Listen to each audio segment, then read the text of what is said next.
The Richest Man in Babylon. 1. Introduction.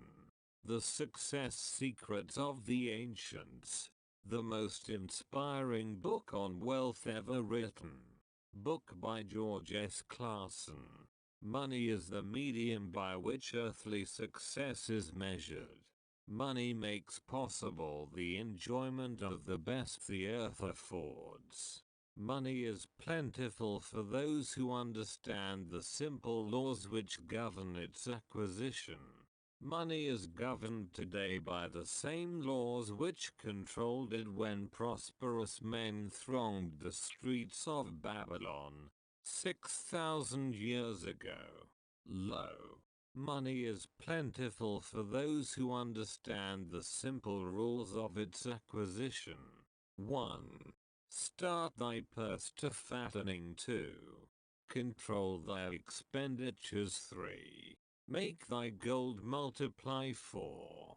Guard thy treasures from loss. 5. Make of thy dwelling a profitable investment. 6. Ensure a future income. 7. Increase thy ability to earn. The Richest Man in Babylon. Contents. Foreword. The man who desired gold. The Richest Man in Babylon. 7 cures for a lean purse. Meet the goddess of good luck. The 5 laws of gold. The gold lender of Babylon. The walls of Babylon. The camel trader of Babylon. The clay tablets from Babylon. The Luckiest Man in Babylon. An historical sketch of Babylon. 2. Foreword. Our prosperity as a nation depends upon the personal financial prosperity of each of us as individuals. This book deals with the personal successes of each of us. Success means accomplishments as the result of our own efforts and abilities. Proper preparation is the key to our success. Our acts can be no wiser than our thoughts. Our thinking can be no wiser than our understanding. This book of cures for lean purses has been termed a guide to financial understanding. That, indeed, is its purpose. To offer those who are ambitious for financial success an insight which will aid them to acquire money, to keep money and to make their surpluses earn more money. In the pages which follow, we are taken back to Babylon, the cradle in which was nurtured the basic principles of finance now recognized and used, the world over. To new readers, the author is happy to extend the wish that its pages may contain for them the same inspiration for growing bank accounts, greater financial successes, and the solution of difficult personal financial problems so enthusiastically reported by readers from coast to coast. To the business executives who have distributed these tales in such generous quantities to friends, relatives, employees and associates, the author takes this opportunity to express his gratitude. No endorsement could be higher than that of practical men who appreciate its teachings because they, themselves, have worked up to important successes by applying the very principles it advocates.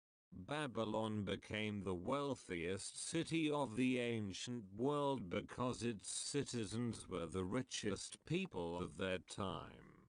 They appreciated the value of money. They practiced sound financial principles in acquiring money, keeping money and making their money earn more money. They provided for themselves what we all desire, incomes for the future. GSC. 3.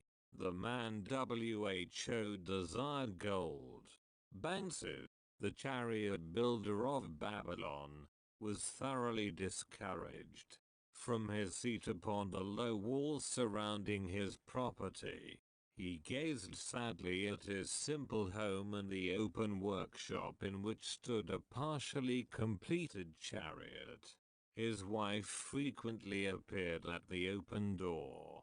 Her furtive glances in his direction reminded him that the meal bag was almost empty and he should be at work finishing the chariot, hammering and hewing, polishing and painting, stretching taut the leather over the wheel rims, preparing it for delivery so he could collect from his wealthy customer. Nevertheless, his fat, muscular body sat stolidly upon the wall. His slow mind was struggling patiently with a problem for which he could find no answer. The hot, tropical sun, so typical of this valley of the Euphrates, beat down upon him mercilessly. Beads of perspiration formed upon his brow and trickled down unnoticed to lose themselves in the hairy jungle on his chest.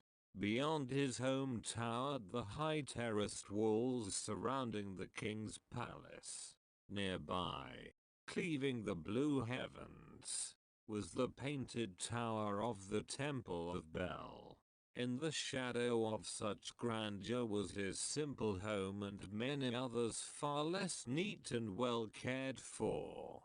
Babylon was like this, a mixture of grandeur and squalor, of dazzling wealth and direst poverty, crowded together without plan or system within the protecting walls of the city. Behind him, had he cared to turn and look, the noisy chariots of the rich jostled and crowded aside the sandaled tradesmen as well as the barefooted beggars. Even the rich were forced to turn into the gutters to clear the way for the long lines of slave water carriers on the king's business, each bearing a heavy goatskin of water to be poured upon the hanging gardens. Bantu was too engrossed in his own problem to hear or heed the confused hubbub of the busy city. It was the unexpected twanging of the strings from a familiar lyre that aroused him from his reverie. He turned and looked into the sensitive, smiling face of his best friend, Cobby, the musician. "May the gods bless thee with great liberality, my good friend," began Cobby with an elaborate salute. "Yet, it does appear they have already been so generous thou needest not to labor. I rejoice with thee in thy good fortune. More, I would even share it with thee. Pray, from thy purse which must be bulging else thou wouldst be busy in yon shop, extract but 2 humble shekels and lend them to me until after the nobleman's feast this night. Thou wilt not miss them ere they are returned." "If I did have 2 shekels," Banter responded gloomily, "to no one could I lend them, not even to you, my best of friends, for they would be my fortune, my entire fortune. No one lends his entire fortune, not even to his best friend." "What?" exclaimed Cobby with genuine surprise. "Thou hast not 1 shekel in thy purse, yet sit like a statue upon a wall. Why not complete that chariot? How else canst thou provide for thy noble appetite? 'Tis not like thee, my friend. Where is thy endless energy? Doth something distress thee? Have the gods brought to thee troubles?" "A torment from the gods it must be," Banter agreed. "It began with a dream, a senseless dream, in which I thought I was a man of means. From my belt hung a handsome purse, heavy with coins. There were shekels which I cast with careless freedom to the beggars. There were pieces of silver with which I did buy finery for my wife and whatever I did desire for myself. There were pieces of gold which made me feel assured of the future and unafraid to spend the silver. A glorious feeling of contentment was within me. You would not have known me for thy hard-working friend, nor wouldst have known my wife. So free from wrinkles was her face and shining with happiness. She was again the smiling maiden of our early married days. A pleasant dream. Indeed, commented Cobby. But why should such pleasant feelings as it aroused turn thee into a glum statue upon the wall? Why, indeed. Because when I awoke and remembered how empty was my purse, a feeling of rebel lion swept over me. Let us talk it over together. For, as the sailors do say, we ride in the same boat, we two. As youngsters, we went together to the priests to learn wisdom. As young men, we shared each other's pleasures. As grown men, we have always been close friends. We have been contented subjects of our kind. We have been satisfied to work long hours and spend our earnings freely. We have earned much coin in the years that have passed. Yet to know the joys that come from wealth, we must dream about them. Bah!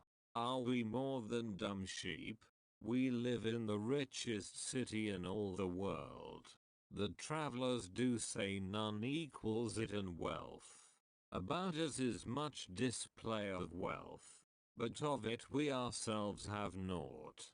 After half a lifetime of hard labor, thou, my best of friends, hast an empty purse and sayest to me, may I borrow such a trifle as 2 shekels until after the nobleman's feast this night then?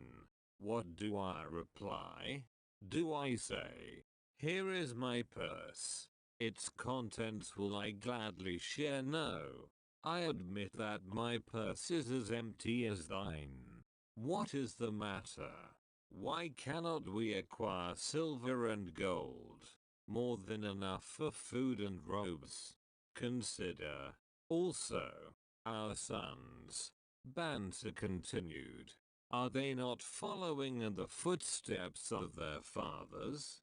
Need they and their families and their sons' families live all their lives in the midst of such treasures of gold, and yet, like us, be content to banquet upon sour goat's milk and porridge?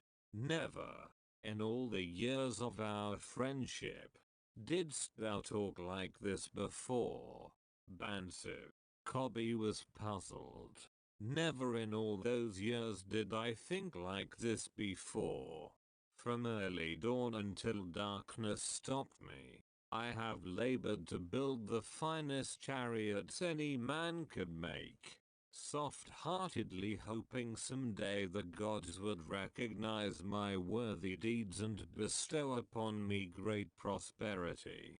This they have never done. At last, I realize this they will never do. Therefore, my heart is sad. I wish to be a man of means. I wish to own lands and cattle, to have fine robes and coins in my purse. I am willing to work for these things with all the strength in my back, with all the skill in my hands, with all the cunning in my mind, but I wish my labors to be fairly rewarded. What is the matter with us? Again I ask you. Why cannot we have our just share of the good things so plentiful for those who have the gold with which to buy them? Would I know an answer? Cobby replied. No better than thou am I satisfied. My earnings from my lyre are quickly gone. Often must I plan and scheme that my family be not hungry. Also, within my breast is a deep longing for a lyre large enough that it may truly sing the strains of music that do surge through my mind. With such an instrument could I make music finer than even the king has heard before. Such a lyre thou shouldst have. No man in all Babylon could make it sing more sweetly. Could make it sing so sweetly. Not only the king but the gods themselves would be delighted. But how mayest thou secure it while we both of us are as poor as the king's slaves? Listen to the bell. Here they come. He pointed to the long column of half-naked, sweating water bearers plodding laboriously up the narrow street from the river. 5 abreast they marched, each bent under a heavy goatskin of water. A fine figure of a man. He who doth lead them cobby indicated the wearer of the bell who marched in front without a load. A prominent man in his own country. 'Tis easy to see. There are many good figures in the line.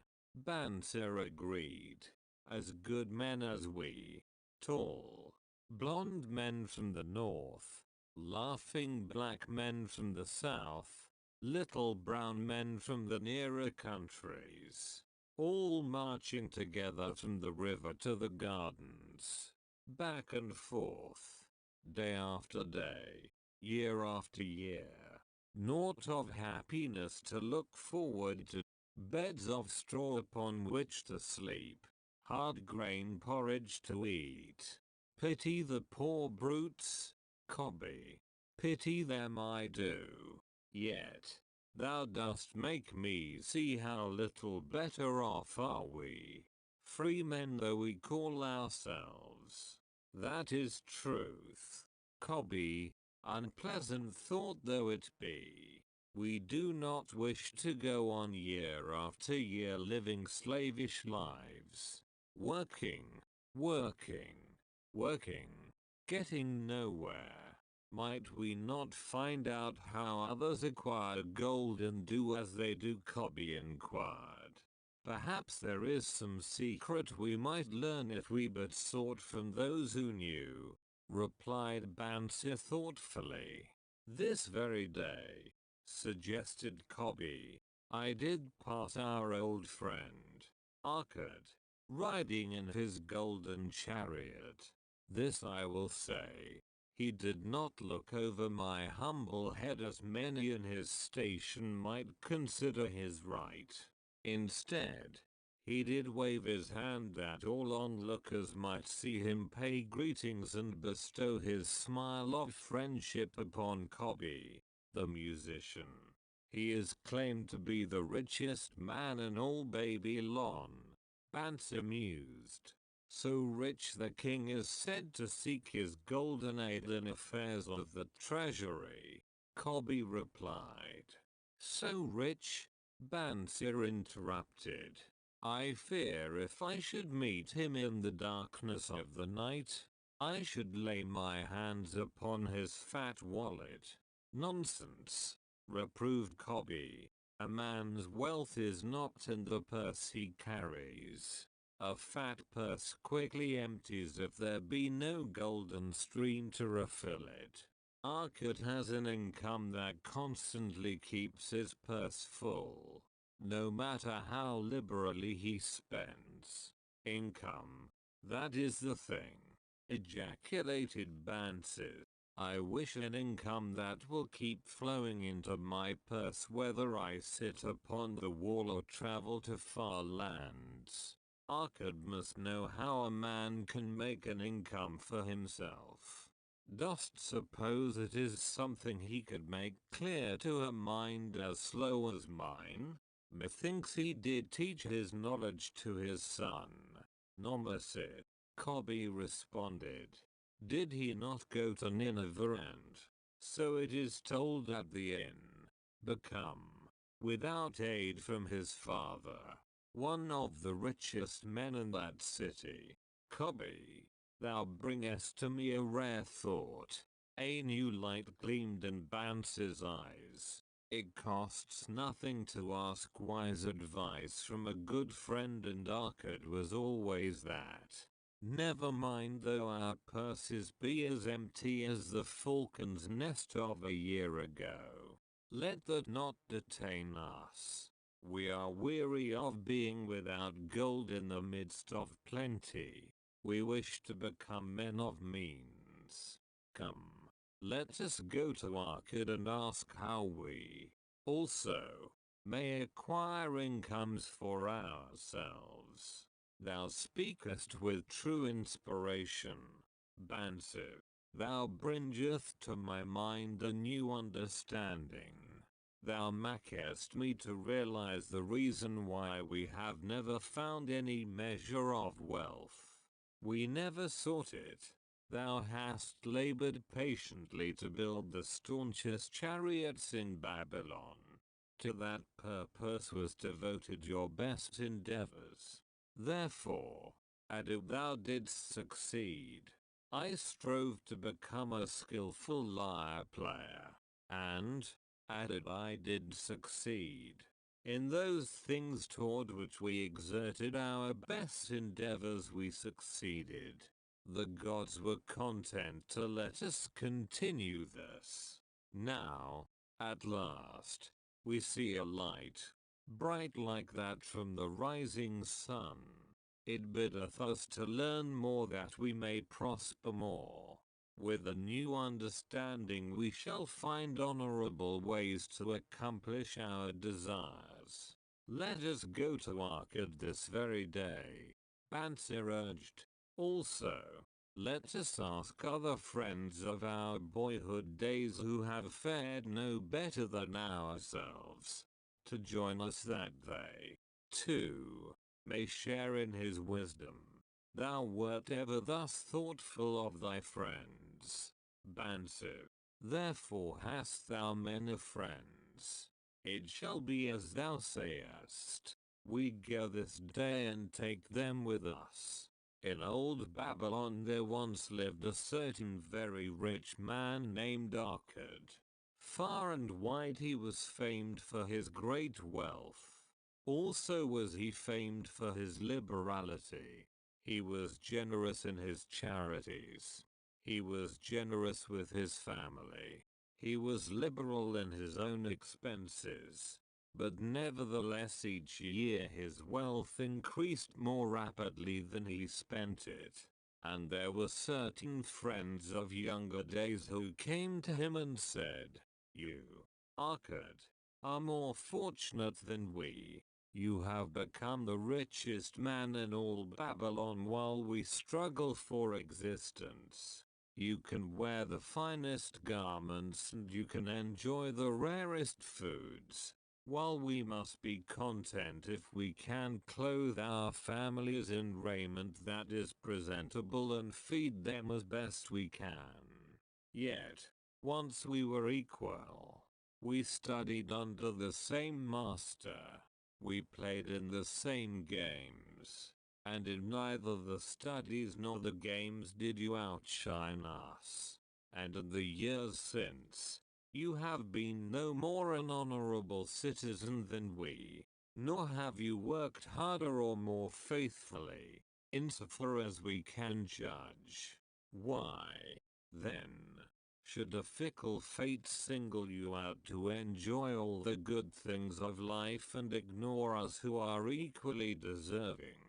Thereupon Arkad remonstrated with them, saying, "If you have not acquired more than a bare existence in the years since we were youths, it is because you either have failed to learn the laws that govern the building of wealth, or else you do not observe them. Fickle fate is a vicious goddess who brings no permanent good to anyone. On the contrary, She brings ruin to almost every man upon whom she showers unearned gold.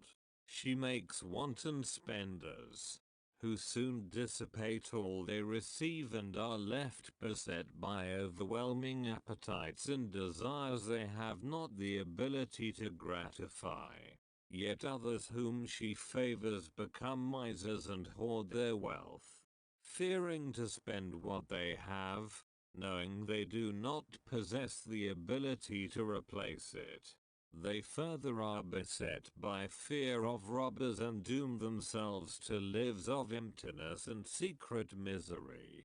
Others there probably are, who can take unearned gold and add to it and continue to be happy and contented citizens.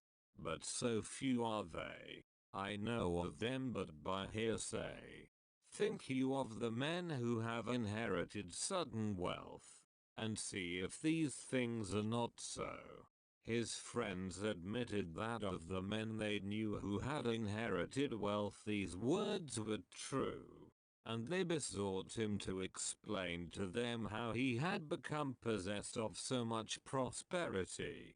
So he continued, "In my youth I looked about me and saw all the good things there were to bring happiness and contentment. And I realized that wealth increased the potency of all these. Wealth is a power. With wealth many things are possible. One may ornament the home with the richest of furnishings. One may sail the distant seas. One may feast on the delicacies of far lands. One may buy the ornaments of the gold worker and the stone polisher. One may even build mighty temples for the gods. One may do all these things and many others in which there is delight for the senses and gratification for the soul. And, when I realized all this, I decided to myself that I would claim my share of the good things of life. I would not be one of those who stand afar off, enviously watching others enjoy. I would not be content to clothe myself in the cheapest raiment that looked respectable. I would not be satisfied with the lot of a poor man.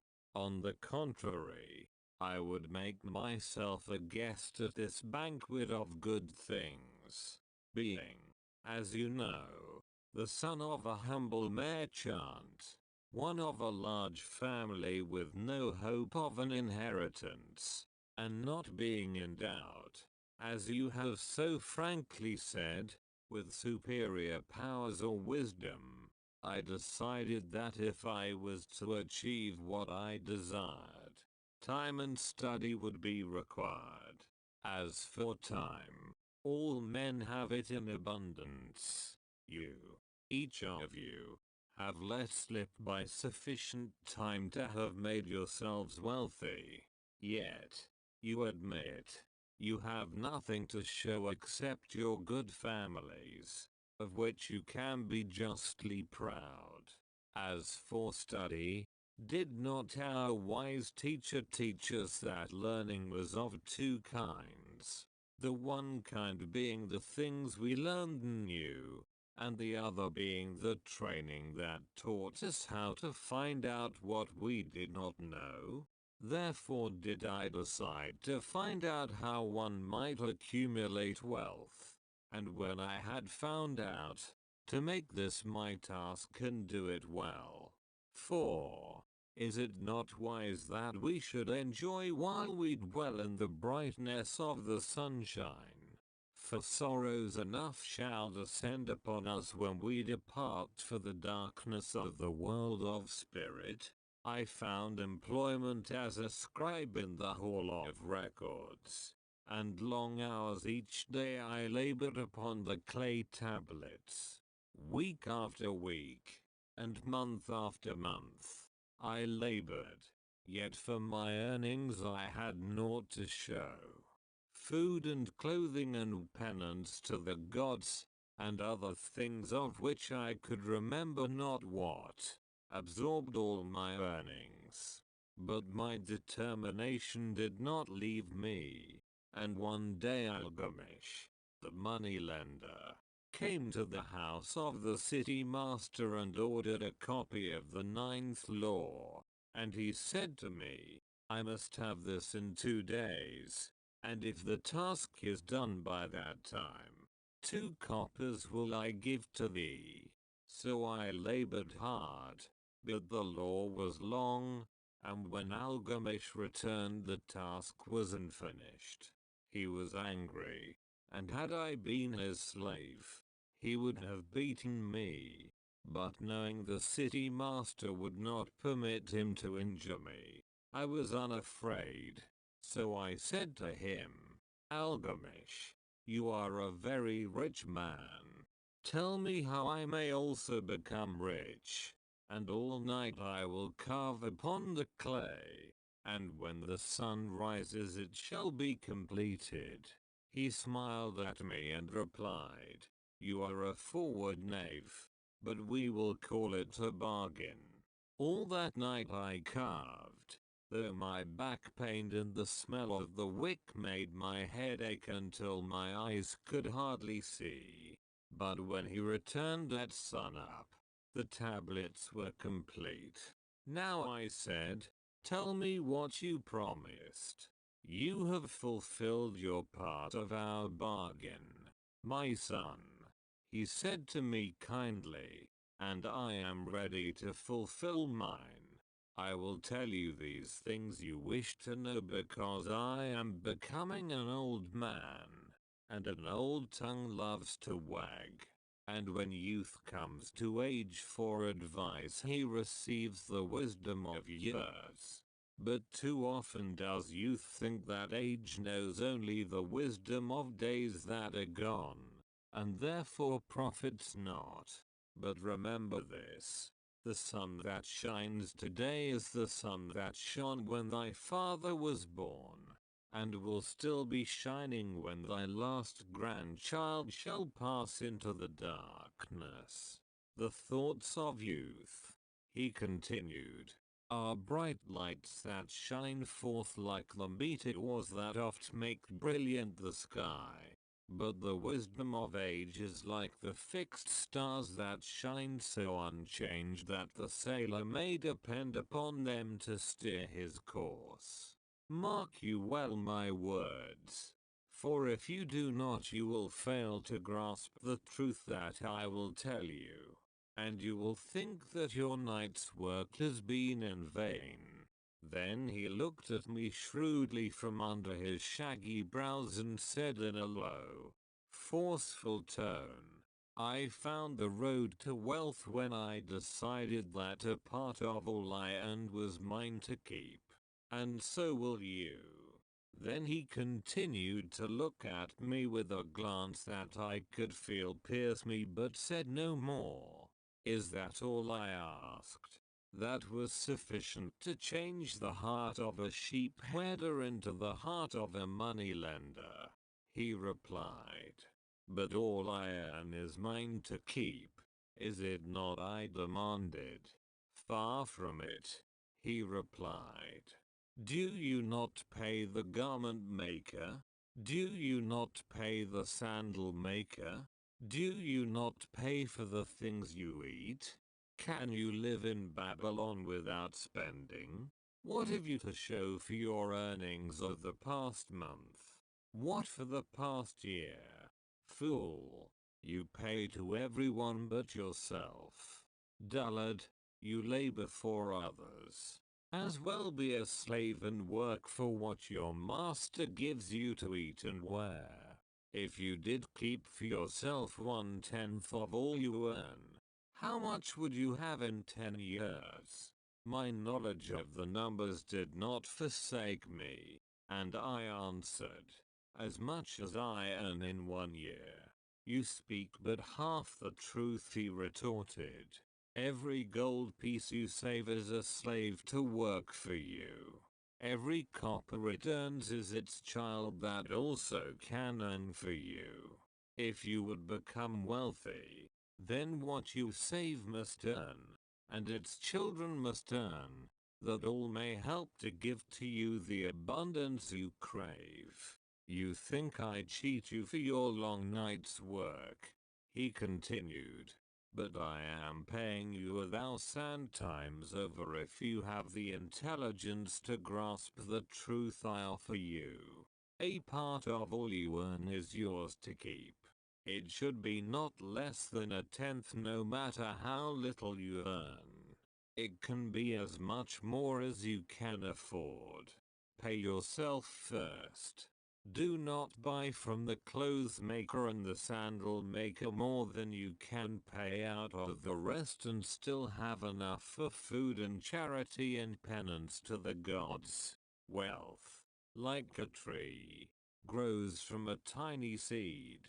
The first copper you save is the seed from which your tree of wealth shall grow.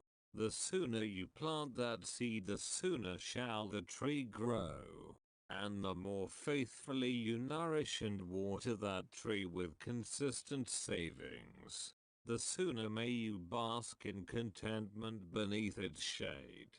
So saying, he took his tablets and went away. I thought much about what he had said to me, and it seemed reasonable. So I decided that I would try it. Each time I was paid, I took one from each 10 pieces of copper and hid it away. And strange as it may seem, I was no shorter of funds than before. I noticed little difference as I managed to get along without it.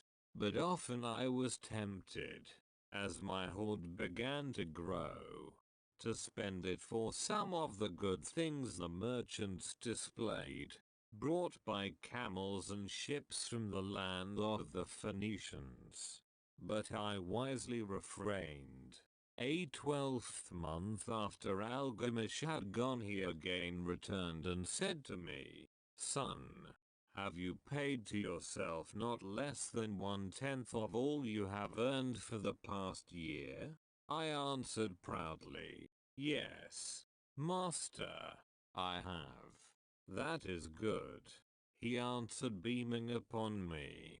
"And what have you done with it?" "I have given it to Asma, the brickmaker, who told me he was traveling over the far seas and in Tyre he would buy for me the rare jewels of the Phoenicians. When he returns we shall sell these at high prices and divide the earnings." "Every fool must learn," he growled. "But why trust the knowledge of a brickmaker about jewels? Would you go to the bread maker to inquire about the stars? No. By my tunic, you would go to the astrologer, if you had power to think. Your savings are gone, youth. You have jerked your wealth tree up by the roots. But plant another. Try again. And next time, if you would have advice about jewels, go to the jewel merchant. If you would know the truth about sheep, go to the herdsman. Advice is one thing that is freely given away, but watch that you take only what is worth having. He who takes advice about his savings from one who is inexperienced in such matters shall pay with his savings for doubt, proving the falsity of their opinions." Saying this, he went away, and it was as he said. For the Phoenicians are scoundrels and sold to Asma worthless bits of glass that looked like gems. But as Algamish had bid me, I again saved each 10th copper. For I now had formed the habit and it was no longer difficult. Again, 12 months later, Algamish came to the room of the scribes and addressed me. "What progress have you made since last I saw you?" "I have paid myself faithfully," I replied, "and my savings I have entrusted to Aga the shield maker, to buy bronze, and each 4th month he does pay me the rental. That is good. And what do you do with the rental? I do have a great feast with honey and fine wine and spiced cake. Also I have bought me a scarlet tunic. And someday I shall buy me a young ass upon which to ride. To which Algamish laughed. You do eat the children of your savings. Then how do you expect them to work for you? And how can they have children that will also work for you? First get thee an army of golden slaves and then many a rich banquet may you enjoy without regret. So saying he again went away. Nor did I again see him for 2 years, when he once more returned and his face was full of deep lines and his eyes drooped. For he was becoming a very old man, and he said to me, Arkad, hast thou yet achieved the wealth thou dreamed of? And I answered, not yet all that I desire, but some I have and it earns more, and its earnings earn more. And do you still take the advice of brickmakers? About brickmaking they give good advice. I retorted.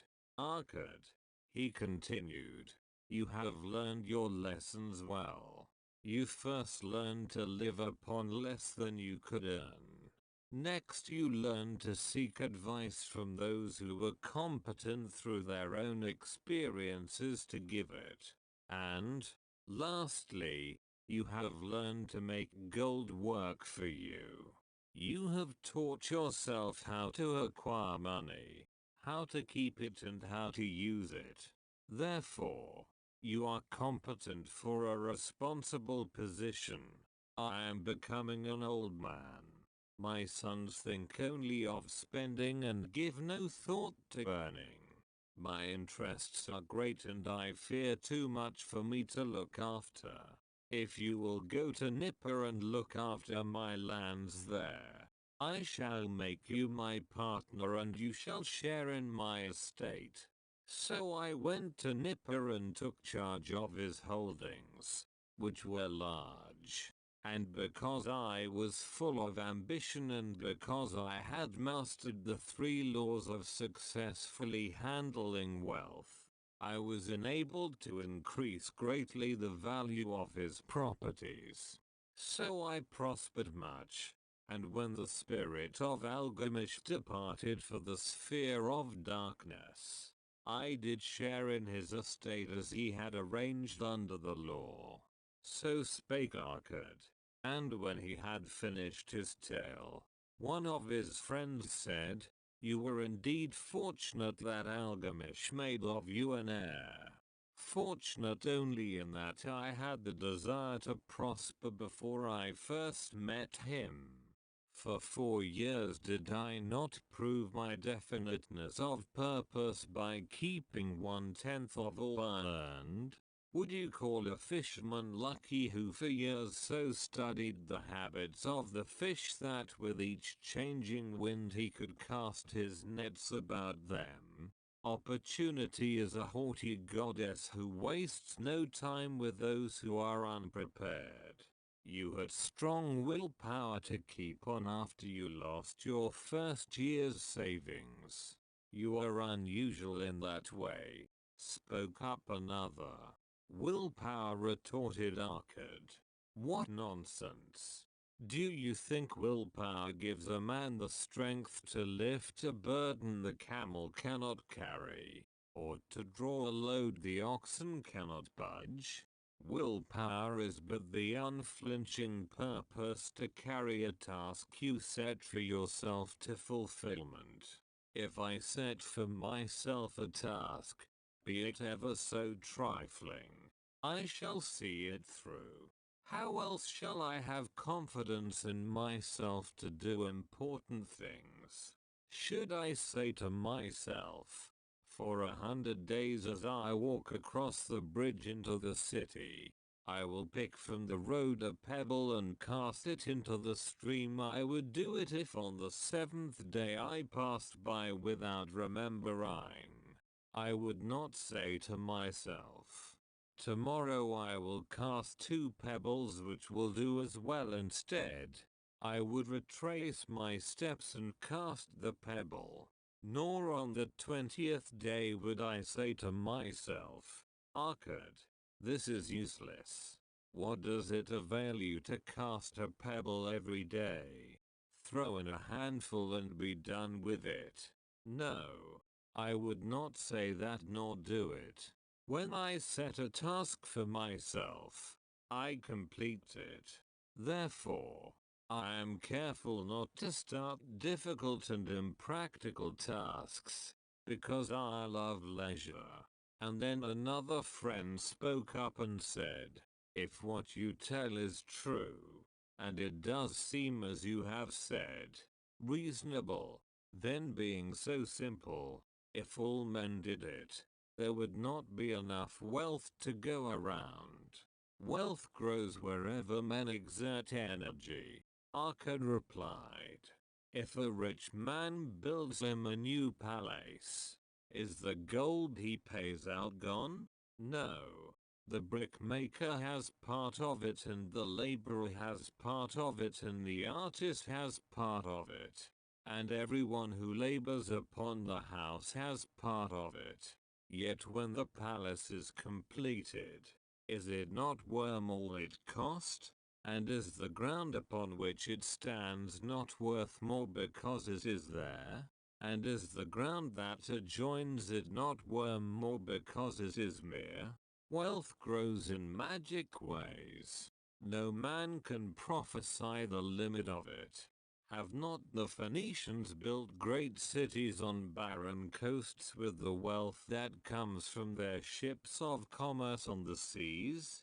What then do you advise us to do that we also may become rich? Asked still another of his friends. The years have passed and we are no longer young men and will have nothing put by. I advise that you take the wisdom of Algamish and say to yourselves, a part of all I earn is mine to keep. Say it in the morning when you first arise. Say it at noon. Say it at night. Say it each hour of every day. Say it to yourself until the words stand out like letters of fire across the sky. Impress yourself with the idea. Fill yourself with the thought, then take whatever portion seems wise. Let it be not less than 1/10 and lay it by. Arrange your other expenditures to do this if necessary, but lay by that portion first. Soon you will realize what a rich feeling it is to own a treasure upon which you alone have claim. As it grows, it will stimulate you. A new joy of life will thrill you. Greater efforts will come to you to earn more. For of your increased earnings, will not the same percentage be also yours to keep? Then learn to make your treasure work for you. Make it your slave. Make its children and its children's children work for you. Ensure an income for thy future. Look thou at the aged and forget not that in the days to come thou also will be numbered among them. Therefore invest thy treasure with greatest caution that it be not lost. Usurious rates of return are deceitful sirens that sing but to lure the unwary upon the rocks of loss and remorse. Provide also that thy family may not watch should the gods call thee to their realms. For such protection it is always possible to make provision with small payments at regular intervals. Therefore the provident man delays not in expectation of a large sum becoming available for such a wise purpose. Counsel with wise men. Seek the advice of men whose daily work is handling money. Let them save you from such an error as I myself made in entrusting my money to the judgment of Asma, the brickmaker. A small return and a safe one is far more desirable than risk. Enjoy life while you are here. Do not overstrain or try to save too much. If 1/10 of all you earn is as much as you can comfortably keep, be content to keep this portion. Live otherwise according to your income and let not yourself get niggardly and afraid to spend. Life is good and life is rich with things worthwhile and things to enjoy. His friends thanked him and went away. Some were silent because they had no imagination and could not understand. Some were sarcastic because they thought that one so rich should divide with old friends not so fortunate. But some had in their eyes a new light. They realized that Algamish had come back each time to the room of the scribes because he was watching a man work his way out of darkness into light. When that man had found the light, a place awaited him. No one could fill that place until he had for himself worked out his own understanding, until he was ready for opportunity. These latter were the ones who, in the following years, frequently revisited Arkad, who received them gladly. He counseled with them and gave them freely of his wisdom as men of broad experience are always glad to do.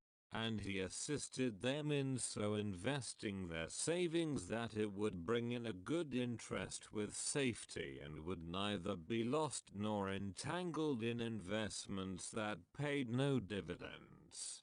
The turning point in these men's lives came upon that day when they realized the truth that had come from Algamish to Arkad and from Arkad to them.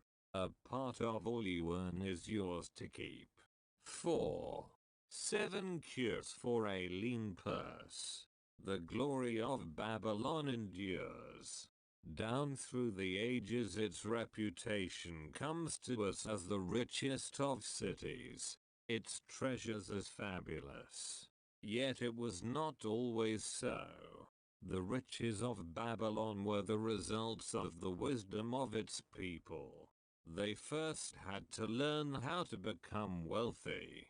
When the good king, Sargon, returned to Babylon after defeating his enemies, the Elamites, he was confronted with a serious situation. The royal chancellor explained it to the king thus: after many years of great prosperity brought to our people because your majesty built the great irrigation canals and the mighty temples of the gods, now that these works are completed the people seem unable to support themselves. The laborers are without employment. The merchants have few customers. The farmers are unable to sell their produce. The people have not enough gold to buy food. But where has all the gold gone that we spent for these great improvements? Demanded the king. It has found its way, I fear, responded the chancellor, into the possession of a few very rich men of our city. It filtered through the fingers of most of our people as quickly as the goat's milk goes through the strainer. Now that the stream of gold has ceased to flow, most of our people have nothing to show for their earnings. The king was thoughtful for some time. Then he asked, why should so few men be able to acquire all the gold? Because they know how, replied the chancellor. One may not condemn a man for succeeding because he knows how. Neither may one with justice take away from a man what he has fairly earned, to give to men of less ability. But why demanded the king. Should not all the people learn how to accumulate gold and therefore become themselves rich and prosperous? Quite possible, Your Excellency. But who can teach them? Certainly not the priests, because they know naught of money making. Who knows best in all our city how to become wealthy? Chancellor asked the king. Thy question answers itself, Your Majesty. Who has amassed the greatest wealth in Babylon? Well said, my able Chancellor. It is Arkad. He is the richest man in Babylon. Bring him before me on the morrow. Upon the following day, as the king had decreed, Arkad appeared before him, straight and sprightly despite his 80 years. Arkad, spoke the king. Is it true thou art the richest man in Babylon? So it is reported, Your Majesty, and no man disputes it. How becamest thou so wealthy? By taking advantage of opportunities available to all citizens of our good city. Thou hadst nothing to start with, only a great desire for wealth. Besides this, nothing. Arkad, continued the king. Our city is in a very unhappy state because a few men know how to acquire wealth and therefore monopolize it, while the mass of our citizens lack the knowledge of how to keep any part of the gold they receive. It is my desire that Babylon be the wealthiest city in the world. Therefore, it must be a city of many wealthy men. Therefore, we must teach all the people how to acquire riches. Tell me, Arkad, is mere any secret to acquiring wealth? Can it be taught? It is practical, Your Majesty. That which one man knows can be taught to others. The king's eyes glowed. Arkad, thou speakest the words I wish to hear.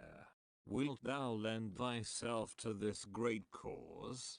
Wilt thou teach thy knowledge to a school for teachers, each of whom shall teach others until there are enough trained to teach these truths to every worthy subject in my domain? Arkad bowed and said, I am thy humble servant to command. Whatever knowledge I possess will I gladly give for the betterment of my fellow men and the glory of my king. Let your good chancellor arrange for me a class of 100 men, and I will teach to them those 7 cures which did fatten my purse. Man which mere was none leaner in all Babylon. A fortnight later, in compliance with the king's command, the chosen 100 assembled in the great hall of the Temple of Learning, seated upon colorful rings in a semicircle. Arkad sat beside a small taboret upon which smoked a sacred lamp, sending forth a strange and pleasing odor. Behold the richest man in Babylon, whispered a student, nudging his neighbor as Arkad arose. He is but a man even as the rest of us. As a dutiful subject of our great king, Arkad began, I stand before you in his service, because once I was a poor youth who did greatly desire gold, and because I found knowledge that enabled me to acquire it. He asks that I impart unto you my knowledge. I started my fortune in the humblest way. I had no advantage not enjoyed as fully by you and every citizen in Babylon. The first storehouse of my treasure was a well-worn purse. I loathed its useless emptiness. I desired that it be round and full, clinking with the sound of gold. Therefore, I sought every remedy for a lean purse. I found 7. To you, who are assembled before me, shall I explain the 7 cures for a lean purse which I do recommend to all men who desire much gold. Each day for 7 days will I explain to you one of the 7 remedies. Listen attentively to the knowledge that I will impart. Debate it with me. Discuss it among yourselves. Learn these lessons thoroughly, that ye may also plant in your own purse the seed of wealth. First must each of you start wisely to build a fortune of his own. Then wilt thou be competent, and only then, to teach these truths to others. I shall teach to you in simple ways how to fatten your purses. This is the first step leading to the temple of wealth. And no man may climb who cannot plant his feet firmly upon the first step. Left double quotation mark. We shall now consider the first cure. 7 cures for a lean purse. The first cure. Start thy purse to fattening. Arcad addressed a thoughtful man in the second row. My good friend, at what craft workest thou? I, replied the man, am a scribe and carve records upon the clay tablets. Even at such labor did I myself earn my first coppers. Therefore, thou hast the same opportunity to build a fortune. He spoke to a florid-faced man. Farther back. Pray tell also what dost thou to earn thy bread? I, responded this man, am a meat butcher. I do buy the goats the farmers raise and kill them and sell the meat to the housewives and the hides to the sandal makers. Because thou dost also labor and earn, thou hast every advantage to succeed that I did possess. In this way did Arcad proceed to find out how each man labored to earn his living. When he had done questioning them, he said, Now, my students, ye can see that there are many trades and labors at which men may earn coins. Each of the ways of earning is a stream of gold from which the worker doth divert by his labors a portion to his own purse. Therefore into the purse of each of you flows a stream of coins large or small according to his ability. Is it not so? Thereupon they agreed that it was so. Then, continued Arcad, if each of you desireth to build for himself a fortune, is it not wise to start by utilizing that source of wealth which he already has established? To this they agreed. Then Arcad turned to a humble man who had declared himself an egg merchant. If thou select one of thy baskets and put into it each morning 10 eggs and take out from it each evening 9 eggs, what will eventually happen?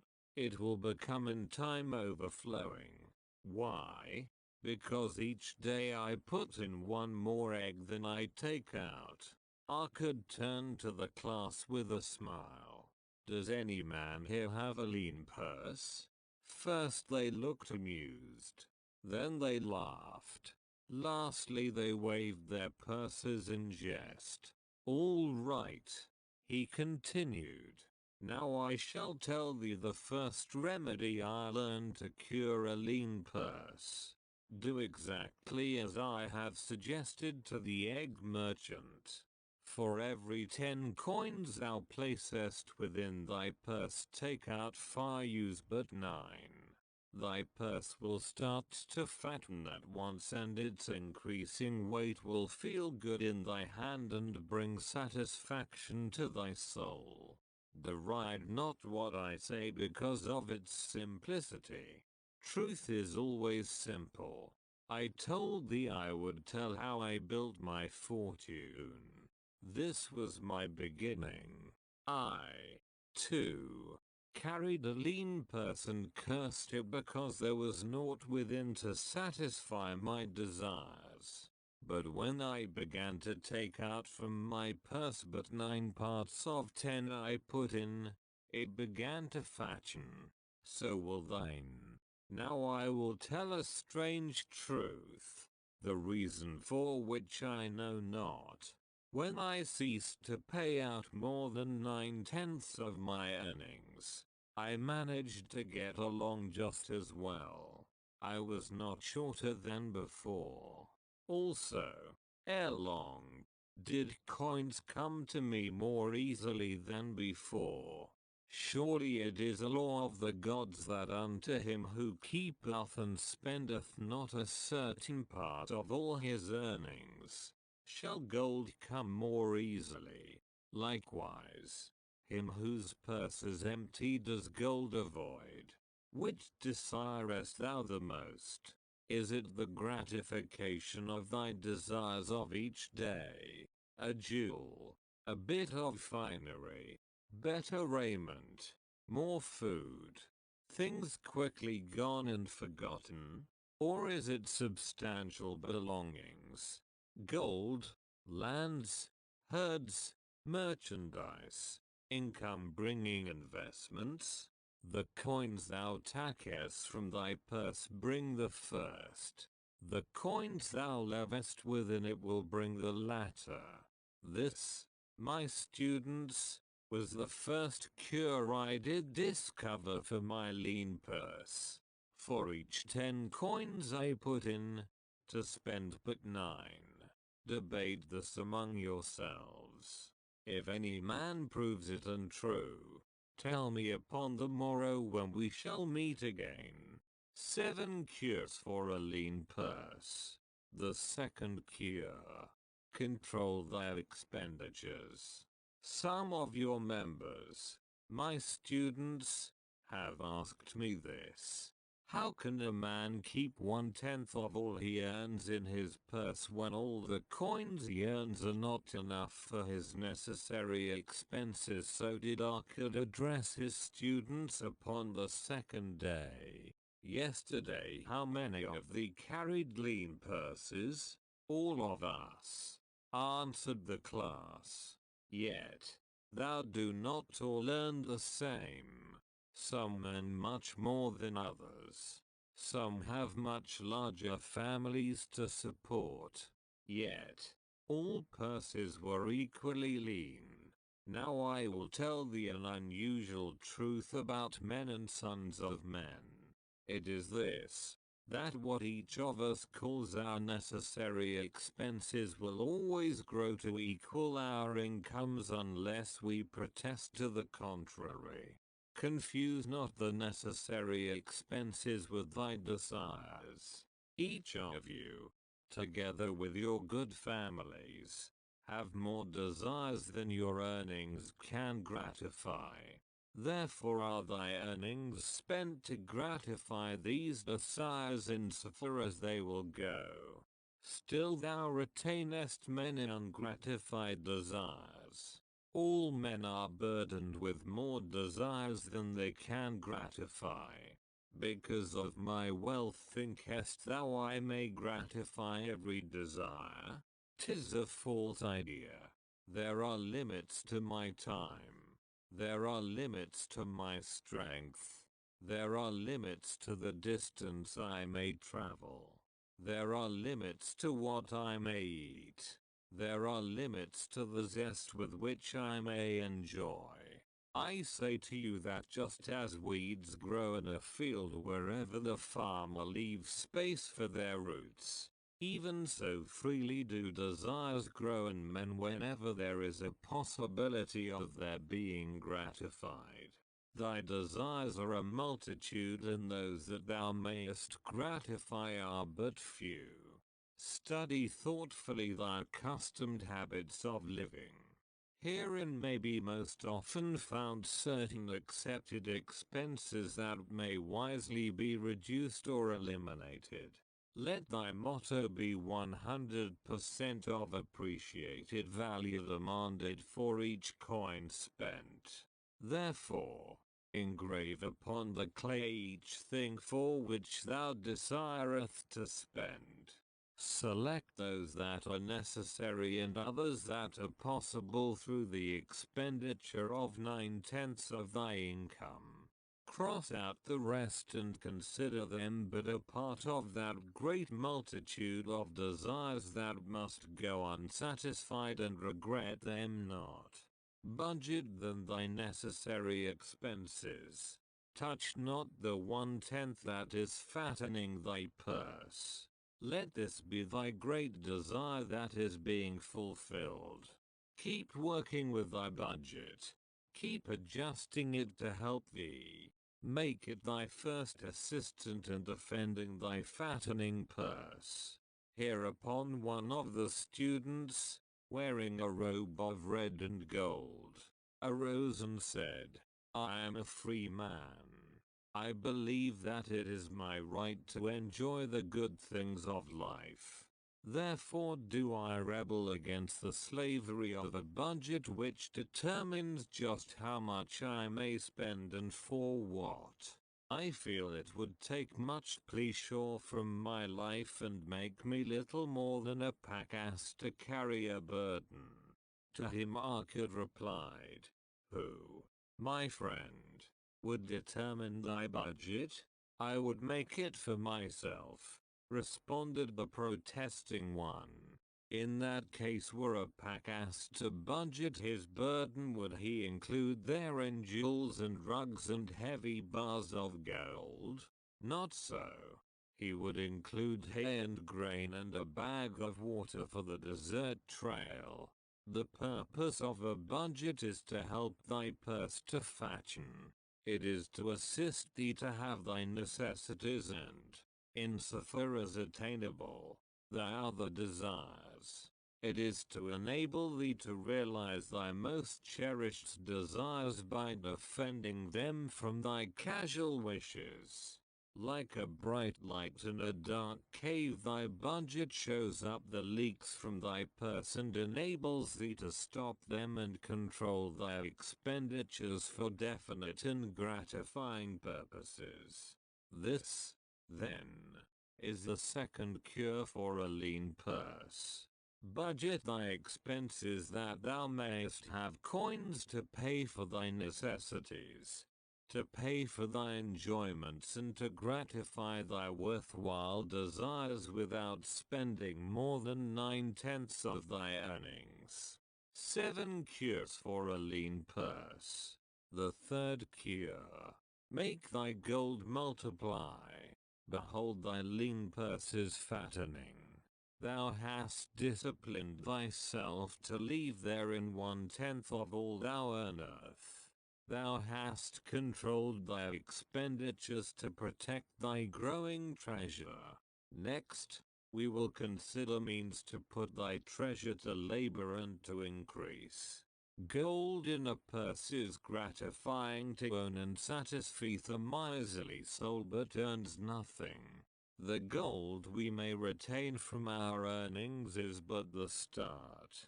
The earnings it will make shall build our fortunes. So spoke Arkad upon the third day to his class. How therefore may we put our gold to work? My first investment was unfortunate, for I lost all. Its tale I will relate later. My first profitable investment was a loan I made to a man named Aga, a shield maker. Once each year did he buy large shipments of bronze brought from across the sea to use in his trade. Lacking sufficient capital to pay the merchants, he would borrow from those who had extra coins. He was an honorable man. His borrowing he would repay, together with a liberal rental, as he sold his shields. Each time I loaned to him I loaned back also the rental he had paid to me. Therefore not only did my capital increase, but its earnings likewise increased. Most gratifying was it to have these sums returned to my purse. I tell you, my students, a man's wealth is not in the coins he carries in his purse. It is the income he buildeth, the golden stream that continually floweth into his purse and keepeth it always bulging. That is what every man desireth. That is what thou, each one of thee, desireth. An income that continueth to come whether thou work or travel. Great income I have acquired. So great that I am called a very rich man. My loans to Aga were my first training in profitable investment. Gaining wisdom from this experience, I extended my loans and investments as my capital increased.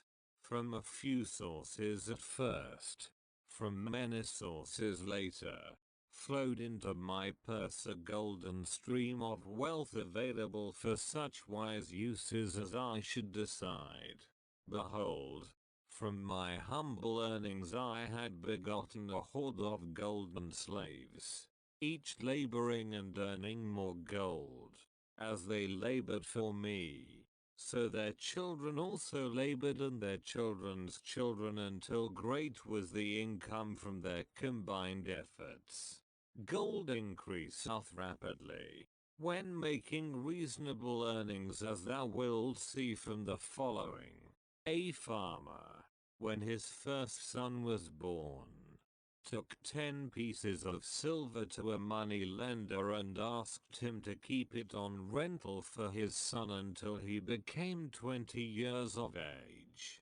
This the money lender did, and agreed the rental should be 1/4 of its value each 4 years. The farmer asked, because this sum he had set aside as belonging to his son, that the rental be added to the principal. When the boy had reached the age of 20 years, the farmer again went to the money lender to inquire about the silver. The money lender explained that because this sum had been increased by compound interest, the original 10 pieces of silver had now grown to 30½ pieces. The farmer was well pleased, and because the son did not need the coins, he left them with the money lender. When the son became 50 years of age, the father meantime having passed to the other world, the money lender paid the son in settlement 167 pieces of silver. Thus in 50 years had the investment multiplied itself at rental almost 17 times. This, then, is the third cure for a lean purse: to put each coin to laboring that it may reproduce its kind even as the flocks of the field, and help bring to the income a stream of wealth that shall flow constantly into thy purse. 7 cures for a lean purse. The fourth cure: guard thy treasures from loss. Misfortune loves a shining mark. Gold in a man's purse must be guarded with firmness, else it be lost. Thus it is wise that we must first secure small amounts and learn to protect them before the gods entrust us with larger. So spoke Arcot upon the 4th day to his class. Every owner of gold is tempted by opportunities whereby it would seem that he could make large sums by its investment in most plausible projects. Often friends and relatives are eagerly entering such investment and urge him to follow. The first sound principle of investment is security for thy principal. Is it wise to be intrigued by larger earnings when thy principal may be lost? I say not. The penalty of risk is probable loss. Study carefully, before parting with thy treasure, each assurance that it may be safely reclaimed. Be not misled by thine own romantic desires to make wealth rapidly. Before thou loan it to any man, assure thyself of his ability to repay and his reputation for doing so, that thou mayest not unwittingly be making him a present of thy hard-earned treasure. Before thou entrust it as an investment in any field, acquaint thyself with the dangers which may beset it. My own first investment was a tragedy to me at the time. The guarded savings of a year I did entrust to a brickmaker, named Asma, who was traveling over the far seas, and in Tyre agreed to buy for me the rare jewels of the Phoenicians. These we would sell upon his return and divide the profits. The Phoenicians were scoundrels and sold him bits of glass. My treasure was lost. Today, my training would show to me at once the folly of entrusting a brickmaker to buy jewels.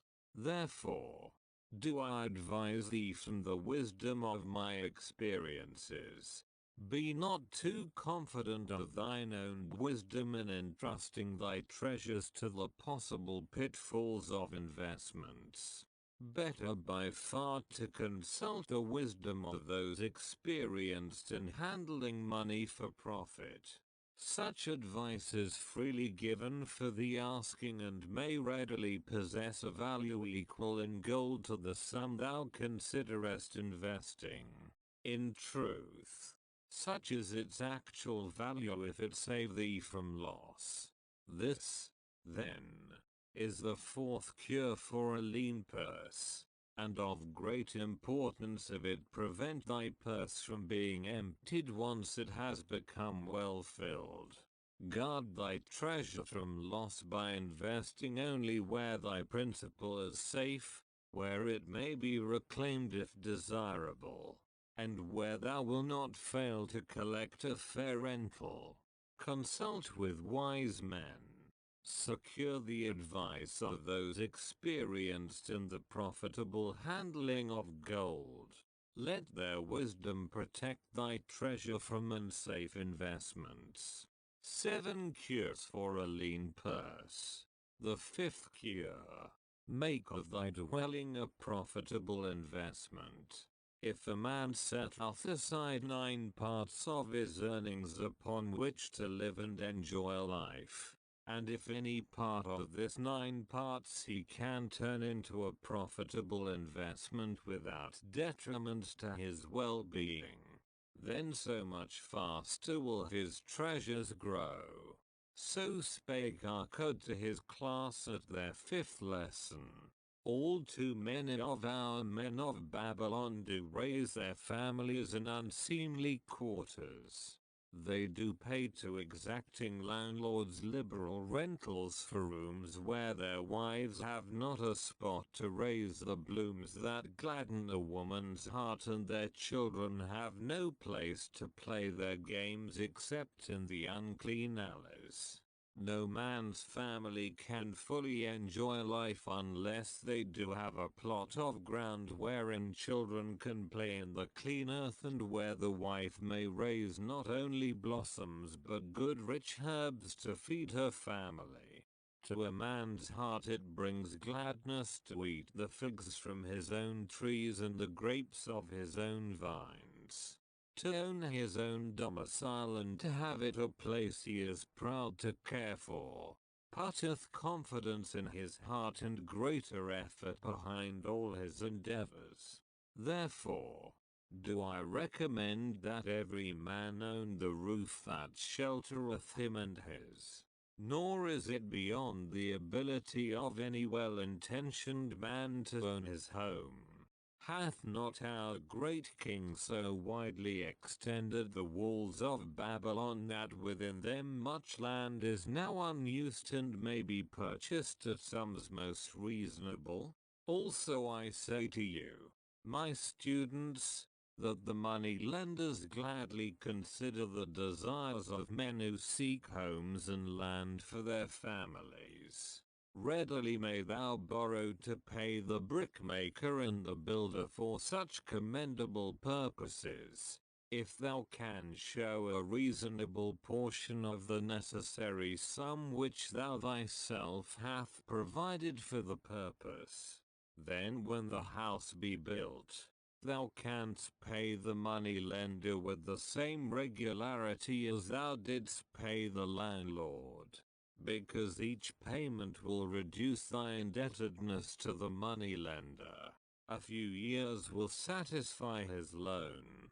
Then will thy heart be glad because thou wilt own in thy own right a valuable property, and thy only cost will be the king's taxes. Also wilt thy good wife go more often to the river to wash thy robes, that each time returning she may bring a goatskin of water to pour upon the growing things. Thus come many blessings to the man who owneth his own house, and greatly will it reduce his cost of living, making available more of his earnings for pleasures and the gratification of his desires. This, then, is the fifth cure for a lean purse. Own thy own home. 7 cures for a lean purse. The sixth cure: ensure a future income. The life of every man proceedeth from his childhood to his old age. This is the path of life, and no man may deviate from it unless the gods call him prematurely to the world beyond. Therefore do I say that it behoves a man to make preparation for a suitable income in the days to come, when he is no longer young, and to make preparations for his family should he be no longer with them to comfort and support them. This lesson shall instruct thee in providing a full purse when time has made thee less able to learn.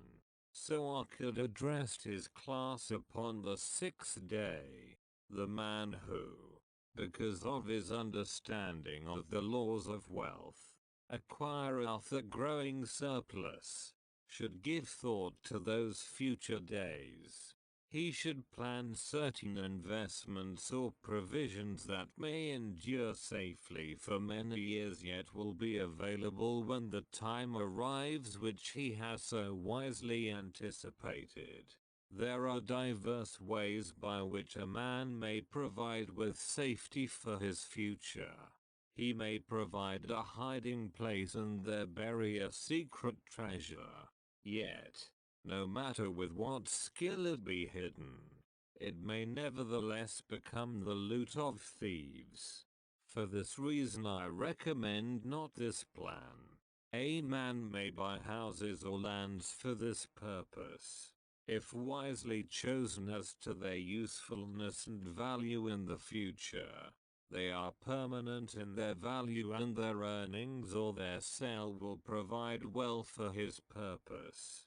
A man may loan a small sum to the money lender and increase it at regular periods. The rental which the money lender adds to this will largely add to its increase. I do know a sandal maker, named Anson, who explained to me not long ago that each week for 8 years he had deposited with his money lender 2 pieces of silver. The money lender had but recently given him an accounting over which he greatly rejoiced.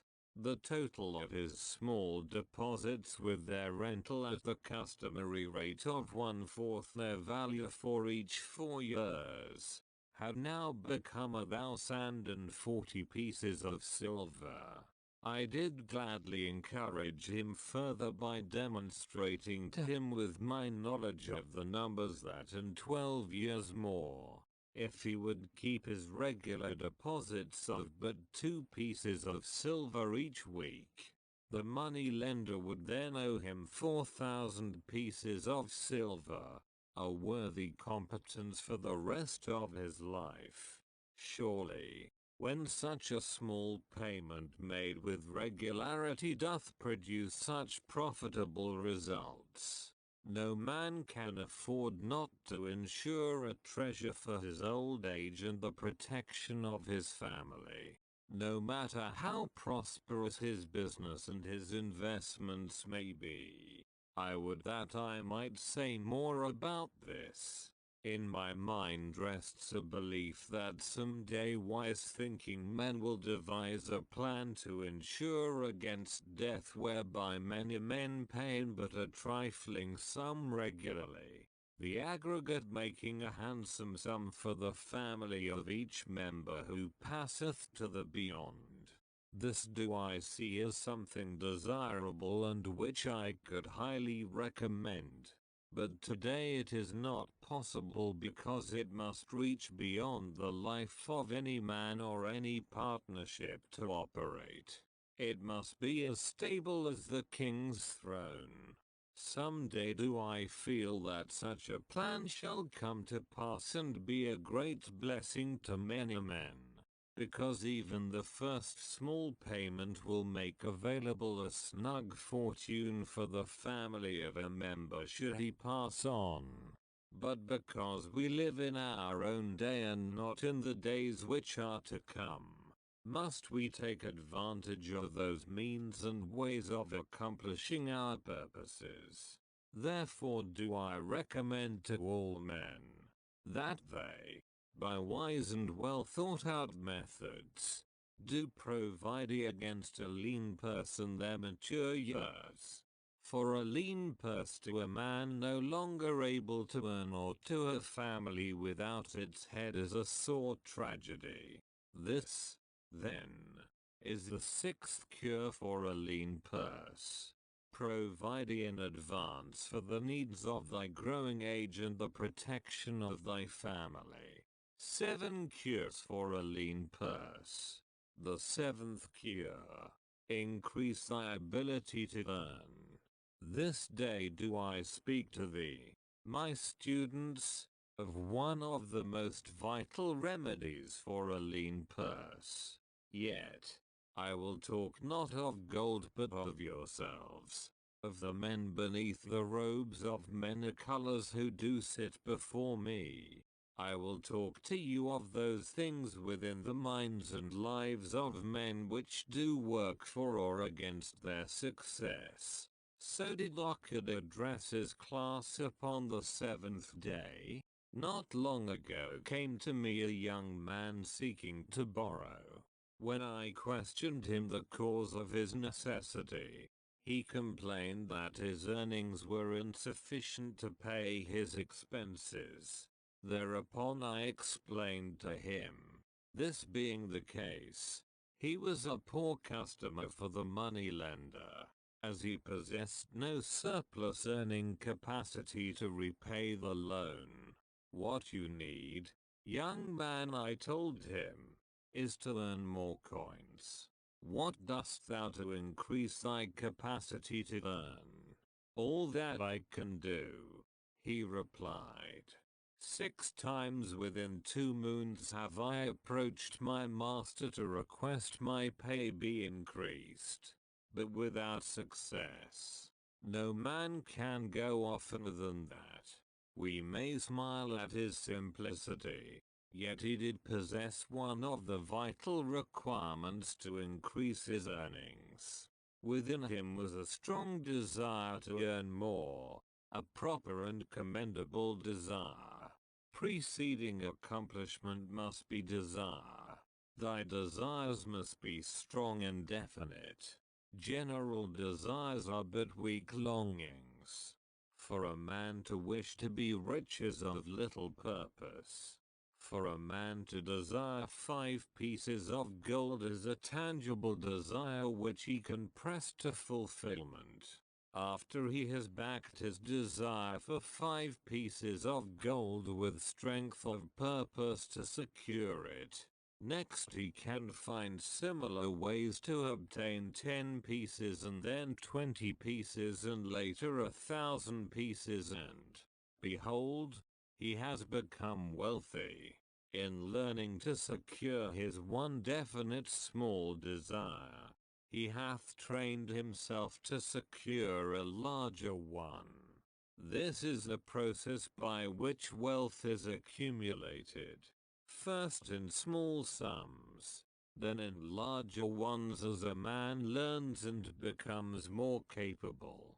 Desires must be simple and definite.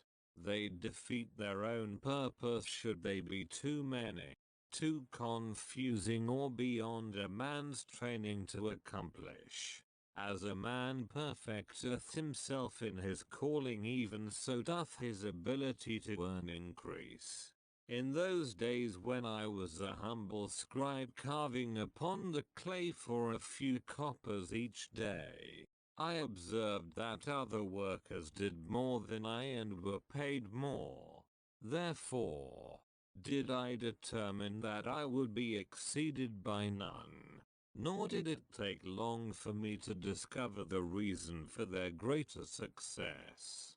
More interest in my work, more concentration upon my task, more persistence in my effort, and, behold, few men could carve more tablets in a day than I. With reasonable promptness my increased skill was rewarded. Nor was it necessary for me to go 6 times to my master to request recognition. The more of wisdom we know, the more we may earn. That man who seeks to learn more of his craft shall be richly rewarded. If he is an artisan, he may seek to learn the methods and the tools of those most skillful in the same line. If he laboureth at the law or at healing, he may consult and exchange knowledge with others of his calling.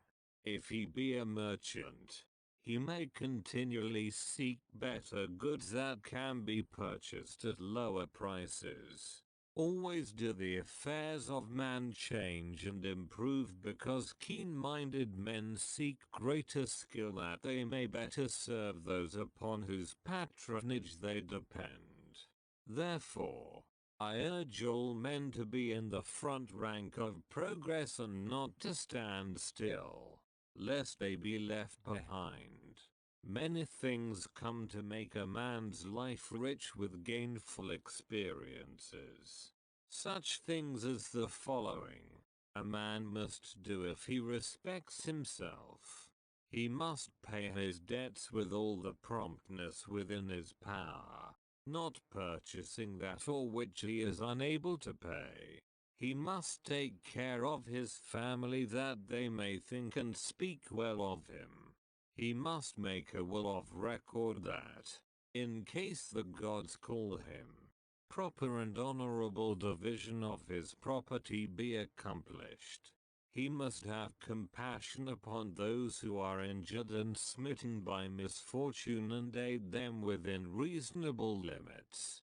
He must do deeds of thoughtfulness to those dear to him. Thus the 7th and last remedy for a lean purse is to cultivate thy own powers, to study and become wiser, to become more skillful, to so act as to respect thyself. Thereby shalt thou acquire confidence in thyself to achieve thy carefully considered desires. These then are the 7 cures for a lean purse, which, out of the experience of a long and successful life, I do urge for all men who desire wealth. There is more gold in Babylon, my students, than thou dreamest of. There is abundance for all. Go thou forth and practice these truths that thou mayest prosper and grow wealthy, as is thy right. Go thou forth and teach these truths, that every honorable subject of his majesty may also share liberally in the ample wealth of our beloved city. 5. Meet the goddess of good luck. If a man be lucky, there is no foretelling the possible extent of his good fortune. Pitch him into the Euphrates, and like as not he will swim out with a pearl in his hand. Babylonian proverb. The desire to be lucky is universal. It was just as strong in the breasts of men 4,000 years ago in ancient Babylon as it is in the hearts of men today. We all hope to be favored by the whimsical goddess of good luck. Is there some way we can meet her and attract not only her favorable attention, but her generous favors? Is there a way to attract good luck? That is just what the men of ancient Babylon wished to know. It is exactly what they decided to find out. They were shrewd men and keen thinkers. That explains why their city became the richest and most powerful city of their time. In that distant past, they had no schools or colleges. Nevertheless, they had a center of learning, and a very practical one it was. Among the towered buildings in Babylon was one that ranked in importance with the palace of the king. The hanging gardens and the temples of the gods. You will find scant mention of it in the history books. More likely no mention at all. Yet it exerted a powerful influence upon the thought of that time. This building was the temple of learning, where the wisdom of the past was expounded by voluntary teachers, and where subjects of popular interest were discussed in open forums. Within its walls all men met as equals. The humblest of slaves could dispute with impunity the opinions of a prince of the royal house. Among the men who frequented the Temple of Learning was a wise rich man named Akkad, called the richest man in Babylon. He had his own special hall where almost any evening a large group of men, some old, some very young, but mostly middle-aged, gathered to discuss and argue interesting subjects.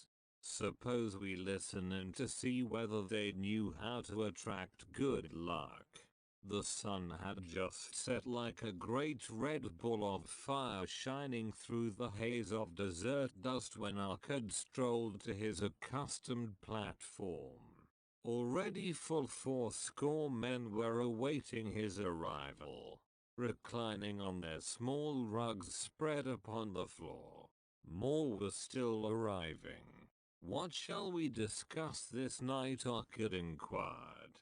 After a brief hesitation, a tall cloth weaver addressed him, arising as was the custom. I have a subject I would like to hear discussed, yet hesitate to offer lest it seem ridiculous to you, Akkad, and my good friends here.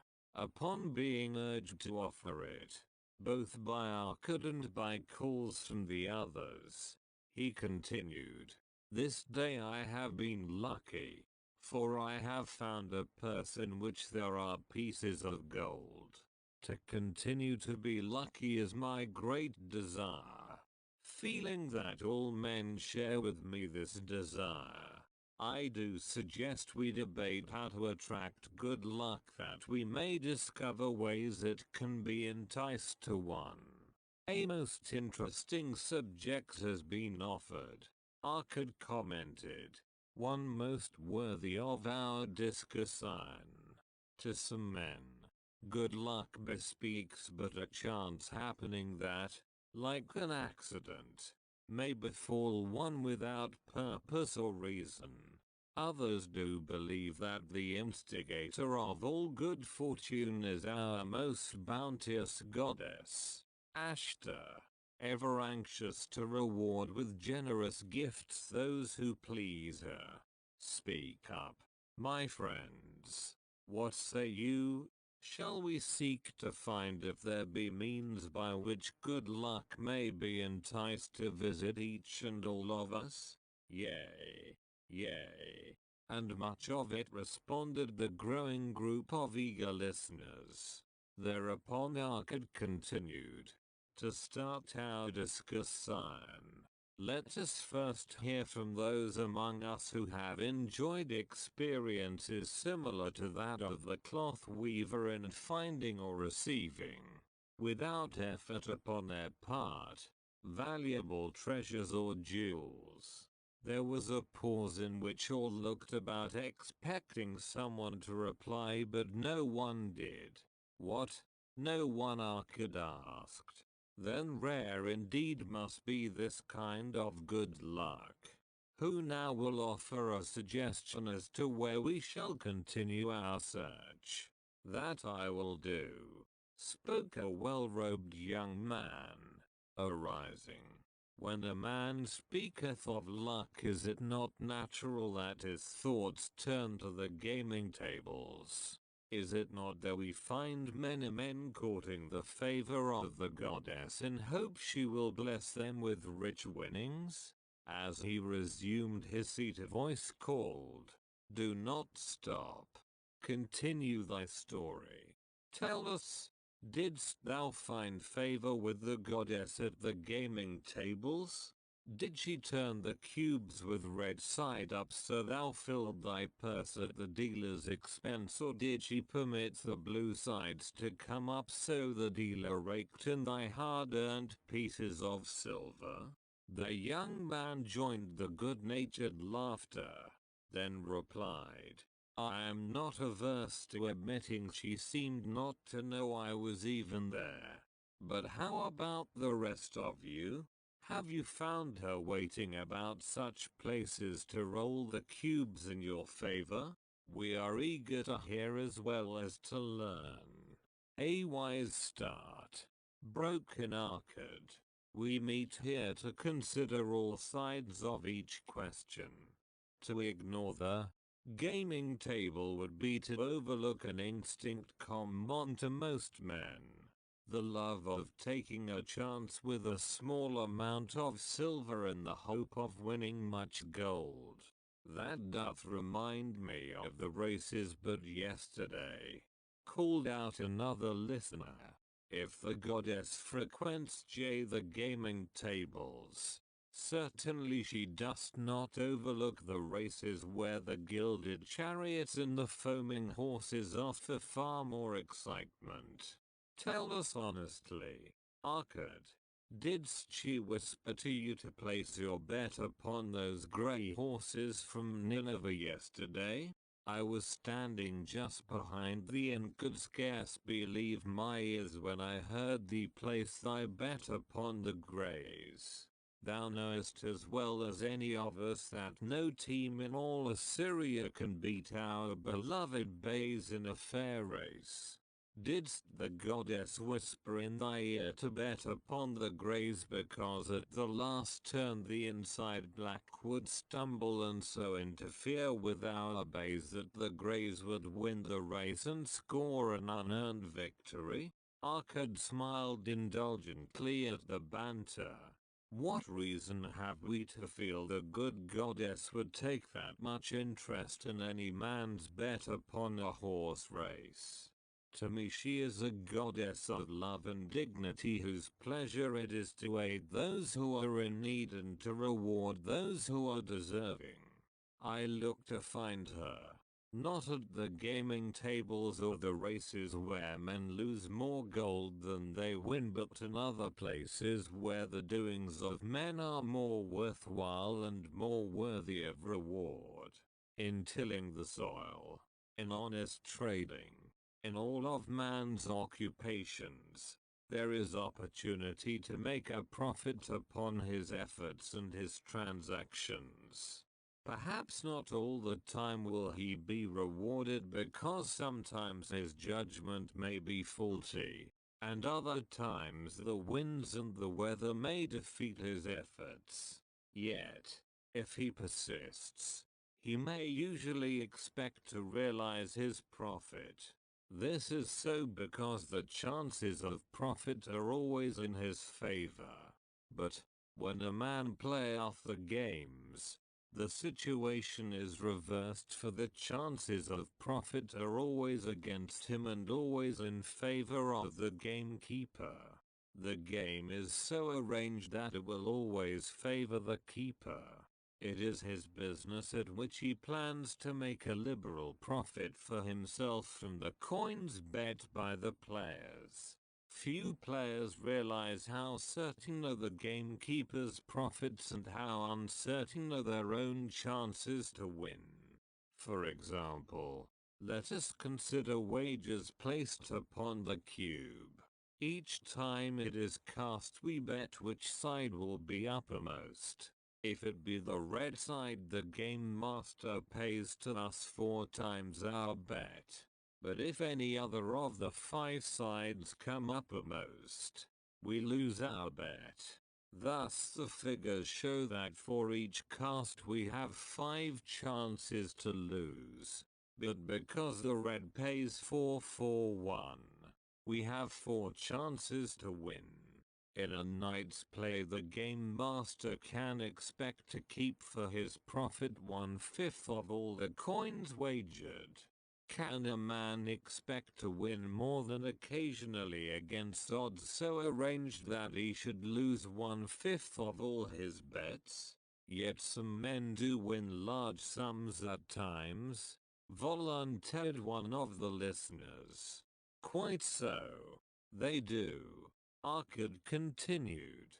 Realizing this, the question comes to me whether money secured in such ways brings permanent value to those who are thus lucky.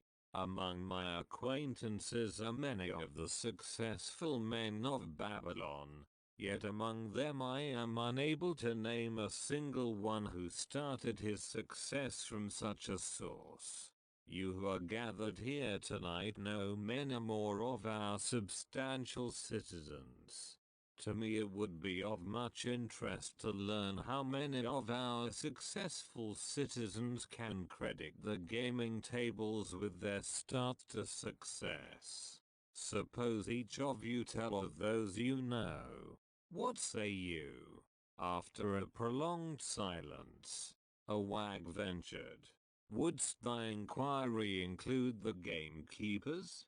If you think of no one else, Arkad responded.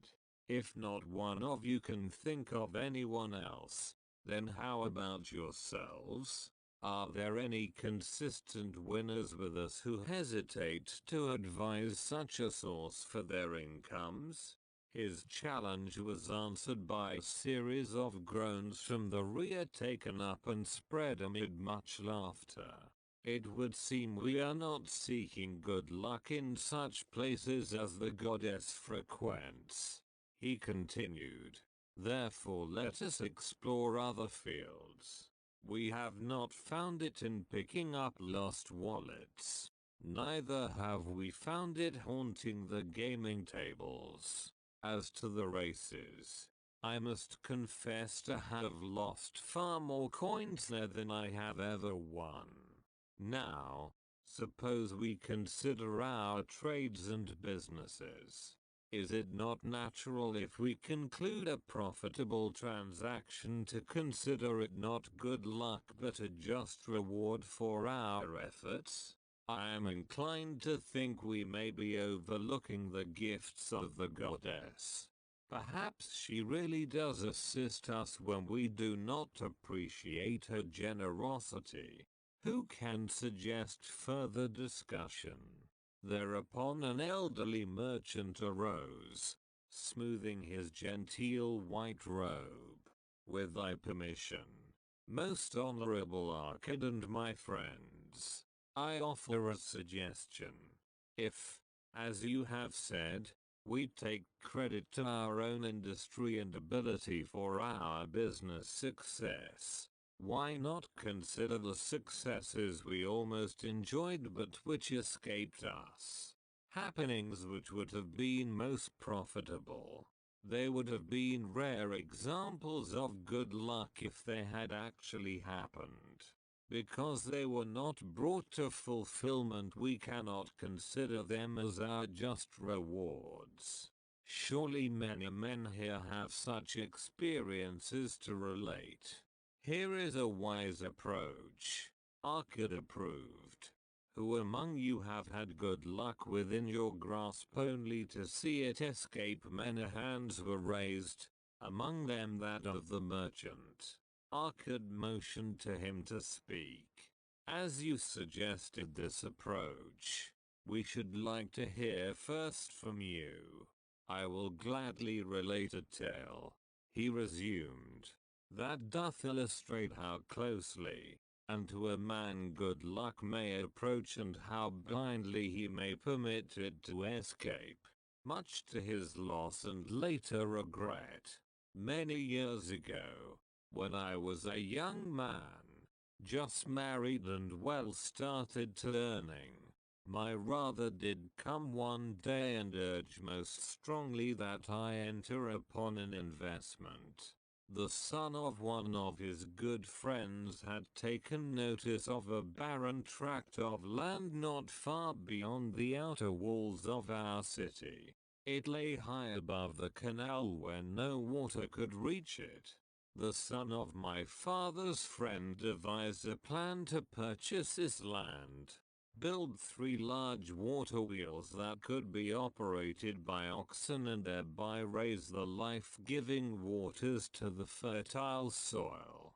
This accomplished, he planned to divide it into small tracts and sell to the residents of the city for herb patches. The son of my father's friend did not possess sufficient gold to complete such an undertaking. Like myself, he was a young man earning a fair sum.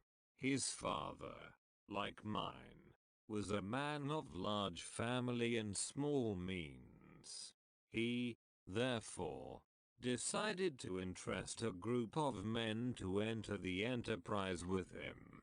The group was to comprise 12, each of whom must be a money earner and agree to pay 1/10 of his earnings into the enterprise until the land was made ready for sale.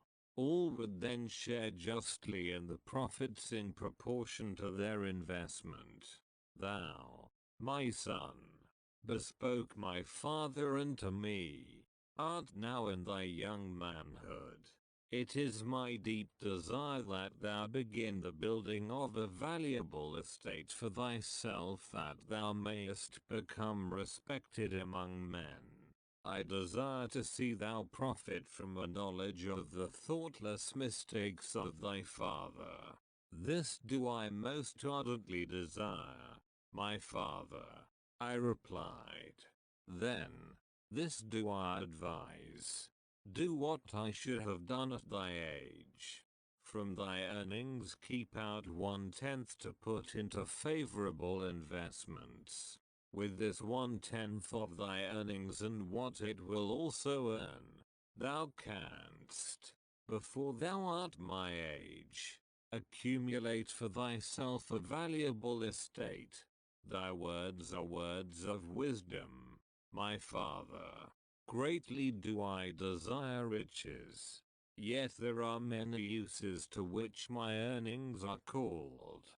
Therefore, do I hesitate to do as thou dost advise. I am young. There is plenty of time. So I thought at thy age, yet behold, many years have passed and I have not yet made the beginning. We live in a different age, my father. I shall avoid thy mistakes. Opportunity stands before thee, my son. It is offering a chance that may lead to wealth. I beg of thee, do not delay. Go upon the morrow to the son of my friend and bargain with him to pay 10% of thy earnings into this investment. Go promptly upon the morrow. Opportunity waits for no man. Today it is here, soon it is gone. Therefore, delay not. In spite of the advice of my father, I did hesitate. There were beautiful new robes just brought by the tradesman from the east, robes of such richness and beauty my good wife and I felt we must each possess one. Should I agree to pay 1/10 of my earnings into the enterprise, we must deprive ourselves of these and other pleasures we dearly desired. I delayed making a decision until it was too late, much to my subsequent regret. The enterprise did prove to be more profitable than any man had prophesied. This is my tale, showing how I did permit good luck to escape. In this tale we see how good luck waits to come to that man who accepts opportunity. Commented a swarthy man of the desert. To the building of an estate there must always be the beginning. That start may be a few pieces of gold or silver which a man diverts from his earnings to his first investment. I, myself, am the owner of many herds.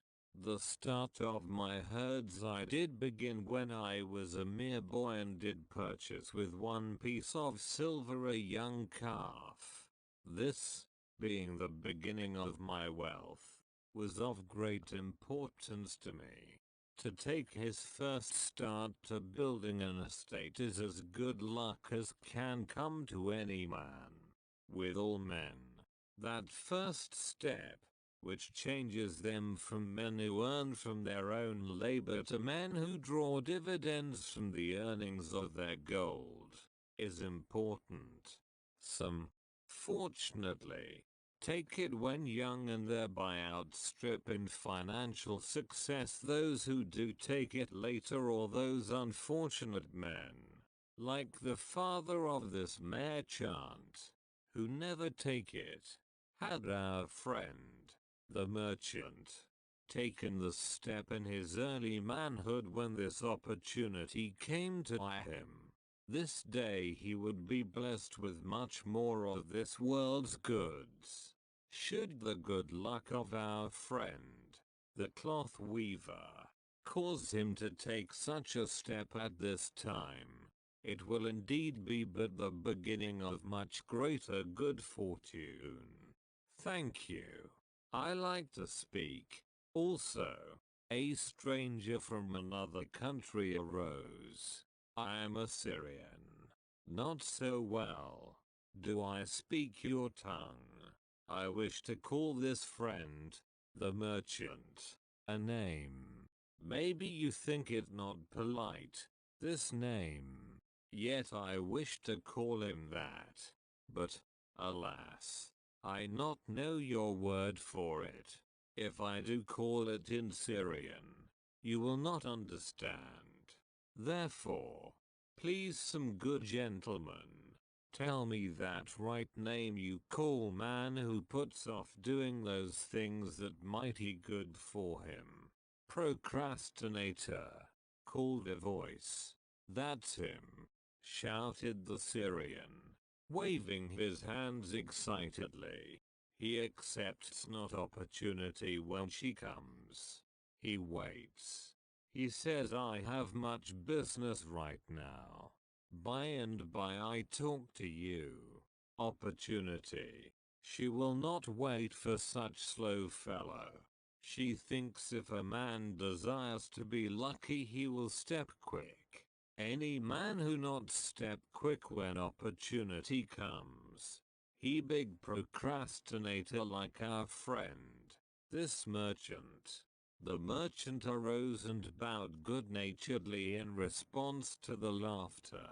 My admiration to thee, stranger within our gates, who hesitates not to speak the truth. And now let us hear another tale of opportunity. Who has for us another experience? Demanded Arkad. I have, responded a red-robed man of middle age. I am a buyer of animals, mostly camels and horses. Sometimes I do also buy the sheep and goats. The tale I am about to relate will tell truthfully how opportunity came one night when I did least expect it. Perhaps for this reason I did let it escape. Of this you shall be the judge. Returning to the city one evening after a disheartening 10 days journey in search of camels, I was much angered to find the gates of the city closed and locked. While my slaves spread our tent for the night, which we looked to spend with little food and no water, I was approached by an elderly farmer who, like ourselves, found himself locked outside. Honored sir, he addressed me from thy appearance I do judge thee to be a buyer. If this be so, much would I like to sell to thee the most excellent flock of sheep just driven up. Alas, my good wife lies very sick with the fever. I must return with all haste. Buy thou my sheep that I and my slaves may mount our camels and travel back without delay. So dark it was that I could not see his flock, but from the bleating I did know it must be large. Having wasted 10 days searching for camels I could not find, I was glad to bargain with him. In his anxiety, he did set a most reasonable price. I accepted, well knowing my slaves could drive the flock through the city gates in the morning and sell at a substantial profit. The bargain concluded, I called my slaves to bring torches that we might count the flock, which the farmer declared to contain 900. I shall not burden you, my friends, with a description of our difficulty in attempting to count so many thirsty, restless, milling sheep. It proved to be an impossible task. Therefore, I bluntly informed the farmer I would count them at daylight and pay him then. Please, most honorable sir, he pleaded, pay me but 2/3 of the price tonight that I may be on my way. I will leave my most intelligent and educated slave to assist to make the count in the morning. He is trustworthy and to him thou canst pay the balance. But I was stubborn and refused to make payment that night. Next morning, before I awoke, the city gates opened and 4 buyers rushed out in search of flocks. They were most eager and willing to pay high prices because the city was threatened with siege, and food was not plentiful. Nearly 3 times the price at which he had offered the flock to me did the old farmer receive for it. Thus was rare good luck allowed to escape. Here is a tale most unusual, commented Arkad. What wisdom doth it suggest? The wisdom of making a payment immediately when we are convinced our bargain is wise, suggested a venerable saddle maker. If the bargain be good, then dost thou need protection against thy own weaknesses as much as against any other man. We mortals are changeable. Alas, I must say more apt to change our minds when right than wrong. Wrong, we are stubborn indeed. Right, we are prone to vacillate and let opportunity escape. My first judgment is my best. Yet always have I found it difficult to compel myself to proceed with a good bargain when made. Therefore, as a protection against my own weaknesses, I do make a prompt deposit thereon. This doth save me from later regrets for the good luck that should have been mine. Thank you. Again I like to speak. The Syrian was upon his feet once more. These tales much alike.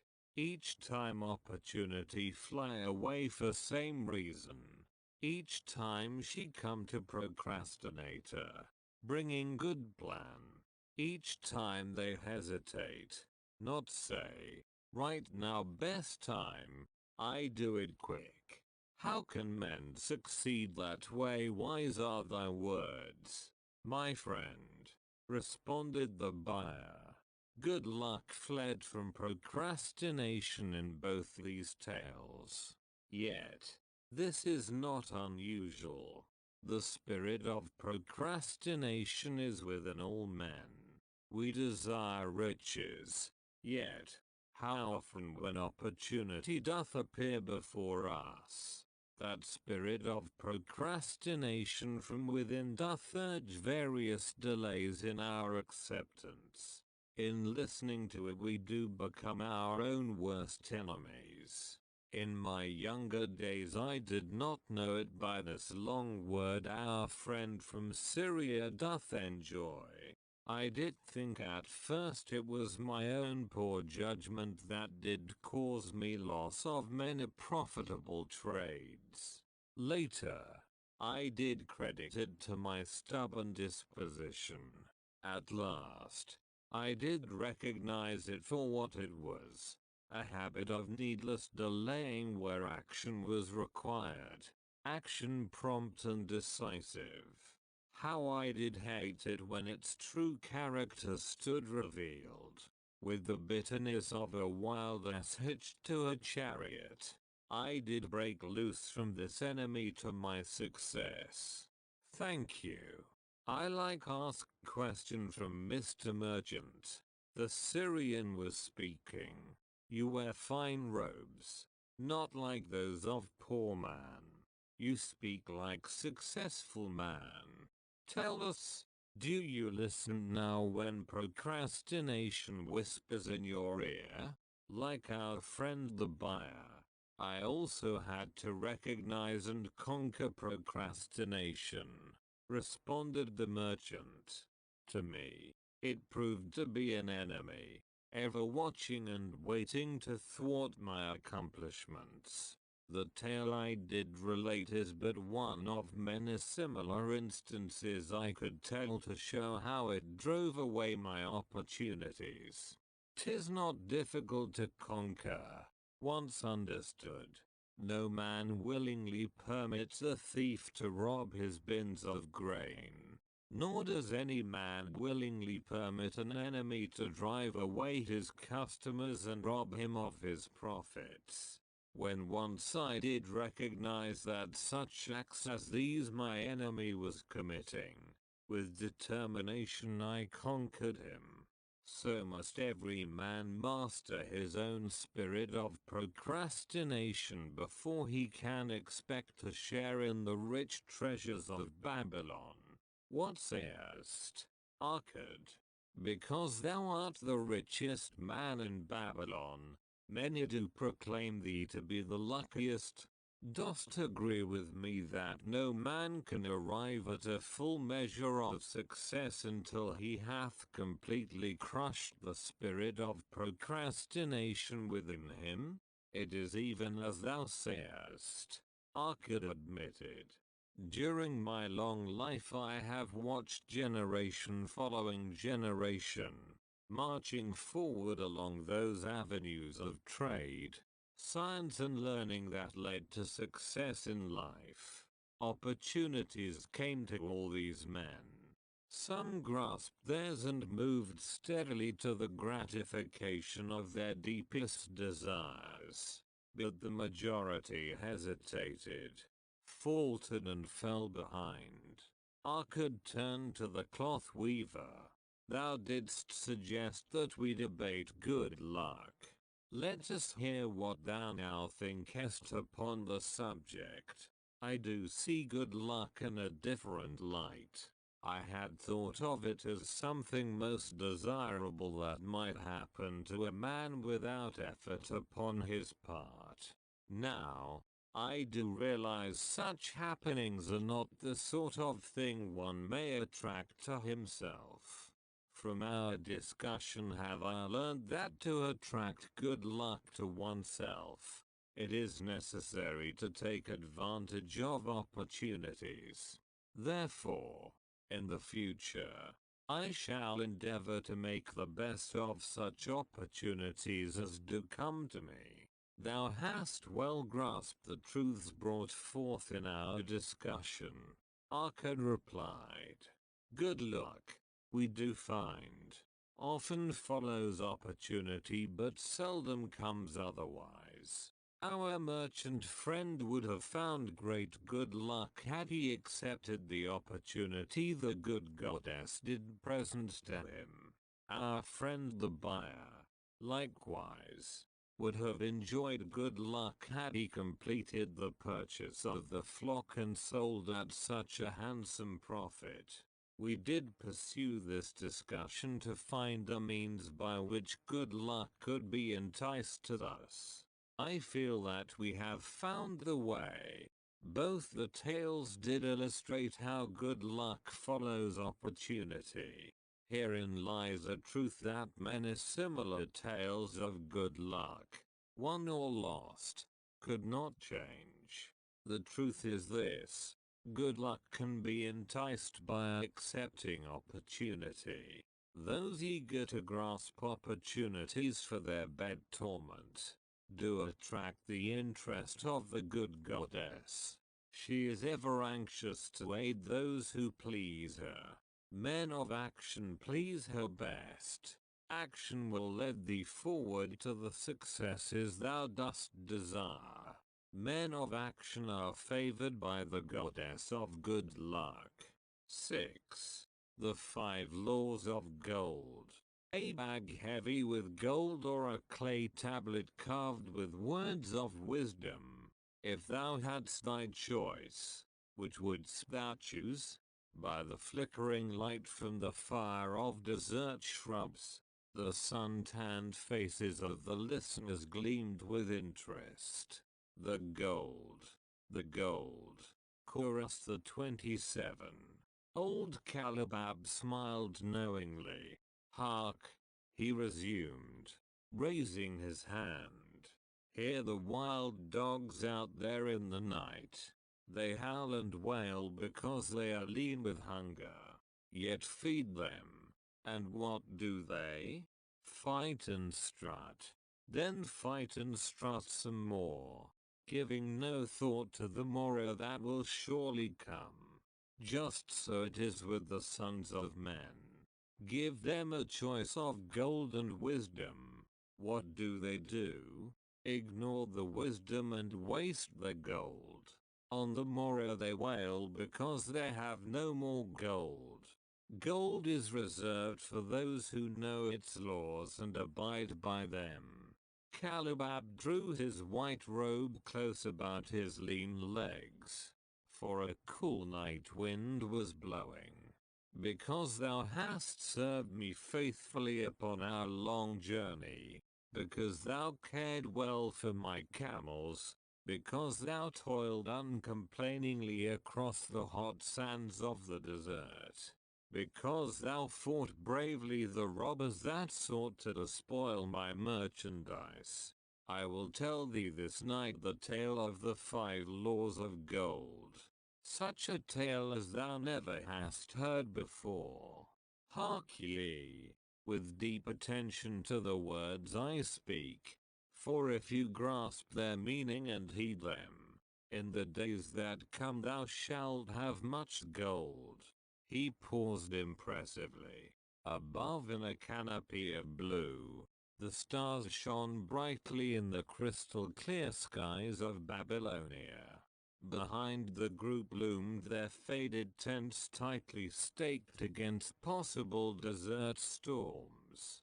Beside the tents were neatly stacked bales of merchandise covered with skins. Nearby the camel herd sprawled in the sand, some chewing their cuds contentedly, others snoring in hoarse discord. "Thou hast told us many good tales, Calabab," spoke up the chief packer. "We look to thy wisdom to guide us upon the morrow when our service with thee shall be at an end. I have but told thee of my adventures in strange and distant lands, but this night I shall tell thee of the wisdom of Arkad, the wise rich man. Much have we heard of him," acknowledged the chief packer, "for he was the richest man that ever lived in Babylon. The richest man he was, and that because he was wise in the ways of gold, even as no man had ever been before him. This night shall I tell you of his great wisdom as it was told to me by Nomesis, his son, many years ago in Nineveh, when I was but a lad. My master and myself had tarried long into the night in the palace of Nomesis. I had helped my master bring great bundles of fine rugs, each one to be tried by Nomesis until his choice of colors was satisfied. At last he was well pleased and commanded us to sit with him and to drink a rare vintage odorous to the nostrils and most warming to my stomach, which was unaccustomed to such a drink. Then did he tell us his tale of the great wisdom of Arkad, his father, even as I shall tell it to you. In Babylon it is the custom, as you know, that the sons of wealthy fathers live with their parents in expectation of inheriting the estate. Arkad did not approve of this custom. Therefore, when Nomesis reached the man's estate, he sent for the young man and addressed him, "My son, it is my desire that thou succeed to my estate. Thou must, however, first prove that thou art capable of wisely handling it. Therefore, I wish that thou go out into the world and show thy ability both to acquire gold and to make thyself respected among men. To start thee well, I will give thee two things of which I, myself, was denied when I started as a poor youth to build up a fortune. First, I give thee this bag of gold. If thou use it wisely, it will be the basis of thy future success. Second, I give thee this clay tablet upon which is carved the 5 laws of gold. If thou dost but interpret them in thy own acts, they shall bring thee competence and security. 10 years from this day come thou back to the house of thy father and give account of thyself. If thou prove worthy, I will then make thee the heir to my estate. Otherwise, I will give it to the priests that they may barter for my soul a kind consideration of the gods."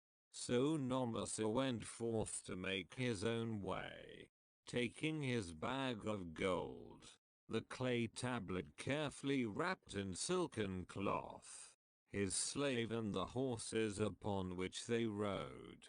The 10 years passed, and Nomesis, as he had agreed, returned to the house of his father, who provided a great feast in his honor, to which he invited many friends and relatives.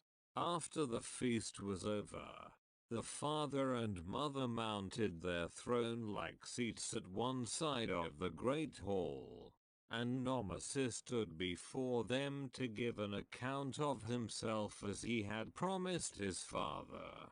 It was evening, The room was hazy with smoke from the wicks of the oil lamps that but dimly lighted it. Slaves in white woven jackets and tunics fanned the humid air rhythmically with long-stemmed palm leaves. A stately dignity colored the scene. The wife of Nomasir and his 2 young sons, with friends and other members of the family, sat upon rugs behind him, eager listeners. "My father," he began deferentially, "I bow before thy wisdom. 10 years ago when I stood at the gates of manhood, thou bade me go forth and become a man among men. Instead of remaining a vassal to thy fortune, thou gave me liberally of thy gold. Thou gave me liberally of thy wisdom. Of the gold, alas, I must admit of a disastrous handling. It fled, indeed, from my inexperienced hands even as a wild hare flees at the first opportunity from the youth who captures it." The father smiled indulgently. "Continue, my son. Thy tale interests me in all its details. I decided to go to Nineveh, as it was a growing city, believing that I might find there opportunities. I joined a caravan and among its members made numerous friends. 2 well-spoken men who had a most beautiful white horse as fleet as the wind were among these. As we journeyed, they told me in confidence that in Nineveh was a wealthy man who owned a horse so swift that it had never been beaten. Its owner believed that no horse living could run with greater speed. Therefore, would he wager any sum however large that his horse could outspeed any horse in all Babylonia, compared to their horse. So my friends said, it was but a lumbering ass that could be beaten with ease. They offered, as a great favor, to permit me to join them in a wager. I was quite carried away with the plan. Our horse was badly beaten and I lost much of my gold." The father laughed. "Later, I discovered that this was a deceitful plan of these men and they constantly journeyed with caravans seeking victims. You see, the man in Nineveh was their partner and shared with them the bets he won. This shrewd deceit taught me my first lesson in looking out for myself. I was soon to learn another, equally bitter. In the caravan was another young man with whom I became quite friendly. He was the son of wealthy parents and, like myself, journeying to Nineveh to find a suitable location. Not long after our arrival, he told me that a merchant had died and his shop with its rich merchandise and patronage could be secured at a paltry price, saying that we would be equal partners but first he must return to Babylon to secure his gold. He prevailed upon me to purchase the stock with my gold, agreeing that his would be used later to carry on our venture. He long delayed the trip to Babylon, proving in the meantime to be an unwise buyer and a foolish spender. I finally put him out, but not before the business had deteriorated to where we had only unsaleable goods and no gold to buy other goods. I sacrificed what was left to an Israelite for a pitiful sum. Soon there followed, I tell you, my father, bitter days. I sought employment and found it not, for I was without trade or training that would enable me to earn. I sold my horses. I sold my slave. I sold my extra robes that I might have food and a place to sleep. But each day grim want crouched closer. But in those bitter days, I remembered thy confidence in me, my father. Thou hadst sent me forth to become a man, and this I was determined to accomplish. The mother buried her face and wept softly. At this time, I bethought me of the table thou had given to me upon which thou had carved the 5 laws of gold. Thereupon, I read most carefully thy words of wisdom, and realized that had I but sought wisdom first, my gold would not have been lost to me. I learned by heart each law and determined that, when once more the goddess of good fortune smiled upon me, I would be guided by the wisdom of age and not by the inexperience of youth. For the benefit of you who are seated here this night, I will read the wisdom of my father as engraved upon the clay tablet which he gave to me 10 years ago. The 5 laws of gold. 1. Gold cometh gladly and an increasing quantity to any man who will put by not less than 1/10 of his earnings to create an estate for his future and that or his family. 2. Gold laboureth diligently and contentedly for the wise owner who finds for it profitable employment, multiplying even as the flocks of the field. 3. Gold clingeth to the protection of the cautious owner who invests it under the advice of men wise in its handling. 4. Gold slippeth away from the man who invests it in businesses or purposes with which he is not familiar or which are not approved by those skilled in its keep. 5. Gold flees the man who would force it to impossible earnings or who followeth the alluring advice of tricksters and schemers or who trusts it to his own inexperience and romantic desires in investment. These are the 5 laws of gold as written by my father. I do proclaim them as of greater value than gold itself, as I will show by the continuance of my tale. He again faced his father. I have told thee of the depth of poverty and despair to which my inexperience brought me. However, there is no chain of disasters that will not come to an end. Mine came when I secured employment managing a crew of slaves working upon the new outer wall of the city. Profiting from my knowledge of the first law of gold, I saved a copper from my first earnings, adding to it at every opportunity until I had a piece of silver. It was a slow procedure, for one must live. I did spend grudgingly, I admit, because I was determined to earn back before the 10 years were over as much gold as you, my father, had given to me. One day the slave master, with whom I had become quite friendly, said to me, "Thou art a thrifty youth who spends not wantonly what he earns. Hast thou gold put by that is not earning?" "Yes," I replied. "It is my greatest desire to accumulate gold to replace that which my father gave to me and which I have lost. 'Tis a worthy ambition, I will grant.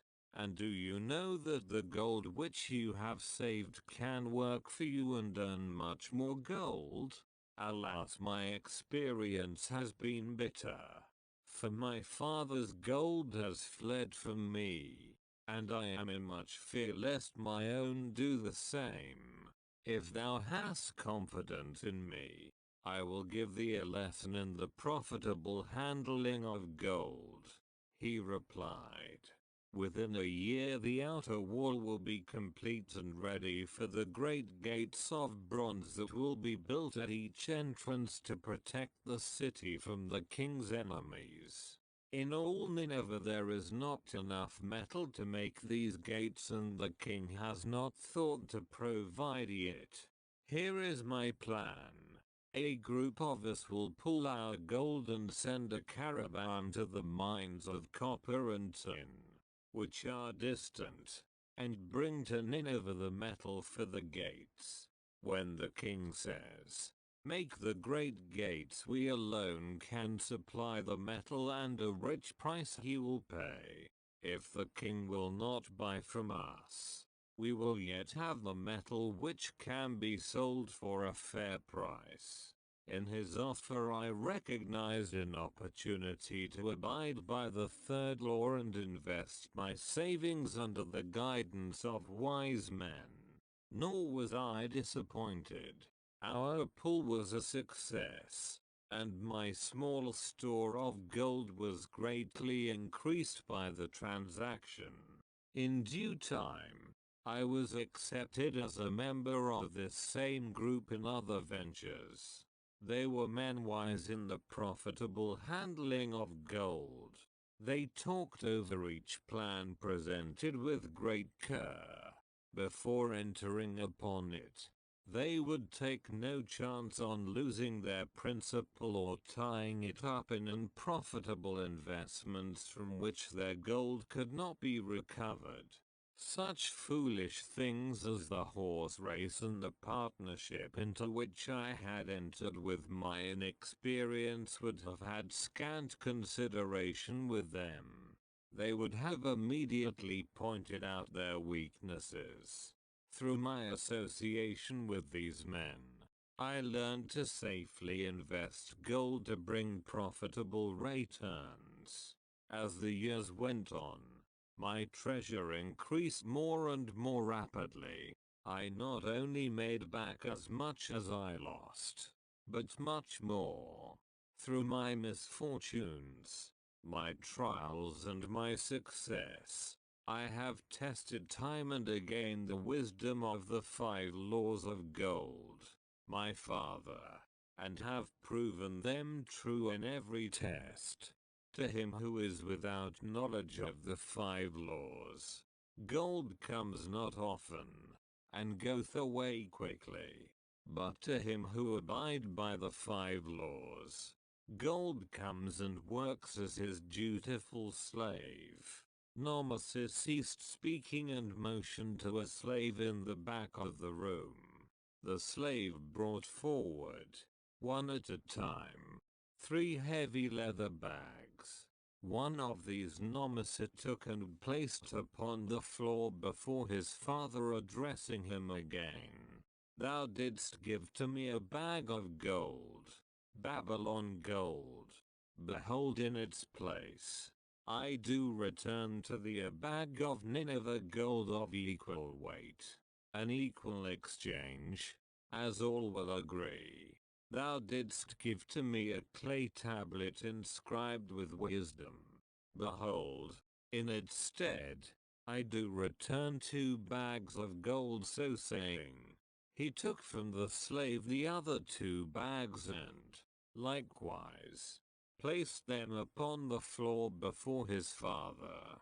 "This I do to prove to thee, my father, of how much greater value I consider thy wisdom than thy gold. Yet, who can measure in bags of gold the value of wisdom? Without wisdom, gold is quickly lost by those who have it, but with wisdom, gold can be secured by those who have it not, as these 3 bags of gold do prove. It does, indeed, give to me the deepest satisfaction, my father, to stand before thee and say that, because of thy wisdom, I have been able to become rich and respected before men."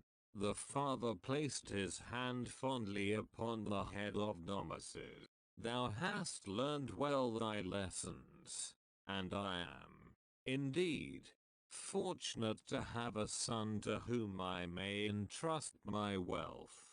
Calabab seized his tail and looked critically at his listeners.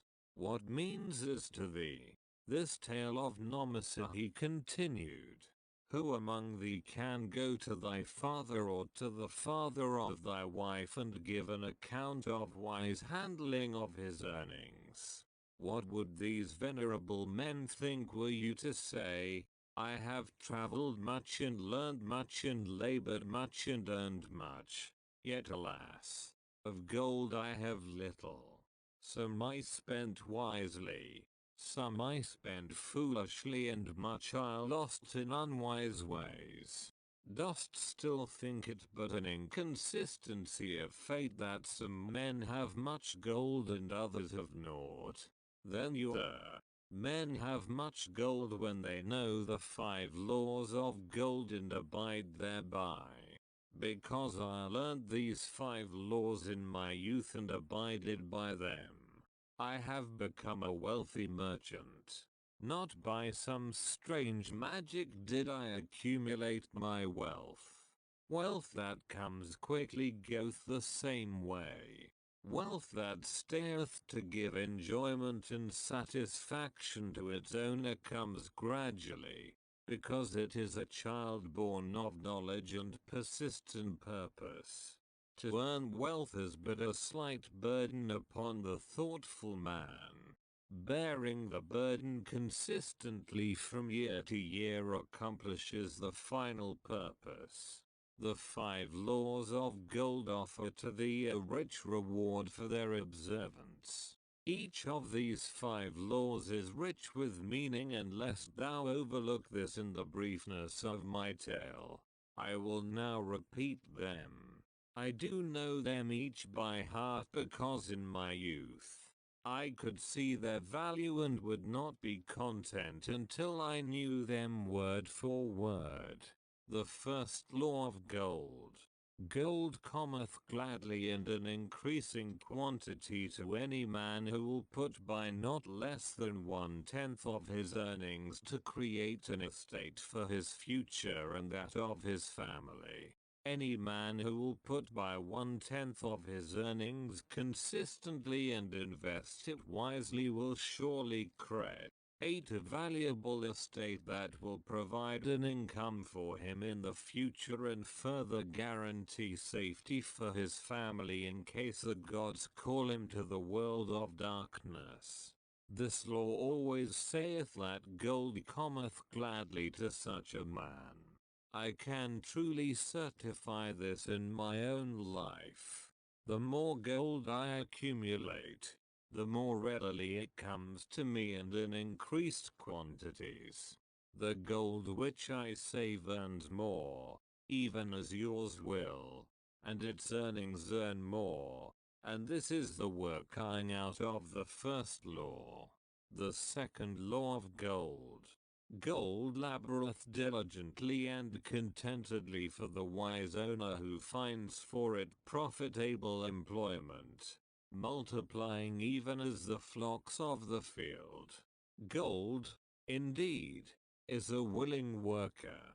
It is ever eager to multiply when opportunity presents itself.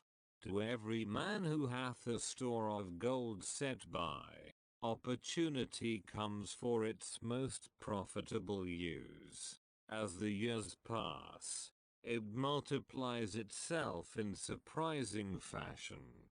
The third law of gold. Gold clingeth to the protection of the cautious owner who invests it under the advice of men wise in its handling. Gold, indeed, clingeth to the cautious owner, even as it flees the careless owner. The man who seeks the advice of men wise in handling gold soon learneth not to jeopardize his treasure, but to preserve in safety and to enjoy in contentment its consistent increase. The fourth law of gold: gold slippeth away front the man who invests it in businesses or purposes with which he is not familiar or which are not approved by those skilled in its keep. To the man who hath gold, yet is not skilled in its handling, many uses for it appear most profitable. Too often these are fraught with danger of loss, and if properly analyzed by wise men, show small possibility of profit.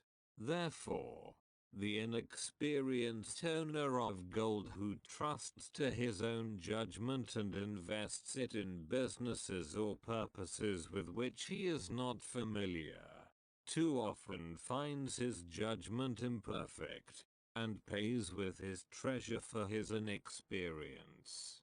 Wise, indeed, is he who investeth his treasures under the advice of men skilled in the ways of gold. The fifth law of gold: gold flees the man who would force it to impossible earnings, or who followeth the alluring advice of tricksters and schemers, or who trusts it to his own inexperience and romantic desires in investment. Fanciful propositions that thrill like adventure tales always come to the new owner of gold. These appear to endow his treasure with magic powers that will enable it to make impossible earnings. Yet heed ye the wise men, for verily they know the risks that lurk behind every plan to make great wealth suddenly. Forget not the rich men of Nineveh, who would take no chance of losing their principal or tying it up in unprofitable investments. This ends my tale of the 5 laws of gold. In telling it to thee, I have told the secrets of my own success.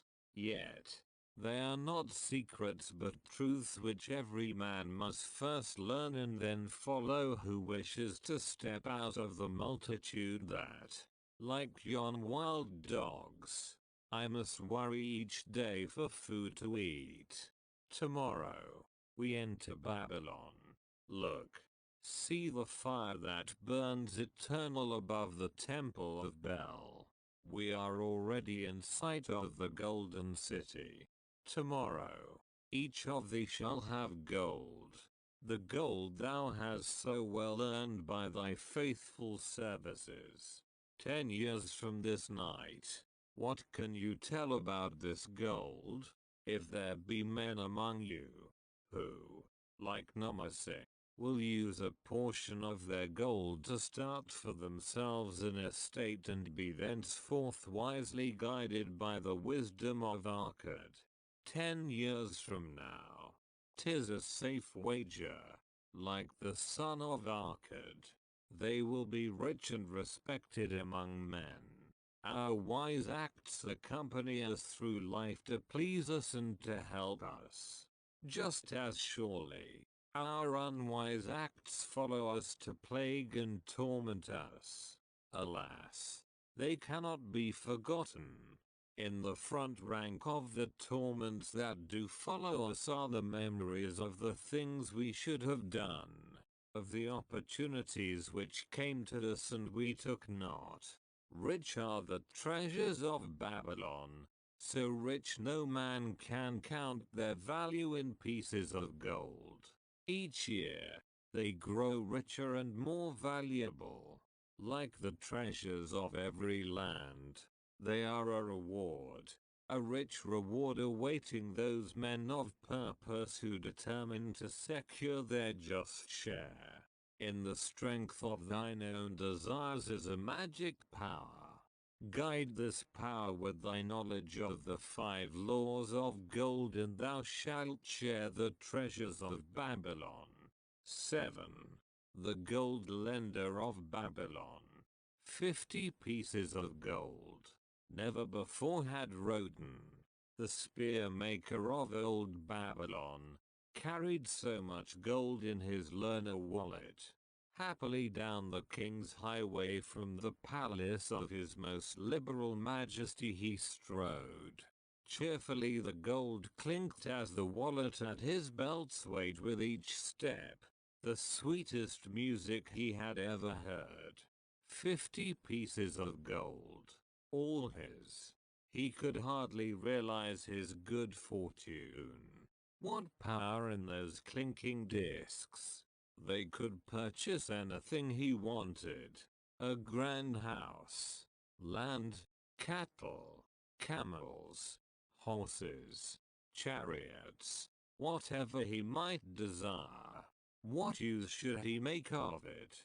This evening as he turned into a side street toward the home of his sister, he could think of nothing he would rather possess than those same glittering, heavy pieces of gold, his to keep.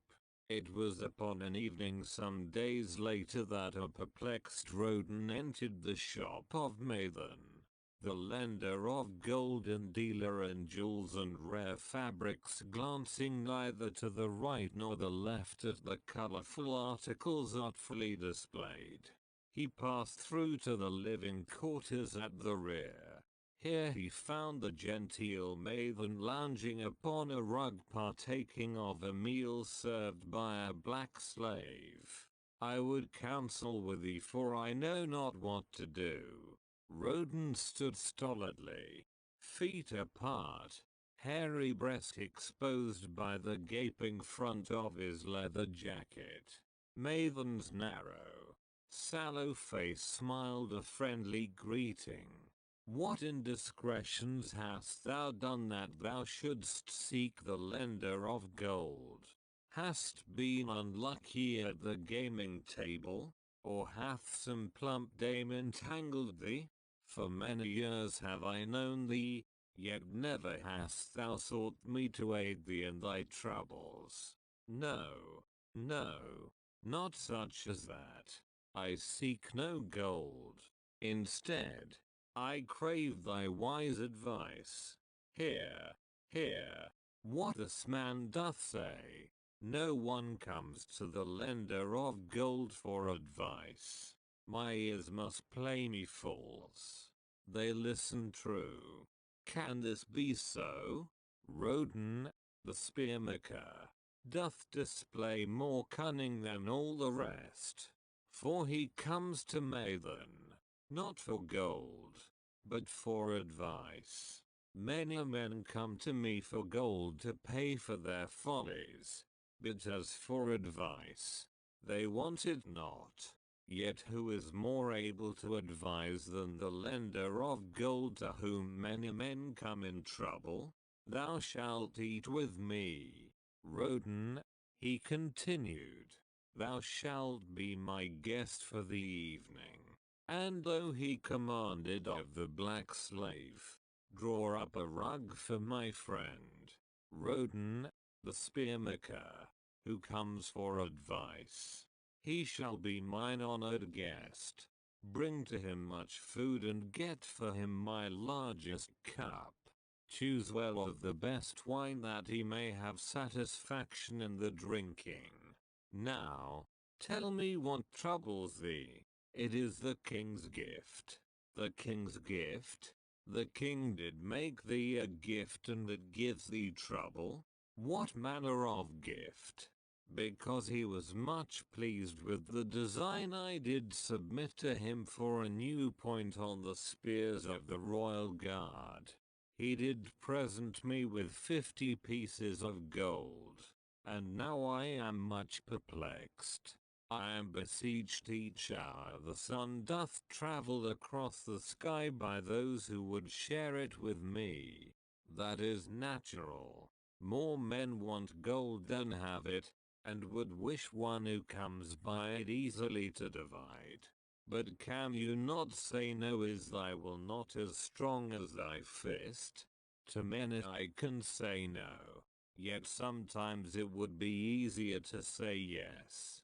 Can one refuse to share with one's sister to whom he is deeply devoted? Surely, thy own sister would not wish to deprive thee of enjoying thy reward.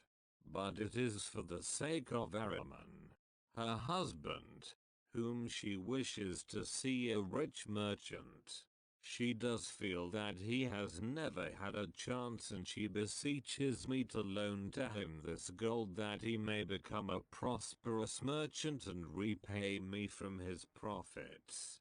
My friend, resumed Mathan, 'tis a worthy subject thou bringest to discuss. Gold bringeth unto its possessor responsibility and a changed position with his fellow men. It bringeth fear lest he lose it or it be tricked away from him. It bringeth a feeling of power and ability to do good. Likewise, it bringeth opportunities whereby his very good intentions may bring him into difficulties.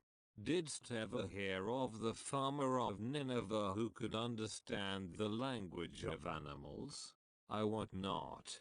For 'tis not the kind of tale men like to tell over the bronze caster's forge.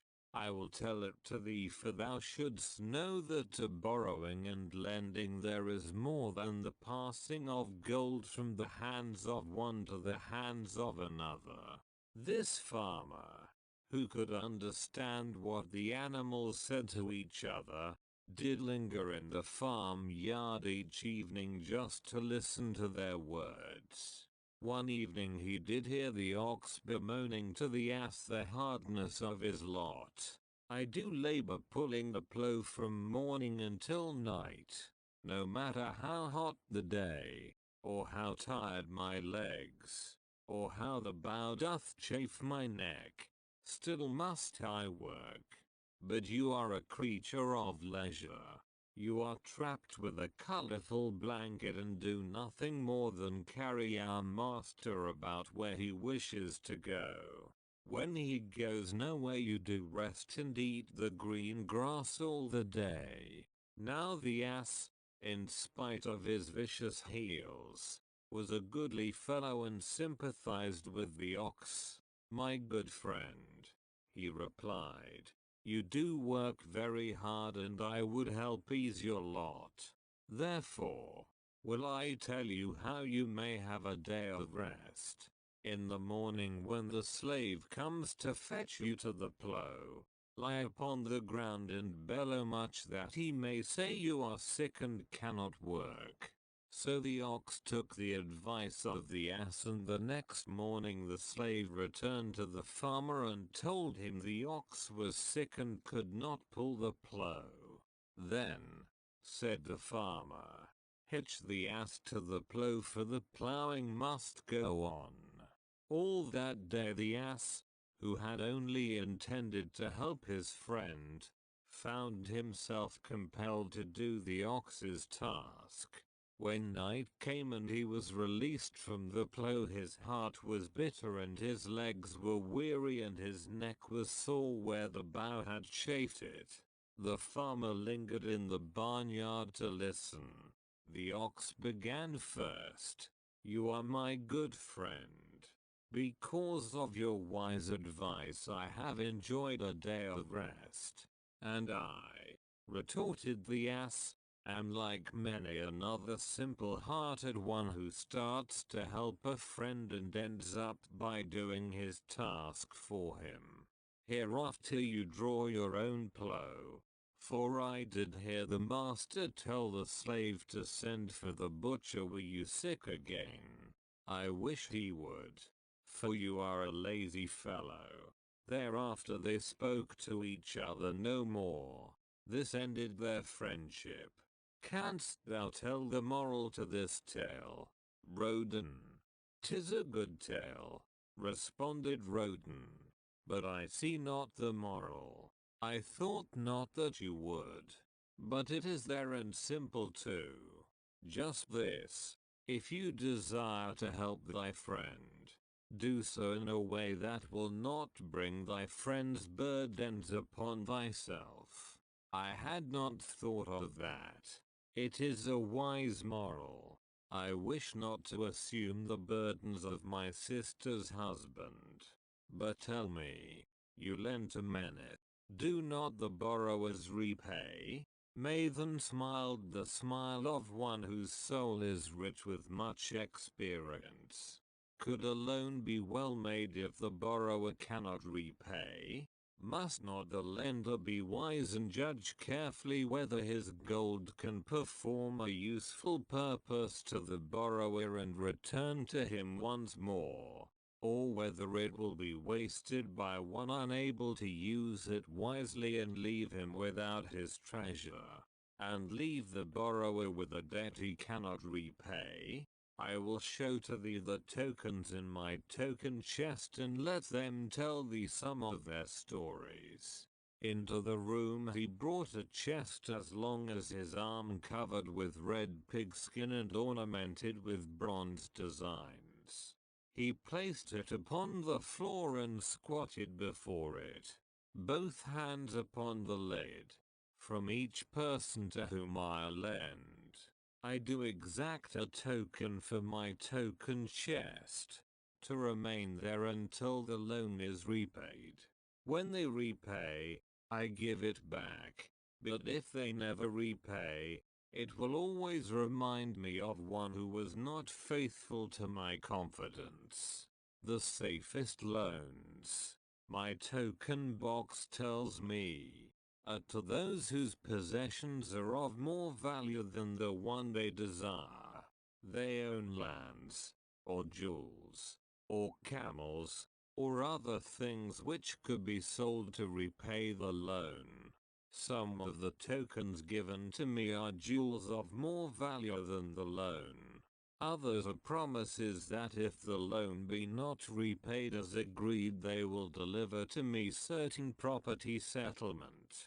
On loans like those I am assured that my gold will be returned with the rental thereon, for the loan is based on property. In another class are those who have the capacity to earn. They are such as you, who labor or serve and are paid. They have income, and if they are honest and suffer no misfortune, I know that they also can repay the gold I loaned them and the rental to which I am entitled. Such loans are based on human effort. Others are those who have neither property nor assured earning capacity. Life is hard, and there will always be some who cannot adjust themselves to it. Alas for the loans I make them, even though they be no larger than a pence. My token box may censure me in the years to come unless they be guaranteed by good friends of the borrower who know him honorable. Mathan released the clasp and opened the lid. Roden leaned forward eagerly. At the top of the chest a bronze neckpiece lay upon a scarlet cloth. Mathan picked up the piece and patted it affectionately. This shall always remain in my token chest because the owner has passed on into the great darkness. I treasure it, his token, and I treasure his memory, for he was my good friend. We traded together with much success until out of the East he brought a woman to wed. Beautiful, but not like our women. A dazzling creature. He spent his gold lavishly to gratify her desires. He came to me in distress when his gold was gone. I counseled with him. I told him I would help him to once more master his own affairs. He swore by the sign of the great bull that he would. But it was not to be. In a quarrel she thrust a knife into the heart he dared her to pierce, and she questioned Roden. Yes, of course, this was hers. He picked up the scarlet cloth. In bitter remorse she threw herself into the Euphrates. These two loans will never be repaid. The chest tells you, Roden, that humans in the throes of great emotions are not safe risks for the gold lender.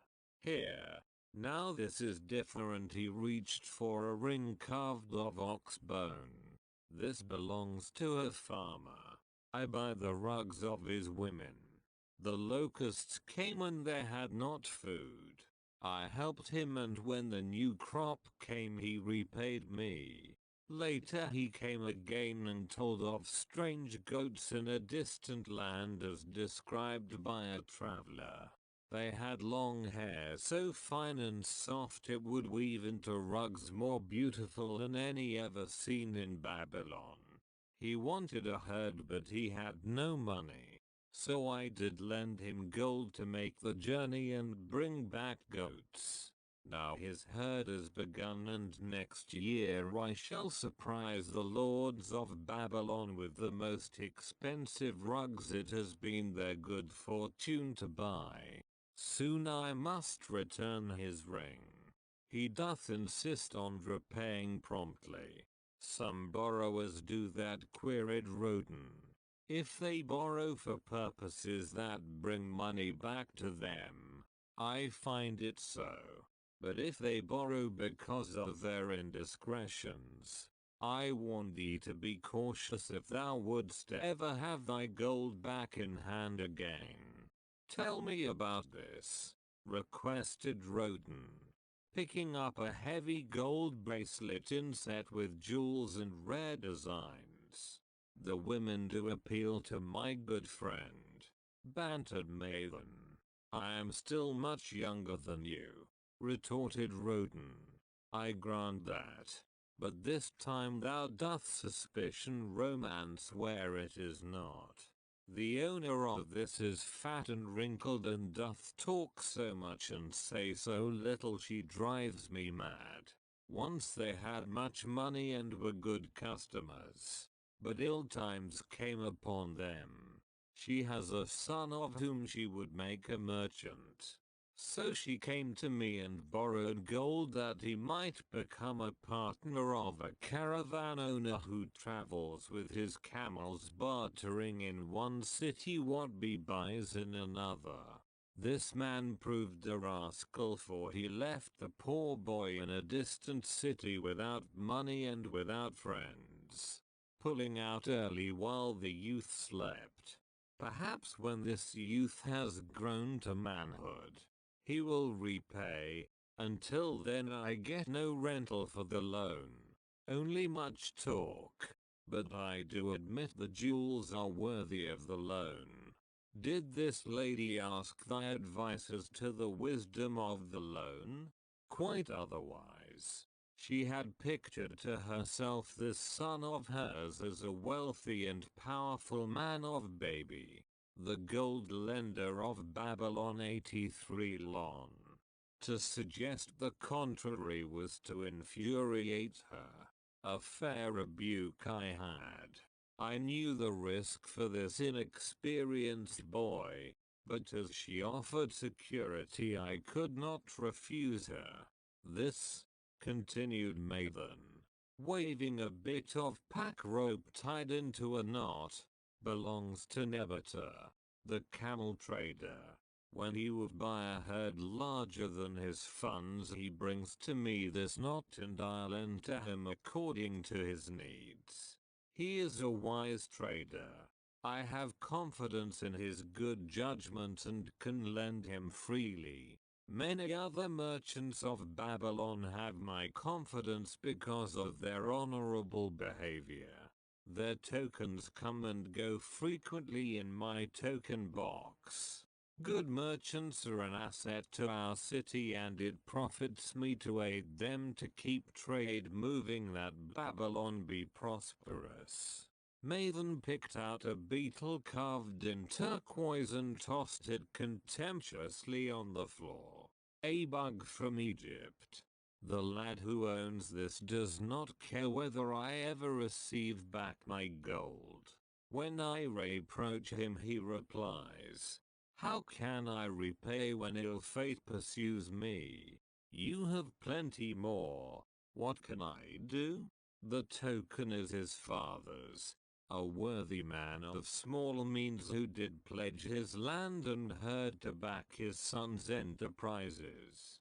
The youth found success at first and then was overzealous to gain great wealth.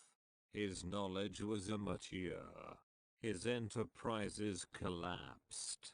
Youth is ambitious. Youth would take shortcuts to wealth and the desirable things for which it stands. To secure wealth quickly, youth often borrows unwisely. Youth, never having had experience, cannot realize that hopeless debt is like a deep pit into which one may descend quickly and where one may struggle vainly for many days. It is a pit of sorrow and regrets where the brightness of the sun is overcast and night is made unhappy by restless sleeping. Yet, I do not discourage borrowing gold. I encourage it. I recommend it if it be for a wise purpose. I myself made my first real success as a merchant with borrowed gold. Yet, what should the lender do in such a case? The youth is in despair and accomplishes nothing. He is discouraged. He makes no effort to repay. My heart turns against depriving the father of his land and cattle. You tell me much that I am interested to hear, ventured Roden. But I hear no answer to my question. Should I lend my 50 pieces of gold to my sister's husband? They mean much to me. Thy sister is a sterling woman whom I do much esteem. Should her husband come to me and ask to borrow 50 pieces of gold, I should ask him for what purpose he would use it. If he answered that he desired to become a merchant like myself and deal in jewels and rich furnishings, I would say, what knowledge have you of the ways of trade? Do you know where you can buy at lowest cost? Do you know where you can sell at a fair price? Could he say yes to these questions? No, he could not, Roden admitted. He has helped me much in making spears and he has helped some in the shops. Then, would I say to him that his purpose was not wise? Merchants must learn their trade. His ambition, though worthy, is not practical and I would not lend him any gold. But, supposing he could say, yes, I have helped merchants much. I know how to travel to Smyrna and to buy at low cost the rugs the housewives weave. I also know many of the rich people of Babylon to whom I can sell these at a large profit. Then I would say, your purpose is wise and your ambition honorable.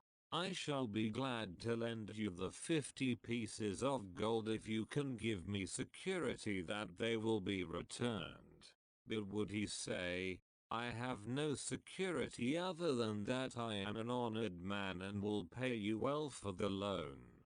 Then would I reply, I treasure much each piece of gold. Were the robbers to take it from you as you journeyed to Smyrna or take the rugs from you as you returned, then you would have no means of repaying me and my gold would be gone. Gold, you see, Roden, is the merchandise of the lender of money. It is easy to lend. If it is lent unwisely, then it is difficult to get back. The wise lender wishes not the risk of the undertaking but the guarantee of safe repayment. 'Tis well, he continued, to assist those that are in trouble. 'Tis well to help those upon whom fate has laid a heavy hand. 'Tis well to help those who are starting that they may progress and become valuable citizens. But help must be given wisely, lest, like the farmer's ass, in our desire to help we but take upon ourselves the burden that belongs to another. Again I wandered from thy question, Roden. But hear my answer. Keep thy 50 pieces of gold. What thy labor earns for thee and what is given thee for reward is thine own, and no man can put an obligation upon thee to part with it unless it do be thy wish. If thee wouldst lend it so that it may earn thee more gold, then lend with caution and in many places. I like not idle gold, even less I like too much of risk. How many years hast thou labored as a spearmaker? Fully 3. How much besides the king's gift hast saved 3 gold pieces? Each year that thou hast labored thou hast denied thyself good things to save from thine earnings 1 piece of gold. 'Tis as you say. Then mightest save in 50 years of labor 50 pieces of gold by thy self-denial. A lifetime of labor it would be. Thinkest thou thy sister would wish to jeopardize the savings of 50 years of labor over the bronze melting pot that her husband might experiment on being a merchant? Not if I spoke in your words. Then go to her and say, 3 years I have labored each day except fast days, from morning until night, and I have denied myself many things that my heart craved. For each year of labor and self-denial I have to show 1 piece of gold. Thou art my favored sister, and I wish that thy husband may engage in business in which he will prosper greatly. If he will submit to me a plan that seems wise and possible to my friend, then will I gladly lend to him my savings of an entire year that he may have an opportunity to prove that he can succeed. Do that, I say. And if he has within him the soul to succeed he can prove it. If he fails he will not owe thee more than he can hope someday to repay. I am a gold lender because I own more gold than I can use in my own trade.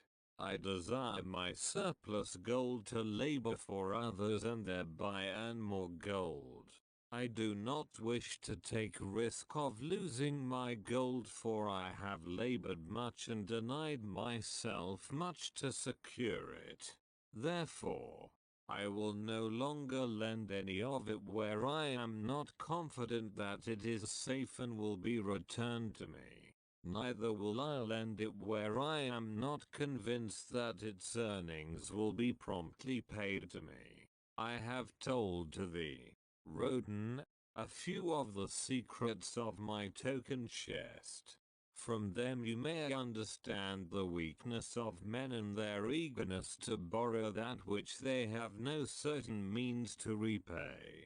From this you can see how often their high hopes of the great earnings they could make, if they but had gold, are but false hopes they have not the ability or training to fulfill. Thou, Roden, now have gold which thou shouldst put to earning more gold for thee. Thou art about to become even as I, a gold lender. If thou dost safely preserve thy treasure it will produce liberal earnings for thee and be a rich source of pleasure and profits during all thy days. But if thou dost let it escape from thee, it will be a source of constant sorrow and regret as long as thy memory doth last. What desirest thou most of this gold in thy wallet? To keep it safe. Wisely spoken, replied Mathan approvingly. Thy first desire is for safety. Thinkest thou that in the custody of thy sister's husband it would be truly safe from possible loss?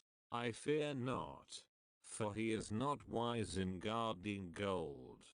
Then be not swayed by foolish sentiments of obligation to trust thy treasure to any person. If thou wouldst help thy family or thy friends, find other ways than risking the loss of thy treasure. Forget not that gold slippeth away in unexpected ways from those unskilled in guarding it. As well waste thy treasure in extravagance as let others lose it for thee. What next after safety dost desire of this treasure of thine? That it earn more gold. Again thou speakest with wisdom. It should be made to earn and grow larger. Gold wisely lent may even double itself with its earnings before a man like you groweth old. If you risk losing it, you risk losing all that it would earn as well. Therefore, be not swayed by the fantastic plans of impractical men who think they see ways to force thy gold to make earnings unusually large. Such plans are the creations of dreamers unskilled in the safe and dependable laws of trade.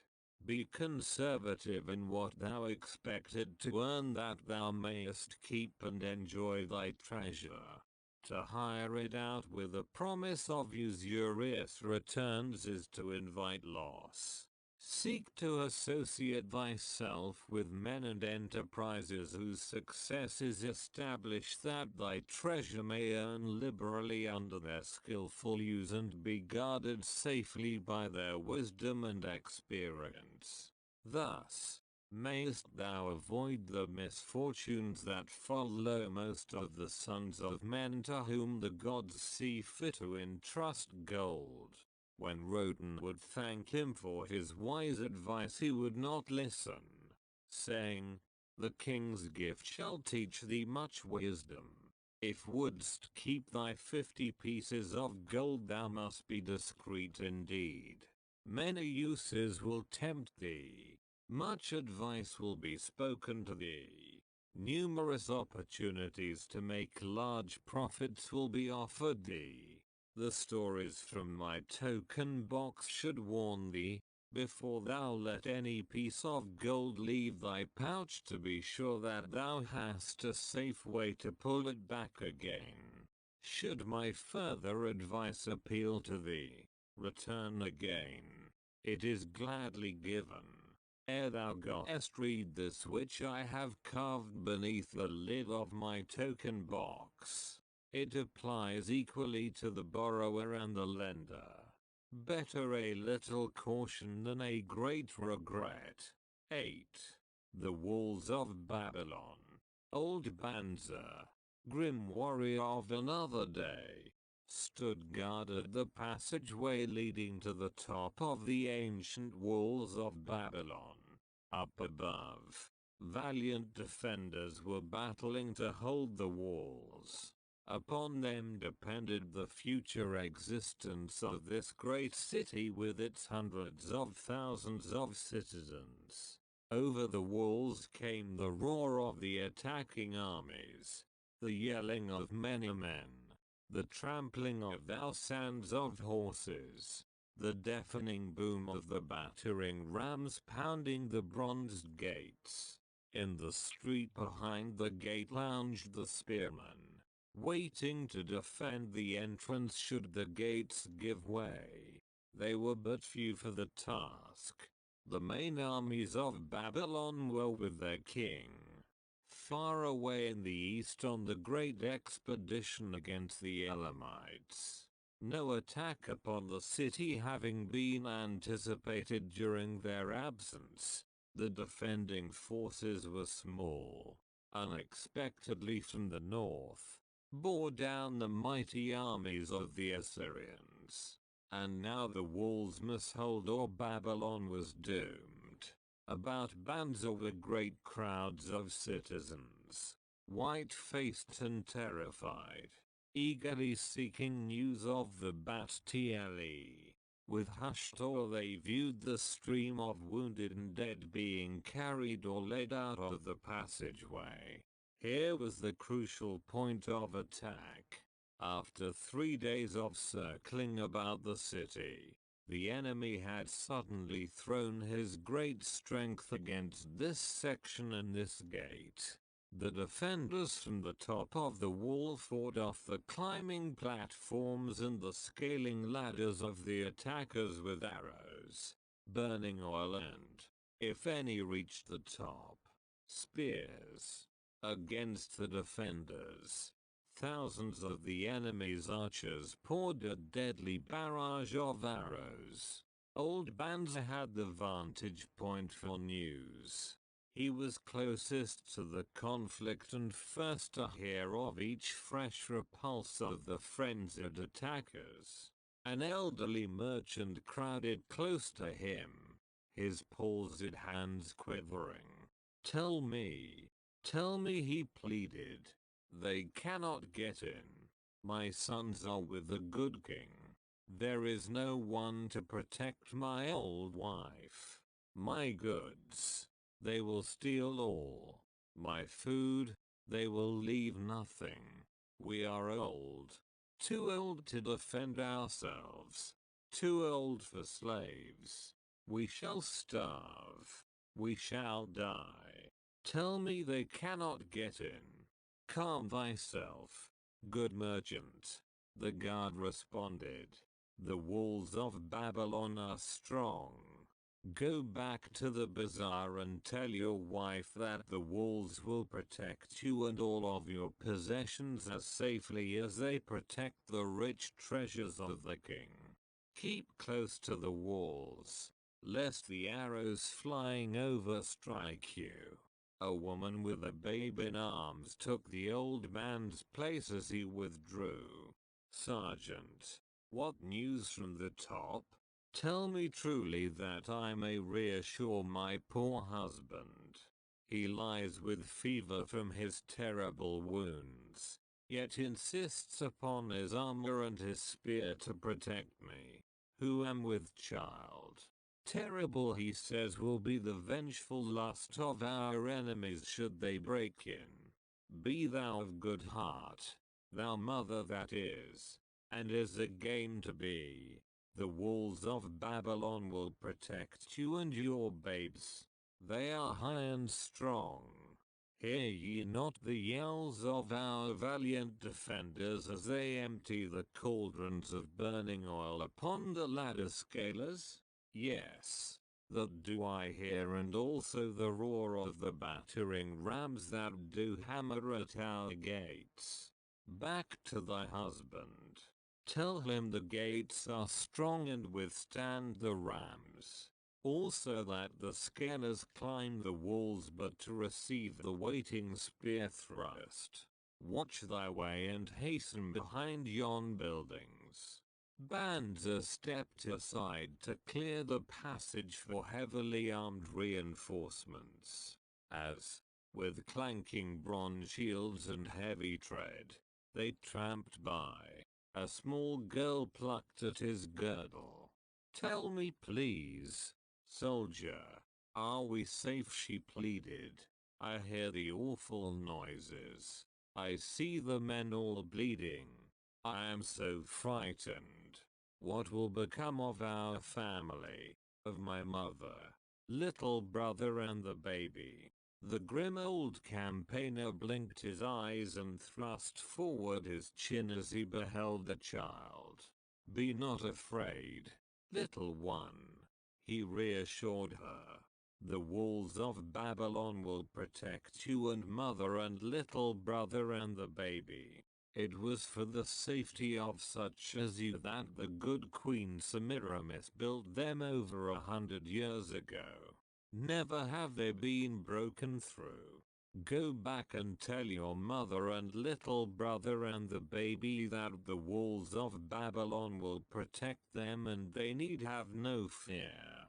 Day after day old Banzer stood at his post and watched the reinforcements file up the passageway, there to stay and fight until wounded or dead they came down once more.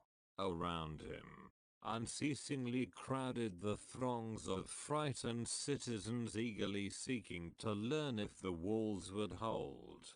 To all he gave his answer with the fine dignity of an old soldier. The walls of Babylon will protect you. For 3 weeks and 5 days the attack waged with scarcely ceasing violence. Harder and grimmer set the jaw of Banzer as the passage behind, wet with the blood of the men wounded, was churned into mud by the never-ceasing streams of men passing up and staggering down. Each day the slaughtered attackers piled up in heaps before the wall. Each night they were carried back and buried by their comrades. Upon the 5th night of the 4th week the clamor without diminished.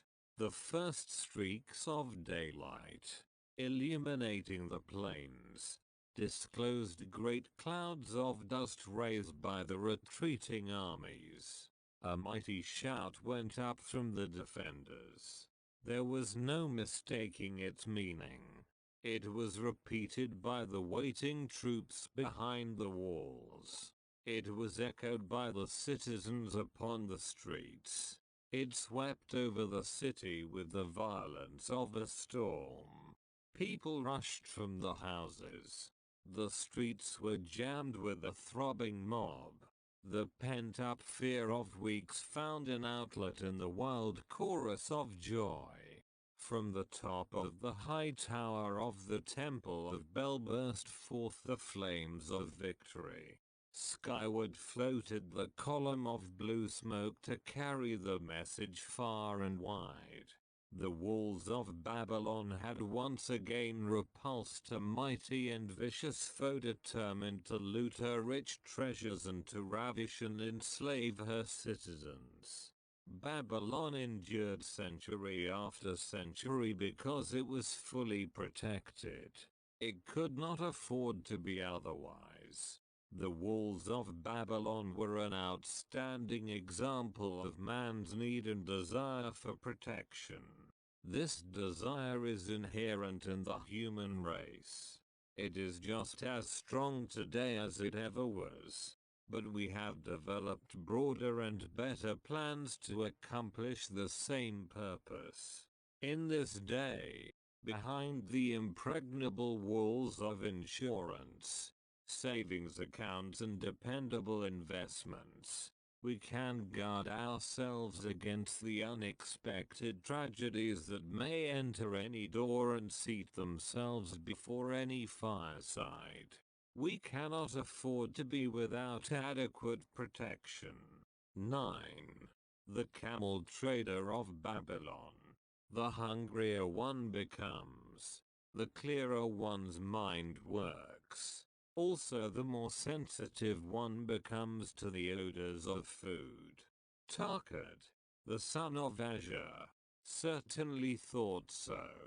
For 2 whole days he had tasted no food except 2 small figs purloined from over the wall of a garden.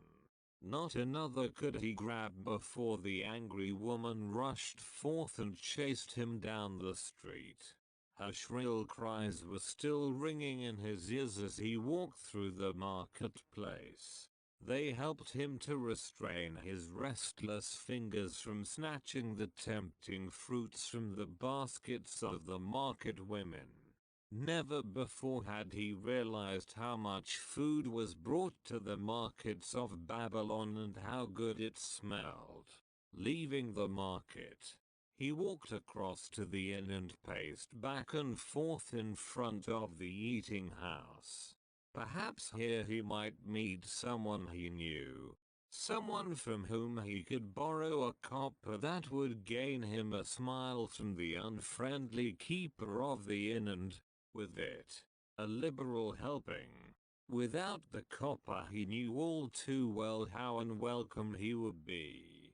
In his abstraction he unexpectedly found himself face to face with the one man he wished most to avoid.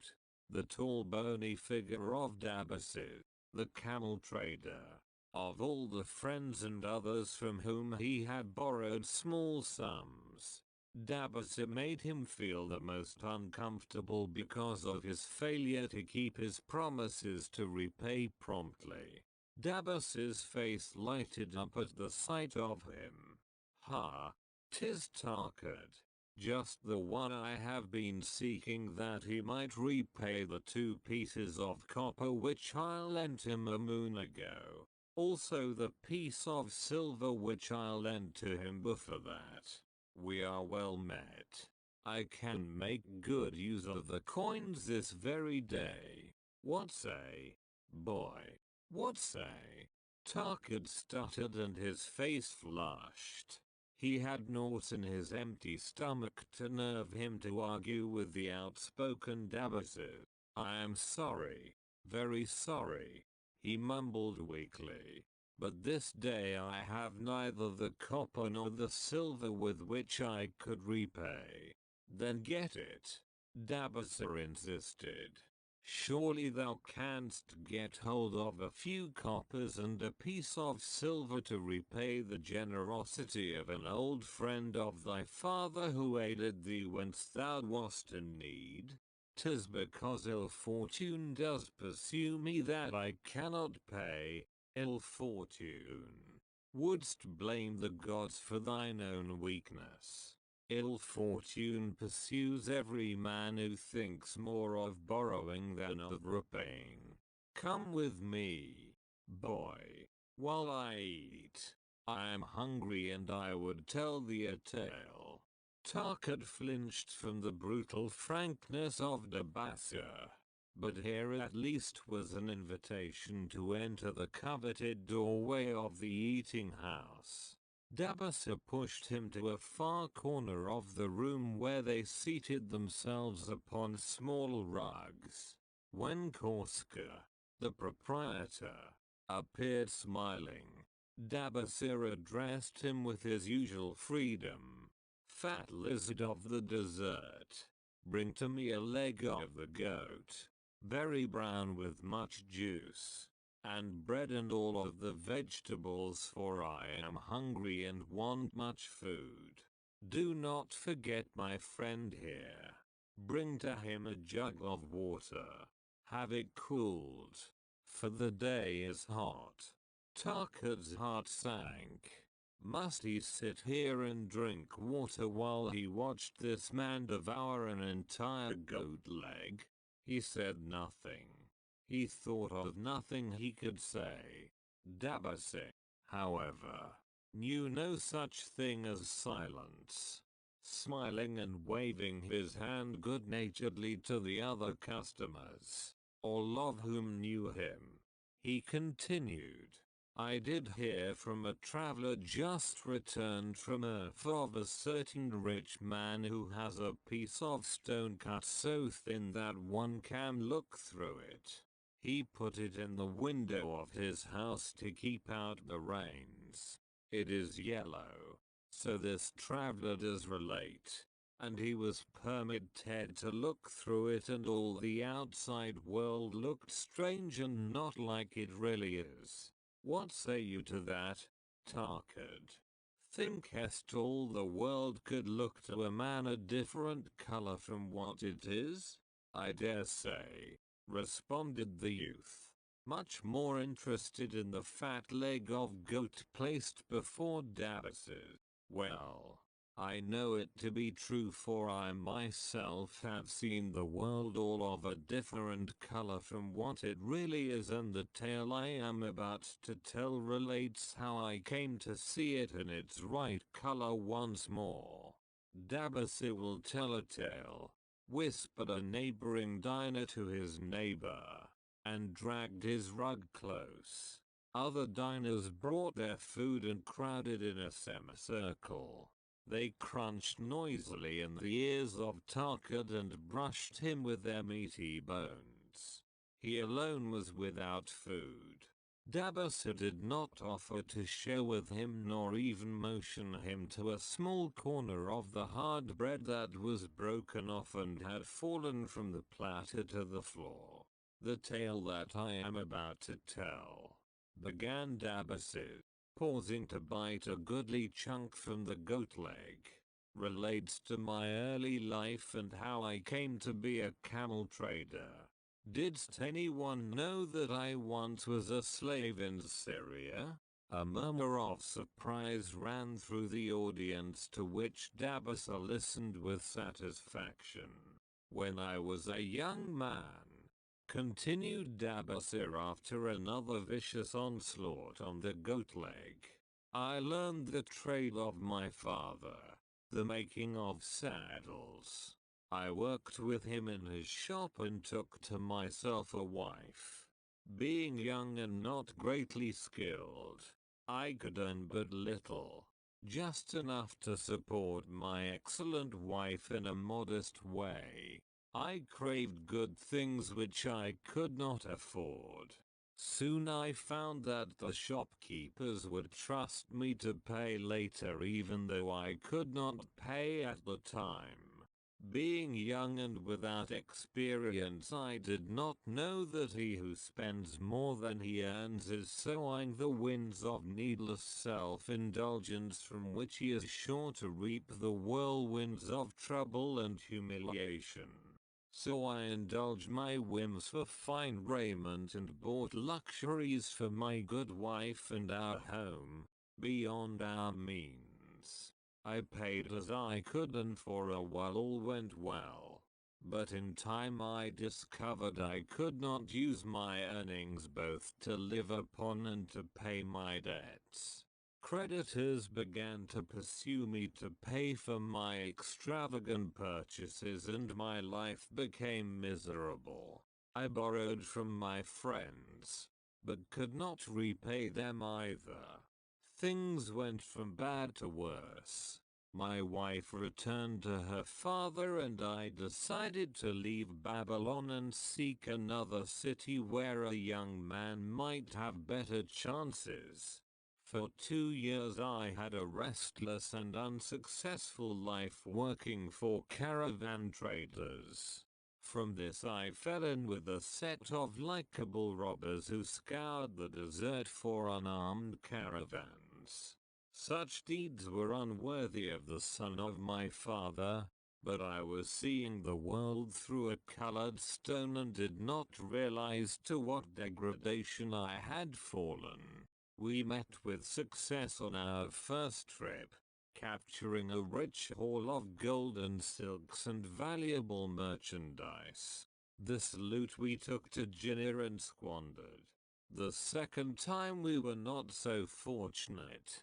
Just after we had made our capture, we were attacked by the spearsmen of a native chief to whom the caravans paid for protection. Our 2 leaders were killed, and the rest of us were taken to Damascus, where we were stripped of our clothing and sold as slaves. I was purchased for 2 pieces of silver by a Syrian desert chief. With my hair shorn and but a loincloth to wear, I was not so different from the other slaves. Being a reckless youth, I thought it merely an adventure until my master took me before his 4 wives and told them they could have me for a eunuch. Then, indeed, did I realize the hopelessness of my situation. These men of the desert were fierce and warlike. I was subject to their will without weapons or means of escape. Fearful I stood, as those 4 women looked me over. I wondered if I could expect pity from them. Sarah, the first wife, was older than the others. Her face was impassive as she looked upon me. I turned from her with little consolation. The next was a contemptuous beauty who gazed at me as indifferently as if I had been a worm of the earth. The 2 younger ones tittered as though it were all an exciting joke. It seemed an age that I stood awaiting sentence. Each woman appeared willing for the others to decide. Finally Sarah spoke up in a cold voice. Of eunuchs we have plenty, but of camel tenders we have few, and they are a worthless lot. Even this day I would visit my mother who is sick with the fever, and there is no slave I would trust to lead my camel. Ask this slave if he can lead a camel. My master thereupon questioned me, "What know you of camels?"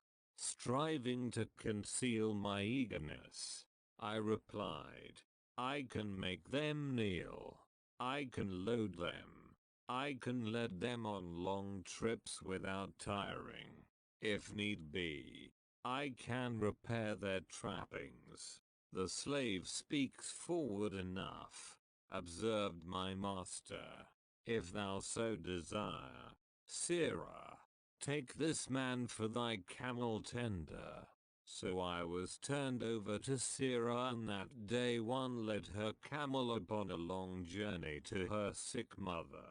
I took the occasion to thank her for her intercession, and also to tell her that I was not a slave by birth, but the son of a freeman, an honorable saddle maker of Babylon. I also told her much of my story.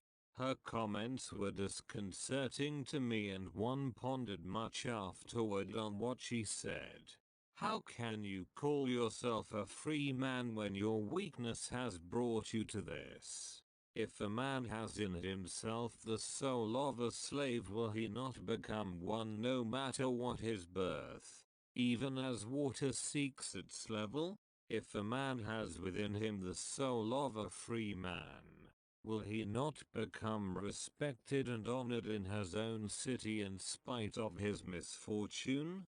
For over a year I was a slave and lived with the slaves, but I could not become as one of them. One day Sirrah asked me, in the eventime when the other slaves can mingle and enjoy the society of each other, "Why dost thou sit in thy tent alone?"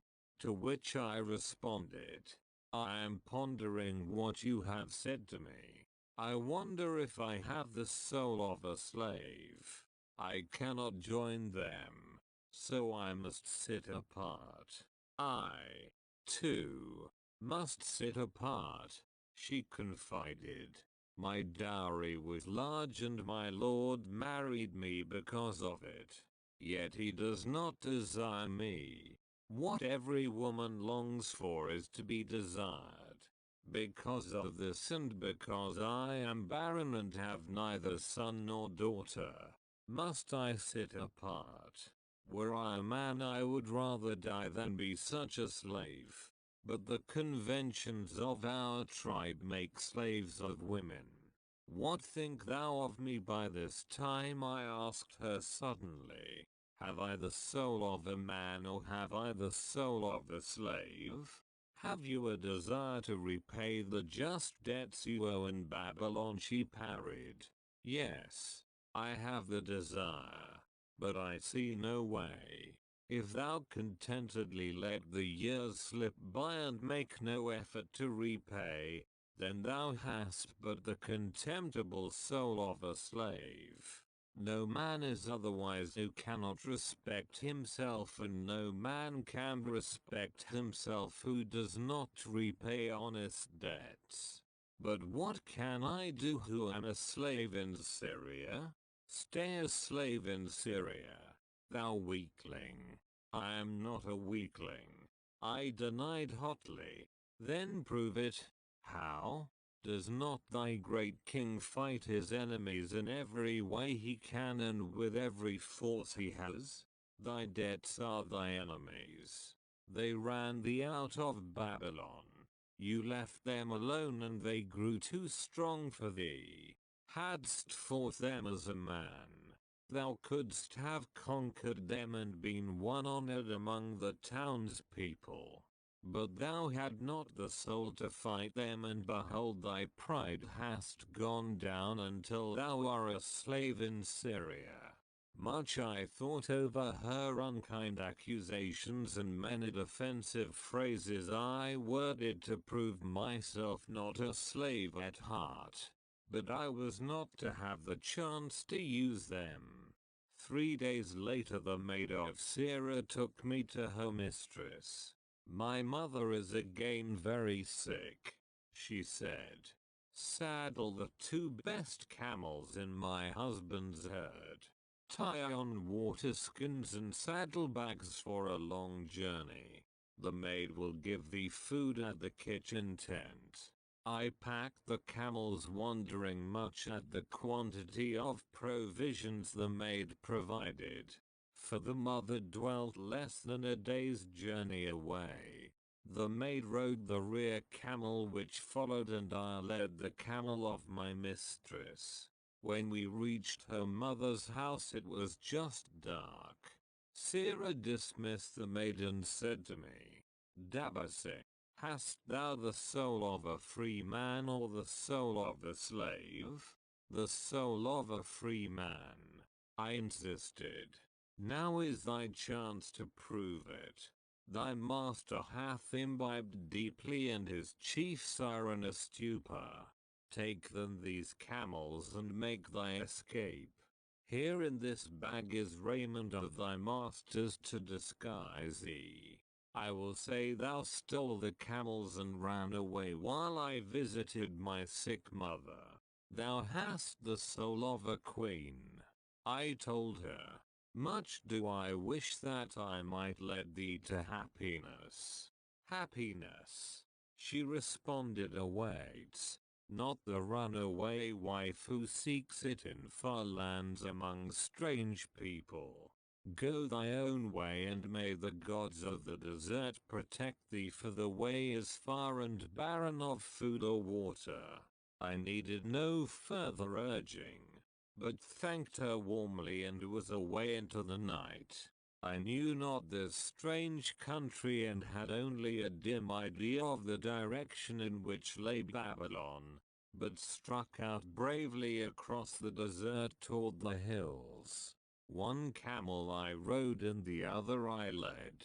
All that night I traveled and all the next day, urged on by the knowledge of the terrible fate that was meted out to slaves who stole their master's property and tried to escape.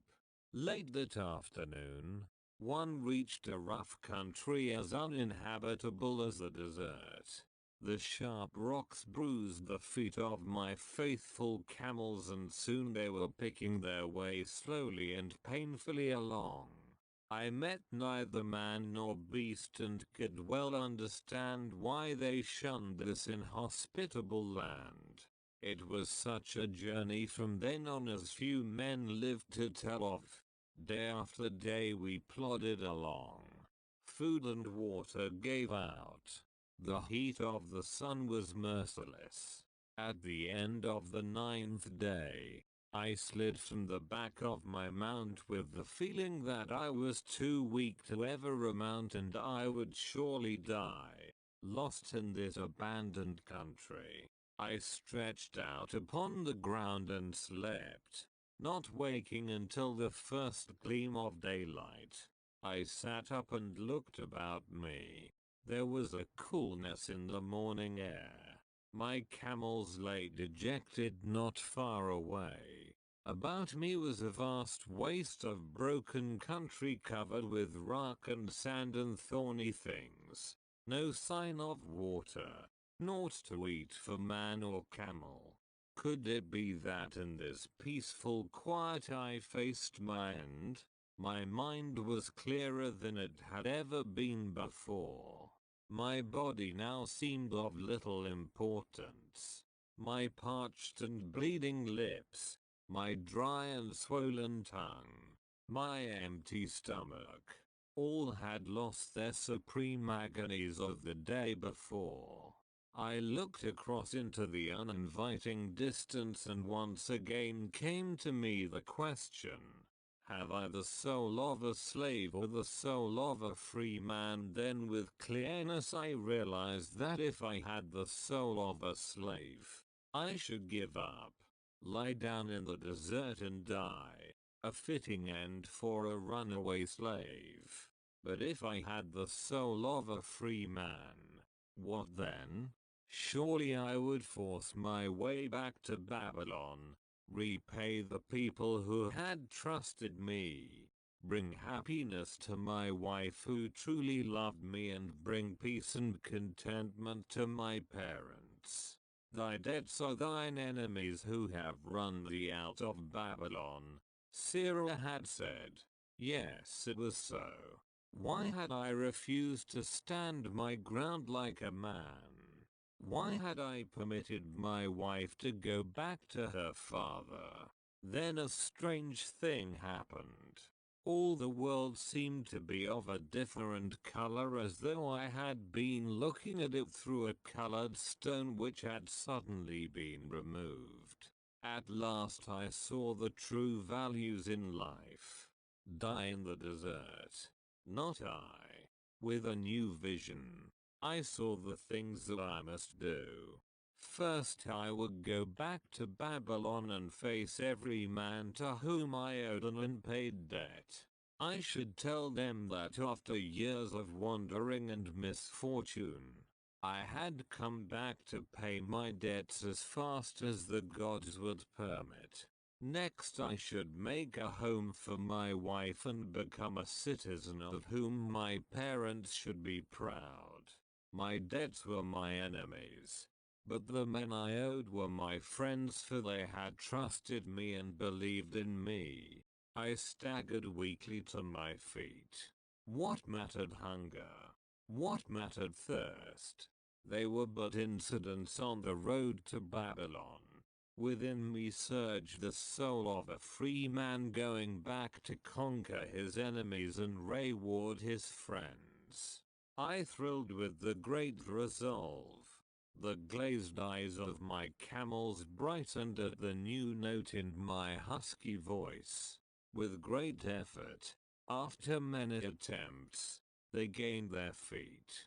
With pitiful perseverance, they pushed on toward the north, where something within me said we would find Babylon. We found water. We passed into a more fertile country where were grass and fruit. We found the trail to Babylon because the soul of a free man looks at life as a series of problems to be solved and solves them, while the soul of a slave whines. What can I do who am but a slave? How about thee, Tarkard? Dost thy empty stomach make thy head exceedingly clear? Art ready to take the road that leads back to self-respect? Canst thou see the world in its true color? Hast thou the desire to pay thy honest debts, however many they may be, and once again be a man respected in Babylon? Moisture came to the eyes of the youth. He rose eagerly to his knees. Thou hast shown me a vision. Already I feel the soul of a free man surge within me. But how fared you upon your return? Questioned an interested listener. Where the determination is, the way can be found. Dabasa replied. I now had the determination, so I set out to find a way. First I visited every man to whom I was indebted and begged his indulgence until I could earn that with which to repay. Most of them met me gladly. Several reviled me, but others offered to help me. One indeed did give me the very help I needed. It was Mythen, the gold lender. Learning that I had been a camel tender in Syria, he sent me to old Nebatta, the camel trader, just commissioned by our good king to purchase many herds of sound camels for the great expedition. With him, my knowledge of camels I put to good use. Gradually I was able to repay every copper and every piece of silver. Then at last I could hold up my head and feel that I was an honorable man among men. Again Dabasa turned to his food. Corsica, thou snail, he called loudly to be heard in the kitchen. The food is cold. Bring me more meat fresh from the roasting. Bring thou also a very large portion for Tarkad, the son of my old friend, who is hungry and shall eat with me. So ended the tale of Dabasa the camel trader of old Babylon. He found his own soul when he realized a great truth. A truth that had been known and used by wise men long before his time. It has led men of all ages out of difficulties and into success, and it will continue to do so for those who have the wisdom to understand its magic power. It is for any man to use who reads these lines. Where the determination is, the way can be found. 10. The clay tablets from Babylon. St. Swithin's College, Nottingham University, Newark-on-Trent, Nottingham. The 21st of October, 1934. Professor Franklin Caldwell, care of British Scientific Expedition, Hilla, Mesopotamia. My dear Professor, the 5 clay tablets from your recent excavation and the ruins of Babylon arrived on the same boat with your letter. I have been fascinated no end, and have spent many pleasant hours translating their inscriptions. I should have answered your letter at once, but delayed until I could complete the translations which are attached. The tablets arrived without damage, thanks to your careful use of preservatives and excellent packing. You will be as astonished as we in the laboratories at the story they relate. One expects the dim and distant past to speak of romance and adventure, Arabian Nights sort of things, you know, when instead it discloses the problem of a person named Dabasa to pay off his debts. One realizes that conditions upon this old world have not changed as much in 5,000 years as one might expect. It's odd, you know, but these old inscriptions rather rag me, as the students say. Being a college professor, I am supposed to be a thinking human being possessing a working knowledge of most subjects. Yet, here comes this old chap out of the dust-covered ruins of Babylon to offer a way I had never heard of to pay off my debts and at the same time acquire gold to jingle in my wallet. Pleasant thought, I say, and interesting to prove whether it will work as well nowadays as it did in old Babylon. Mrs. Shrewsbury and myself are planning to try out his plan upon our own affairs, which could be much improved. Wishing you the best of luck in your worthy undertaking and waiting eagerly another opportunity to assist. I am. Tablet 1, yours sincerely, Alfred H. Shrewsbury, Department of Archaeology. Now, when the moon becometh full, I, Dabasa, who am but recently returned from slavery in Syria, with the determination to pay my many just debts and become a man of means worthy of respect in my native city of Babylon, do here engrave upon the clay a permanent record of my affairs to guide and assist me in carrying through my high desires. Under the wise advice of my good friend Mathan, the gold lender, I am determined to follow an exact plan that he doth say will let any honorable man out of debt into means and self-respect. This plan includeth 3 purposes, which are my hope and desire. First, the plan doth provide for my future prosperity. Therefore 1/10 of all I earn shall be set aside as my own to keep. For Mathan speaketh wisely when he saith, That man who keepeth in his purse both gold and silver that he need not spend is good to his family and loyal to his king. The man who hath but a few coppers in his purse is indifferent to his family and indifferent to his king. But the man who hath naught in his purse is unkind to his family and is disloyal to his king. For his own heart is bitter.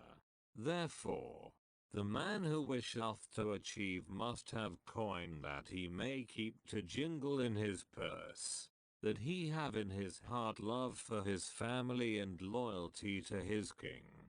Second, the plan doth provide that I shall support and clothe my good wife who hath returned to me with loyalty from the house of her father. For Mathan doth say that to take good care of a faithful wife putteth self-respect into the heart of a man and addeth strength and determination to his purposes. Therefore 7/10 of all I earn shall be used to provide a home, clothes to wear, and food to eat, with a bit extra to spend, that our lives be not lacking in pleasure and enjoyment. But he doth further enjoin the greatest care that we spend not greater than 7/10 of what I earn for these worthy purposes. Herein lieth the success of the plan. I must live upon this portion and never use more nor buy what I may not pay for out of this portion. Tablet 2/3. The plan doth provide that out of my earnings my debts shall be paid. Therefore each time the moon is full, 2/10 of all I have earned shall be divided honorably and fairly among those who have trusted me and to whom I am indebted. Thus in due time will all my indebtedness be surely paid.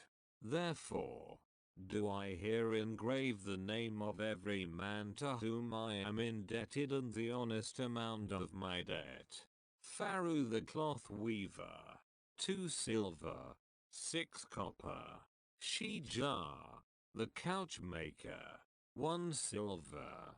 Amma, my friend, 3 silver, 1 copper.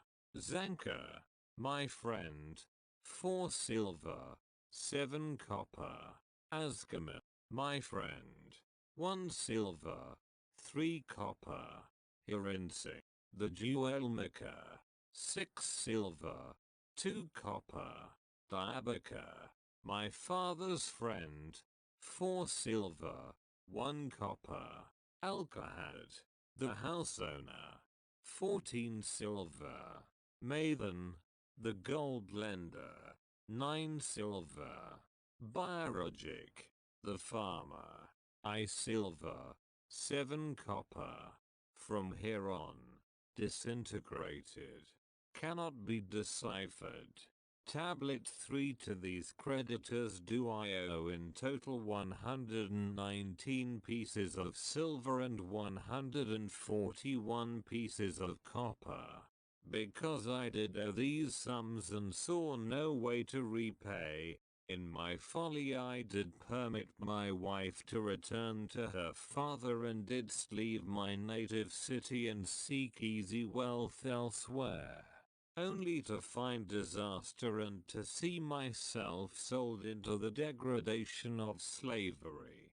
Now that Mathan doth show me how I can repay my debts in small sums of my earnings, do I realize the great extent of my folly in running away from the results of my extravagances.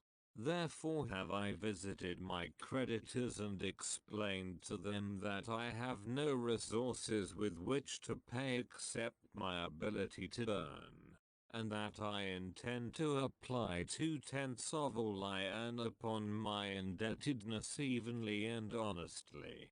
This much can I pay but no more. Therefore if they be patient, in time my obligations will be paid in full. Amma, whom I thought my best friend, reviled me bitterly, and I left him in humiliation. Biologic, the farmer, pleaded that I pay him first as he did badly need help. Alcahad, the house owner, was indeed disagreeable and insisted that he would make me trouble unless I did soon settle in full with him. All the rest willingly accepted my proposal. Therefore am I more determined than ever to carry through, being convinced that it is easier to pay one's just debts than to avoid them. Even though I cannot meet the needs and demands of a few of my creditors, I will deal impartially with all. Tablet 4. Again the moon shines full. I have worked hard with a free mind. My good wife hath supported my intentions to pay my creditors. Because of our wise determination, I have earned during the past moon, buying camels of sound wind and good legs, for Nebatta, the sum of 19 pieces of silver. This I have divided according to the plan. 1/10 have I set aside to keep as my own. 7/10 have I divided with my good wife to pay for our living. 2/10 have I divided among my creditors as evenly as could be done in coppers. I did not see Amma but left it with his wife. Biologic was so pleased he would kiss my hand. Old Alcahad alone was grouchy and said I must pay faster. To which I replied that if I were permitted to be well fed and not worried, that alone would enable me to pay faster. All the others thanked me and spoke well of my efforts.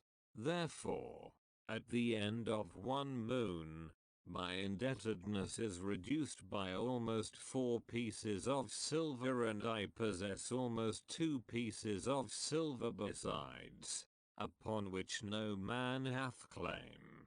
My heart is lighter than it hath been for a long time. Again the moon shines full. I have worked hard but with poor success. Few camels have I been able to buy. Only 11 pieces of silver have I earned. Nevertheless, my good wife and I have stood by the plan, even though we have bought no new raiment and eaten little but herbs. Again I paid ourselves 1/10 of the 11 pieces, while we lived upon 7/10. I was surprised when Amma commended my payment, even though small. So did Biologic.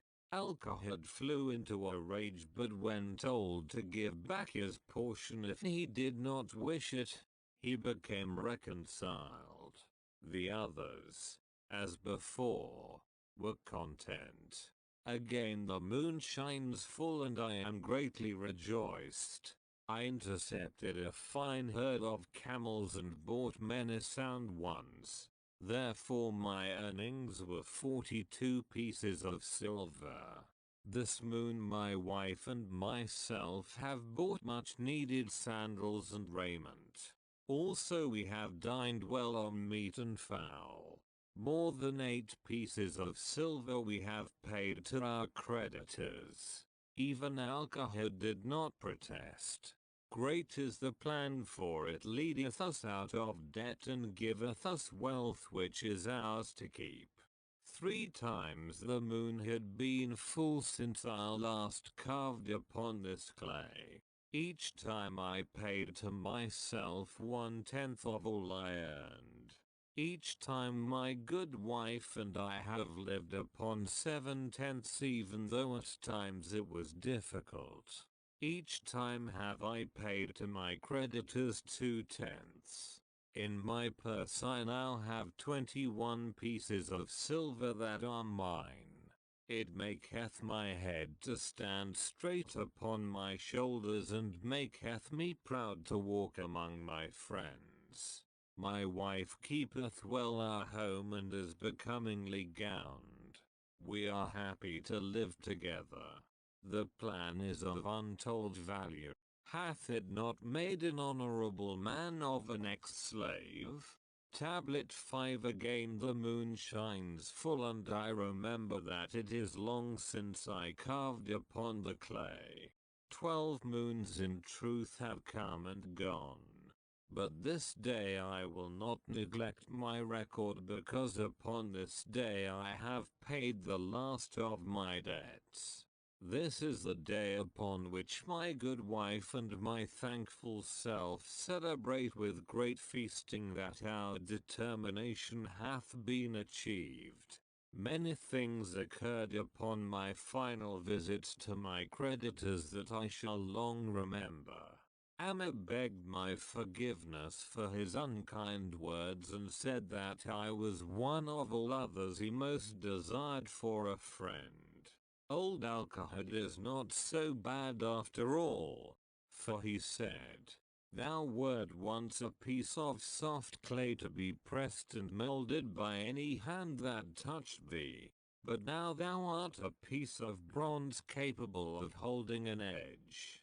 If thou needst silver or gold at any time, come to me. Nor is he the only one who holdeth me in high regard. Many others speak deferentially to me. My good wife looketh upon me with a light in her eyes that doth make a man have confidence in himself. Yet it is the plan that hath made my success. It hath enabled me to pay all my debts and to jingle both gold and silver in my purse. I do commend it to all who wish to get ahead.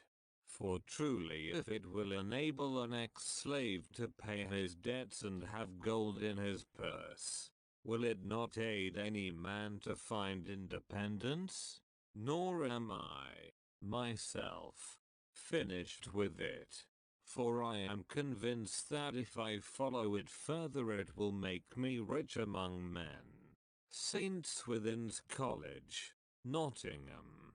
University Newark-on-Trent, Nottingham. November 7, 1936. Professor Franklin Caldwell. Care of British Scientific Expedition. Hilla, Mesopotamia. My dear Professor, if, in your further digging into those ruins of Babylon, you encounter the ghost of a former resident, an old camel trader named Dabasek, do me a favor. Tell him that his scribbling upon those clay tablets, so long ago, has earned for him the lifelong gratitude of a couple of college folks back here in England. You'll possibly remember my writing a year ago that Mrs. Shrewsbury and myself intended to try his plan for getting out of debt and at the same time having gold to jingle. You may have guessed, even though we tried to keep it from our friends, our desperate straits, we were frightfully humiliated for years by a lot of old debts and worried sick for fear some of the tradespeople might start a scandal that would force me out of the college. We paid and paid, every shilling we could squeeze out of income, but it was hardly enough to hold things even. Besides, we were forced to do all our buying where we could get further credit regardless of higher costs. It developed into one of those vicious circles that grow worse instead of better. Our struggles were getting hopeless. We could not move to less costly rooms because we owed the landlord. There did not appear to be anything we could do to improve our situation. Then, here comes your acquaintance, the old camel trader from Babylon, with a plan to do just what we wished to accomplish. He jolly well stirred us up to follow his system. We made a list of all our debts and I took it around and showed it to everyone we owed. I explained how it was simply impossible for me to ever pay them the way things were going along. They could readily see this themselves from the figures. Then I explained that the only way I saw to pay in full was to set aside 20% of my income each month to be divided pro rata, which would pay them in full in a little over 2 years. That, in the meantime, we would go on a cash basis and give them the further benefit of our cash purchases. They were really quite decent. Our greengrocer, a wise old chap, put it in a way that helped to bring around the rest. If you pay for all you buy and then pay someone what you owe, that is better than you have done. For ye ain't paid down the account none in 3 years. Finally I secured all their names to an agreement binding them not to molest us as long as the 20% of income was paid regularly. Then we began scheming on how to live upon 70%. We were determined to keep that extra 10% to jingle. The thought of silver and possibly gold was most alluring. It was like having an adventure to make the change. We enjoyed figuring this way and that, to live comfortably upon that remaining 70%. We started with rent and managed to secure a fair reduction. Next we put our favorite brands of tea and such under suspicion and were agreeably surprised how often we could purchase superior qualities at less cost. It is too long a story for a letter, but anyhow it did not prove difficult. We managed and right cheerfully at that. What a relief it proved to have our affairs in such a shape we were no longer persecuted by past due accounts. I must not neglect, however, to tell you about that extra 10% we were supposed to jingle. Well, we did jingle it for some time. Now don't laugh too soon. You see, that is the sporty part. It is the real fun. To start accumulating money that you do not want to spend.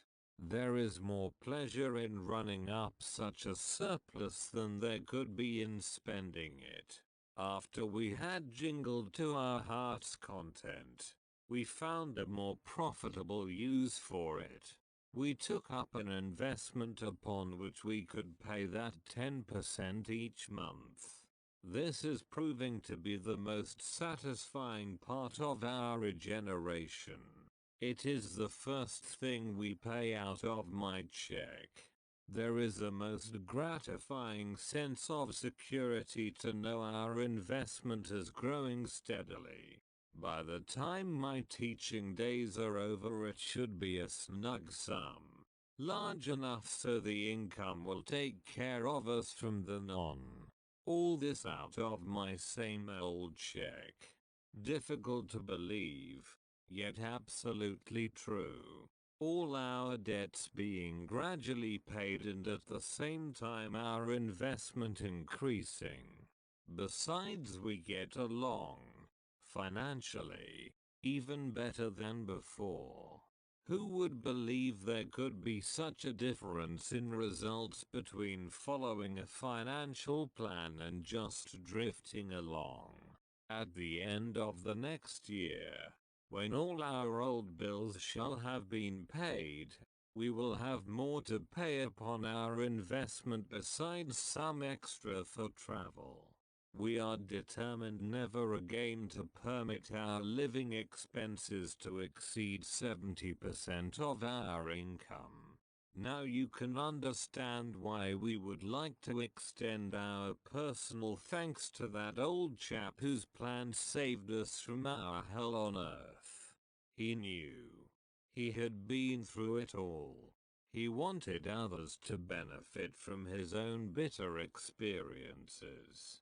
That is why he spent tedious hours carving his message upon the clay.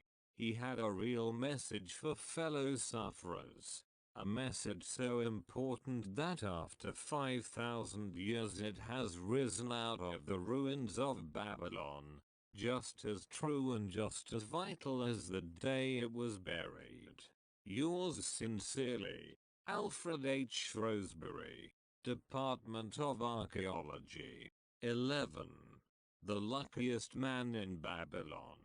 At the head of his caravan, proudly rode Sherunada, the merchant prince of Babylon. He liked fine cloth and wore rich and becoming robes. He liked fine animals and sat easily upon his spirited Arabian stallion. To look at him one would hardly have guessed his advanced years. Certainly they would not have suspected that he was inwardly troubled. The journey from Damascus is long and the hardships of the desert menace. These he minded not. The Arab tribes are fierce and eager to loot rich caravans. These he feared not, for his men of fleet mounted guards were a safe protection. About the youth at his side, whom he was bringing from Damascus, was he disturbed? This was Hadangula, the grandson of his partner of other years, Eradgula, to whom he felt he owed a debt of gratitude which could never be repaid. He would like to do something for this grandson, but the more he considered this, the more difficult it seemed because of the youth himself. Eyeing the young man's rings and earrings, he thought to himself, he thinks jewels are for men. Still he has his grandfather's strong face.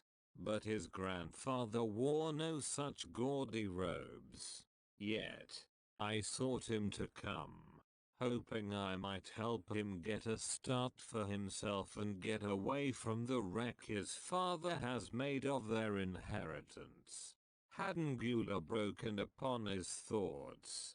Why dost thou work so hard, riding always with thy caravan upon its long journeys? Dost thou never take time to enjoy life? Sharunada smiled. To enjoy life, he repeated. What wouldst thou do to enjoy life if thou wert Sharunada? If I had wealth equal to thine, I would live like a prince. Never across the hot desert would I ride. I would spend the shekels as fast as they came to my purse. I would wear the richest of robes and the rarest of jewels. That would be a life to my liking. A life worth living. Both men laughed. Thy grandfather wore no jewels. Sharunada spoke before he thought then. Continued jokingly, wouldst thou leave no time for work? Work was made for slaves. Hadangula responded. Sharunada bit his lip but made no reply, riding in silence until the trail led them to the slope. Here he reined his mount and pointing to the green valley far away. See, there is the valley. Look far down and thou canst faintly see the walls of Babylon. The tower is the temple of Bel. If thine eyes are sharp thou mayest even see the smoke from the eternal fire upon its crest. So that is Babylon? Always have I longed to see the wealthiest city in all the world. Hadangula commented. Babylon, where my grandfather started his fortune. Would he were still alive, we would not be so sorely pressed. Why wish his spirit to linger on earth beyond its allotted time? Thou and thy father can well carry on his good work. Alas, of us, neither has his gift. grandfather and myself know not his secret for attracting the golden shekels. Sharunada did not reply but gave rein to his mount and rode thoughtfully down the trail to the valley. Behind them followed the caravan in a cloud of reddish dust. Some time later they reached the King's Highway and turned south through the irrigated farms. 3 old men plowing a field caught Sharunada's attention. They seemed strangely familiar. How ridiculous. One does not pass a field after 40 years and find the same men plowing there. Yet, something within him said they were the same. One, with an uncertain grip, held the plow. The others laboriously plodded beside the oxen, ineffectually beating them with their barrel staves to keep them pulling. 40 years ago he had envied these men. How gladly he would have exchanged places. But what a difference now. With pride he looked back at his trailing caravan, well-chosen camels and donkeys, loaded high with valuable goods from Damascus. All this was but one of his possessions. He pointed to the plowers, saying, "Still plowing the same field where they were 40 years ago. They look it, but why thinkest thou they are the same? I saw them there," Sharunada replied. Recollections were racing rapidly through his mind. Why could he not bury the past and live in the present? Then he saw, as in a picture, the smiling face of their Adgula. The barrier between himself and the cynical youth beside him dissolved. But how could he help such a superior youth with his spendthrift ideas and bejeweled hands? Work he could offer in plenty to willing workers, but naught for men who considered themselves too good for work. Yet he owed it to Eradgula to do something, not a half-hearted attempt. He and Eradgula had never done things that way. They were not that sort of men. A plan came almost in a flash. There were objections. He must consider his own family and his own standing. It would be cruel. It would hurt. Being a man of quick decisions, he waived objections and decided to act. Wouldst thou be interested in hearing how thy worthy grandfather and myself joined in the partnership which proved so profitable? He questioned. Why not just tell me how thou madest the golden shekels? That is all I need to know, the young man parried. Sharunada ignored the reply and continued. We start with those men plowing. I was no older than thou, as the column of men in which I marched approached. Good old Megiddo, the farmer, scoffed at the slipshod way in which they plowed. Megiddo was chained next to me. Look at the lazy fellows, he protested. The plow holder makes no effort to plow deep, nor do the beaters keep the oxen in the furrow. How can they expect to raise a good crop with poor plowing? Didst thou say Megiddo was chained to the Hadangula? Asked in surprise. Yes, with bronze collars about our necks and a length of heavy chain between us. Next to him was Zabado, the sheep thief. I had known him in Haroun. At the end was a man we called Pirate because he told us not his name. We judged him as a sailor as he had entwined serpents tattooed upon his chest in sailor fashion. The column was made up thus so the men could walk in fours. Thou wert chained as a slave? Hadangula asked incredulously. Did not thy grandfather tell thee I was once a slave? He often spoke of thee but never hinted of this. He was a man thou couldst trust with innermost secrets. Thou, too, are a man I may trust. Am I not right? Sharunada looked him squarely in the eye. Thou mayest rely upon my silence, but I am amazed. Tell me, how didst thou come to be a slave? Sharunada shrugged his shoulders. Any man may find himself a slave. It was a gaming house and barley beer that brought me disaster. I was the victim of my brother's indiscretions. In a brawl he killed his friend. I was bonded to the widow by my father, desperate to keep my brother from being prosecuted under the law. When my father could not raise the silver to free me, she in anger sold me to the slave dealer. What a shame and injustice! Hadn't Eula protested. But tell me, how didst thou regain freedom? We shall come to that, but not yet. Let us continue my tale. As we passed, the plowers jeered at us. One did doff his ragged hat and bow low, calling out, "Welcome to Babylon, guests of the king. He waits for thee on the city walls where the banquet is spread. Mud bricks and onion soup." With that they laughed uproariously. Left double quotation mark.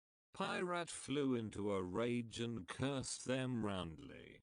What do those men mean by the king awaiting us on the walls? I asked him. Left double quotation mark. To the city walls ye march to carry bricks until the back breaks. Maybe they beat thee to death before it breaks. They won't beat me. I'll kill them. Then Megiddo spoke up. It doesn't make sense to me to talk of masters beating willing, hard-working slaves to death. Masters like good slaves and treat them well. Who wants to work hard? Commented Zabado. Those plowers are wise fellows. They're not breaking their backs, just letting on as if they be. Thou can't get ahead by shirking, Megiddo protested. If thou plow a hectare, that's a good day's work and any master knows it. But when thou plow only a half, that's shirking. I don't shirk. I like to work and I like to do good work. For work is the best friend I've ever known. It has brought me all the good things I've had. My farm and cows and crops. Everything. Yay. And where be these things? Now scoffed Zabado. Figure it pays better to be smart and get by without working. You watch Zabado. If we're sold to the walls, he'll be carrying the water bag or some easy job when thou, who like to work, will be breaking thy back carrying bricks. He laughed his silly laugh. Terror gripped me that night. I could not sleep. I crowded close to the guard rope, and when the others slept, I attracted the attention of Godozzo, who was doing the first guard watch. He was one of those brigand Arabs, the sort of rogue who, if he robbed thee of thy purse, would think he must also cut thy throat. Tell me, Godozzo, I whispered, when we get to Babylon will we be sold to the walls? Why want to know? He questioned cautiously. Canst thou not understand? I pleaded. I am young. I want to live. I don't want to be worked or beaten to death on the walls. Is there any chance for me to get a good master? He whispered back. I tell something. thou good fellow. Give Godozzo no trouble. Most times we go first to slave market. Listen now. When buyers come, tell 'em you good worker. Like to work hard for good master. Make 'em want to buy. You not make 'em buy. Next day you carry brick. Mighty hard work. After he walked away, I lay in the warm sand, looking up at the stars and thinking about work. What Megiddo had said about it being his best friend made me wonder if it would be my best friend. Certainly it would be if it helped me out of this. When Megiddo awoke, I whispered my good news to him. It was our one ray of hope as we marched toward Babylon. Late in the afternoon we approached the walls and could see the lines of men, like black ants, climbing up and down the steep diagonal paths. As we drew closer, we were amazed at the thousands of men working. Some were digging in the moat. Others mixed the dirt into mud bricks. The greatest number were carrying the bricks in large baskets up those steep trails to the masons. Overseers cursed the laggards' arid cracked bull. The famous works of ancient Babylon, its walls, temples, hanging gardens and great canals, were built by slave labor, mainly prisoners of war, which explains the inhuman treatment they received. This force of workmen also included many citizens of Babylon and its provinces who had been sold into slavery because of crimes or financial troubles. It was a common custom for men to put themselves, their wives or their children up as a bond to guarantee payment of loans, legal judgments or other obligations. In case of default, those so bonded were sold into slavery lock whips over the backs of those who failed to keep in line. Poor, worn-out fellows were seen to stagger and fall beneath their heavy baskets, unable to rise again. If the lash failed to bring them to their feet, they were pushed to the side of the paths and left writhing in agony.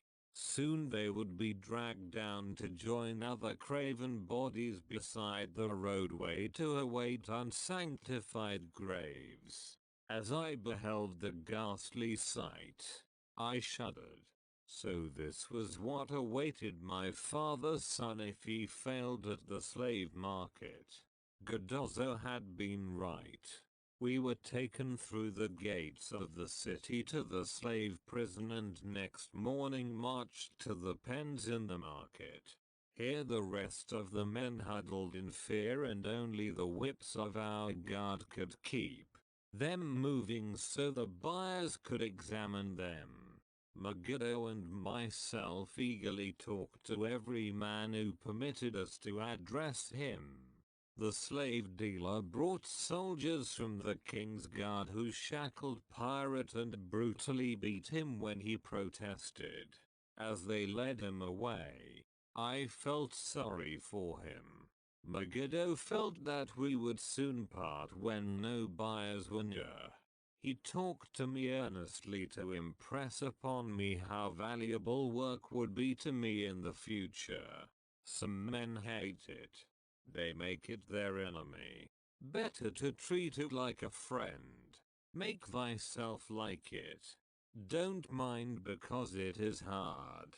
If thou thinkest about what a good house thou build, then who cares if the beams are heavy and it is far from the well to carry the water for the plaster? Promise me, boy, if thou get a master, work for him as hard as thou canst. If he does not appreciate all thou do, never mind. Remember, work well done. does good to the man who does it. It makes him a better man. He stopped as a burly farmer came to the enclosure and looked at us critically. Megiddo asked about his farm and crops, soon convincing him that he would be a valuable man. After violent bargaining with the slave dealer, the farmer drew a fat purse from beneath his robe, and soon Megiddo had followed his new master out of sight. A few other men were sold during the morning. At noon Gedozzo confided to me that the dealer was disgusted and would not stay over another night but would take all who remained at sundown to the king's byre. I was becoming desperate when a fat, good-natured man walked up to the wall and inquired if there was a baker among us. I approached him saying, "Why should a good baker like thyself seek another baker of inferior ways? Would it not be easier to teach a willing man like myself thy skilled ways? Look at me. I am young, strong and like to work. Give me a chance and I will do my best to earn gold and silver for thy purse." He was impressed by my willingness and began bargaining with the dealer, who had never noticed me since he had bought me but now waxed eloquent on my abilities, good health and good disposition. I felt like a fat ox being sold to a butcher. At last, much to my joy, the deal was closed. I followed my new master away, thinking I was the luckiest man in Babylon. My new home was much to my liking. Nananade, my master, taught me how to grind the barley in the stone bowl that stood in the courtyard, how to build the fire in the oven, and then how to grind very fine the sesame flour for the honey cakes. I had a couch in the shed where his grain was stored. The old slave housekeeper, Swasti, fed me well and was pleased at the way I helped her with the heavy tasks. Here was the chance I had longed for to make myself valuable to my master, and I hoped to find a way to earn my freedom. I asked Nananade to show me how to knead the bread and to bake. This he did, much pleased at my willingness. Later, when I could do this well, I asked him to show me how to make the honey cakes, and soon I was doing all the baking. My master was glad to be idle, but Swasti shook her head in disapproval. "No work to do is bad for any man," she declared. I felt it was time for me to think of a way by which I might start to earn coins to buy my freedom. As the baking was finished at noon, I thought Nananade would approve if I found profitable employment for the afternoons and might share my earnings with me. Then the thought came to me, why not bake more of the honey cakes and peddle them to hungry men upon the streets of the city? I presented my plan to Nananade this way. If I can use my afternoons after the baking is finished to earn for thee coins, would it be only fair for thee to share my earnings with me, that I might have money of my own to spend for those things which every man desires and needs? Fair enough. Fair enough, he admitted. When I told him of my plan to peddle our honey cakes, he was well pleased. "Here is what we will do," he suggested. "Thou sellest them at 2 for a penny. Then half of the pennies will be mine to pay for the flour and the honey and the wood to bake them. Of the rest, I shall take half and thou shalt keep half." I was much pleased by his generous offer that I might keep for myself 1/4 of my sales. That night one worked late to make a tray upon which to display them. Nanonade gave me one of his worn robes that I might look well, and Swasti helped me patch it and wash it clean. The next day I baked an extra supply of honey cakes. They looked brown and tempting upon the tray as one went along the street, loudly calling my wares. At first no one seemed interested, and I became discouraged. I kept on, and later in the afternoon, as men became hungry, the cakes began to sell and soon my tray was empty. Nanonade was well pleased with my success and gladly paid me my share. I was delighted to earn pennies. Megiddo had been right when he said a master appreciated good work from his slaves. That night I was so excited over my success I could hardly sleep and tried to figure how much I could earn in a year and how many years would be required to buy my freedom. As I went forth with my tray of cakes every day, I soon found regular customers. One of these was none other than thy grandfather, Eradgula. He was a rug merchant and sold to the housewives, going from one end of the city to the other, accompanied by a donkey loaded high with rugs and a black slave to tend it. He would buy 2 cakes for himself and 2 for his slave, always tarrying to talk with me while they ate them. Thy grandfather said something to me one day that I shall always remember.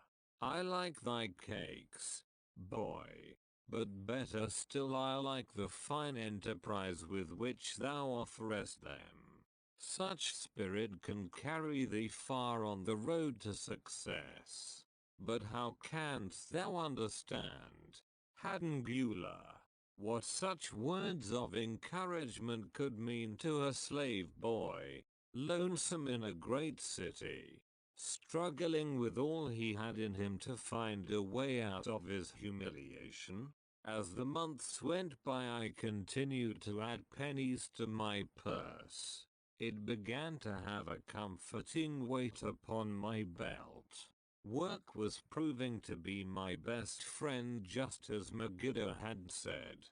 I was happy, but Swasti was worried.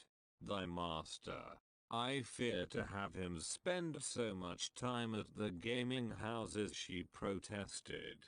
I was overjoyed one day to meet my friend Megiddo upon the street. He was leading 3 donkeys loaded with vegetables to the market. I am doing mighty well, he said. My master does appreciate my good work, for now I am a foreman. See, he does trust the marketing to me, and also he is sending for my family. Work is helping me to recover from my great trouble. Someday it will help me to buy my freedom and once more own a farm of my own. Time went on and Nanonade became more and more anxious for me to return from selling. He would be waiting when I returned and would eagerly count and divide our money. He would also urge me to seek further markets and increase my sales. Often I went outside the city gates to solicit the overseers of the slaves building the walls. I hated to return to the disagreeable sights, but found the overseers liberal buyers. One day I was surprised to see Zabado waiting in line to fill his basket with bricks. He was gaunt and bent, and his back was covered with welts and sores from the whips of the overseers. I was sorry for him and handed him a cake which he crushed into his mouth like a hungry animal. Seeing the greedy look in his eyes, I ran before he could grab my tray. "Why dost thou work so hard?" Eragula said to me one day. "Almost the same question thou asked of me today. Dost thou remember?" I told him what Megiddo had said about work and how it was proving to be my best friend. I showed him with pride my wallet of pennies and explained how I was saving them to buy my freedom. "When thou art free, what wilt thou do?" he inquired. "Then," I answered, "I intend to become a merchant." At that, he confided in me something I had never suspected. "Thou knowest not that I also am a slave. I am in partnership with my master." "Stop," demanded Hadangula. "I will not listen to lies defaming my grandfather. He was no slave." His eyes blazed in anger. Sherunada remained calm. "I honor him for rising above his misfortune and becoming a leading citizen of Damascus. Art thou his grandson? Cast of the same mold? Art thou man enough to face true dark facts? Or dost thou prefer to live under false illusions?" Hadangula straightened in his saddle. In a voice suppressed with deep emotion he replied, "My grandfather was beloved by all. Countless were his good deeds. When the famine came, did not his gold buy grain in Egypt, and did not his caravan bring it to Damascus and distribute it to the people so none would starve? Now thou sayest he was but a despised slave in Babylon. Had he remained a slave in Babylon, then he might well have been despised. But when, through his own efforts, he became a great man in Damascus, the gods indeed condoned his misfortunes and honored him with their respect." Sherunada replied. After telling me that he was a slave, Sharunada continued. He explained how anxious he had been to earn his freedom. Now that he had enough money to buy this, he was much disturbed as to what he should do. He was no longer making good sales and feared to leave the support of his master. I protested his indecision. "Cling no longer to thy master. Get once again the feeling of being a free man. Act like a free man and succeed like one. Decide what thou desirest to accomplish, and then work will aid thee to achieve it." He went on his way saying he was glad I had shamed him for his cowardice. Slave customs in ancient Babylon, though they may seem inconsistent to us, were strictly regulated by law. For example, a slave could own property of any kind, even other slaves upon which his master had no claim. Slaves intermarried freely with non-slaves. Children of free mothers were free. Most of the city merchants were slaves. Many of these were in partnership with their masters and wealthy in their own right. One day I went outside the gates again, and was surprised to find a great crowd gathering there. When I asked a man for an explanation, he replied, "Hast thou not heard? An escaped slave who murdered one of the king's guards has been brought to justice and will this day be flogged to death for his crime. Even the king himself is to be here." So dense was the crowd about the flogging post, I feared to go near lest my tray of honey cakes be upset. Therefore, I climbed up the unfinished wall to see over the heads of the people. I was fortunate in having a view of Nebuchadnezzar himself as he rode by in his golden chariot. Never had I beheld such grandeur, such robes and hangings of gold cloth and velvet. I could not see the flogging, though I could hear the shrieks of the poor slave. I wondered how one so noble as our handsome king could endure to see such suffering. Yet when I saw he was laughing and joking with his nobles, I knew he was cruel and understood why such inhuman tasks were demanded of the slaves building the walls.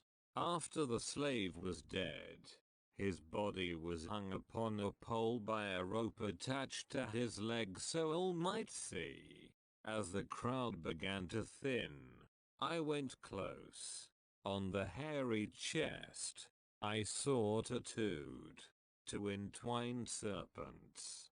It was Pirate High. Next time I met Daradula, he was a changed man. Full of enthusiasm, he greeted me. Behold, the slave thou knewest is now a free man. There was magic in thy words.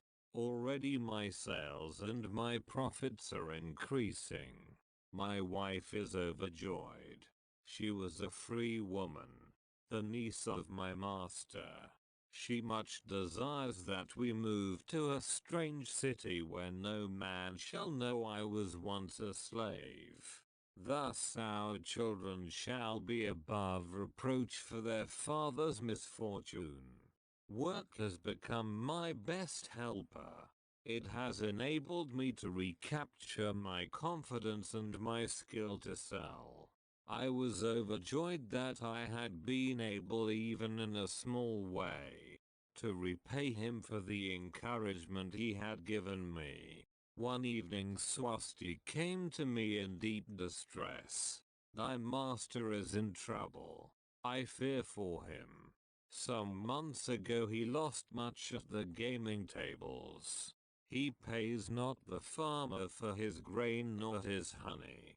He pays not the money lender. They are angry and threaten him.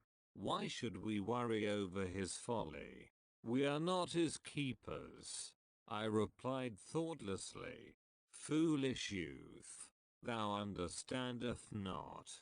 To the money lender didst he give thy title to secure a loan.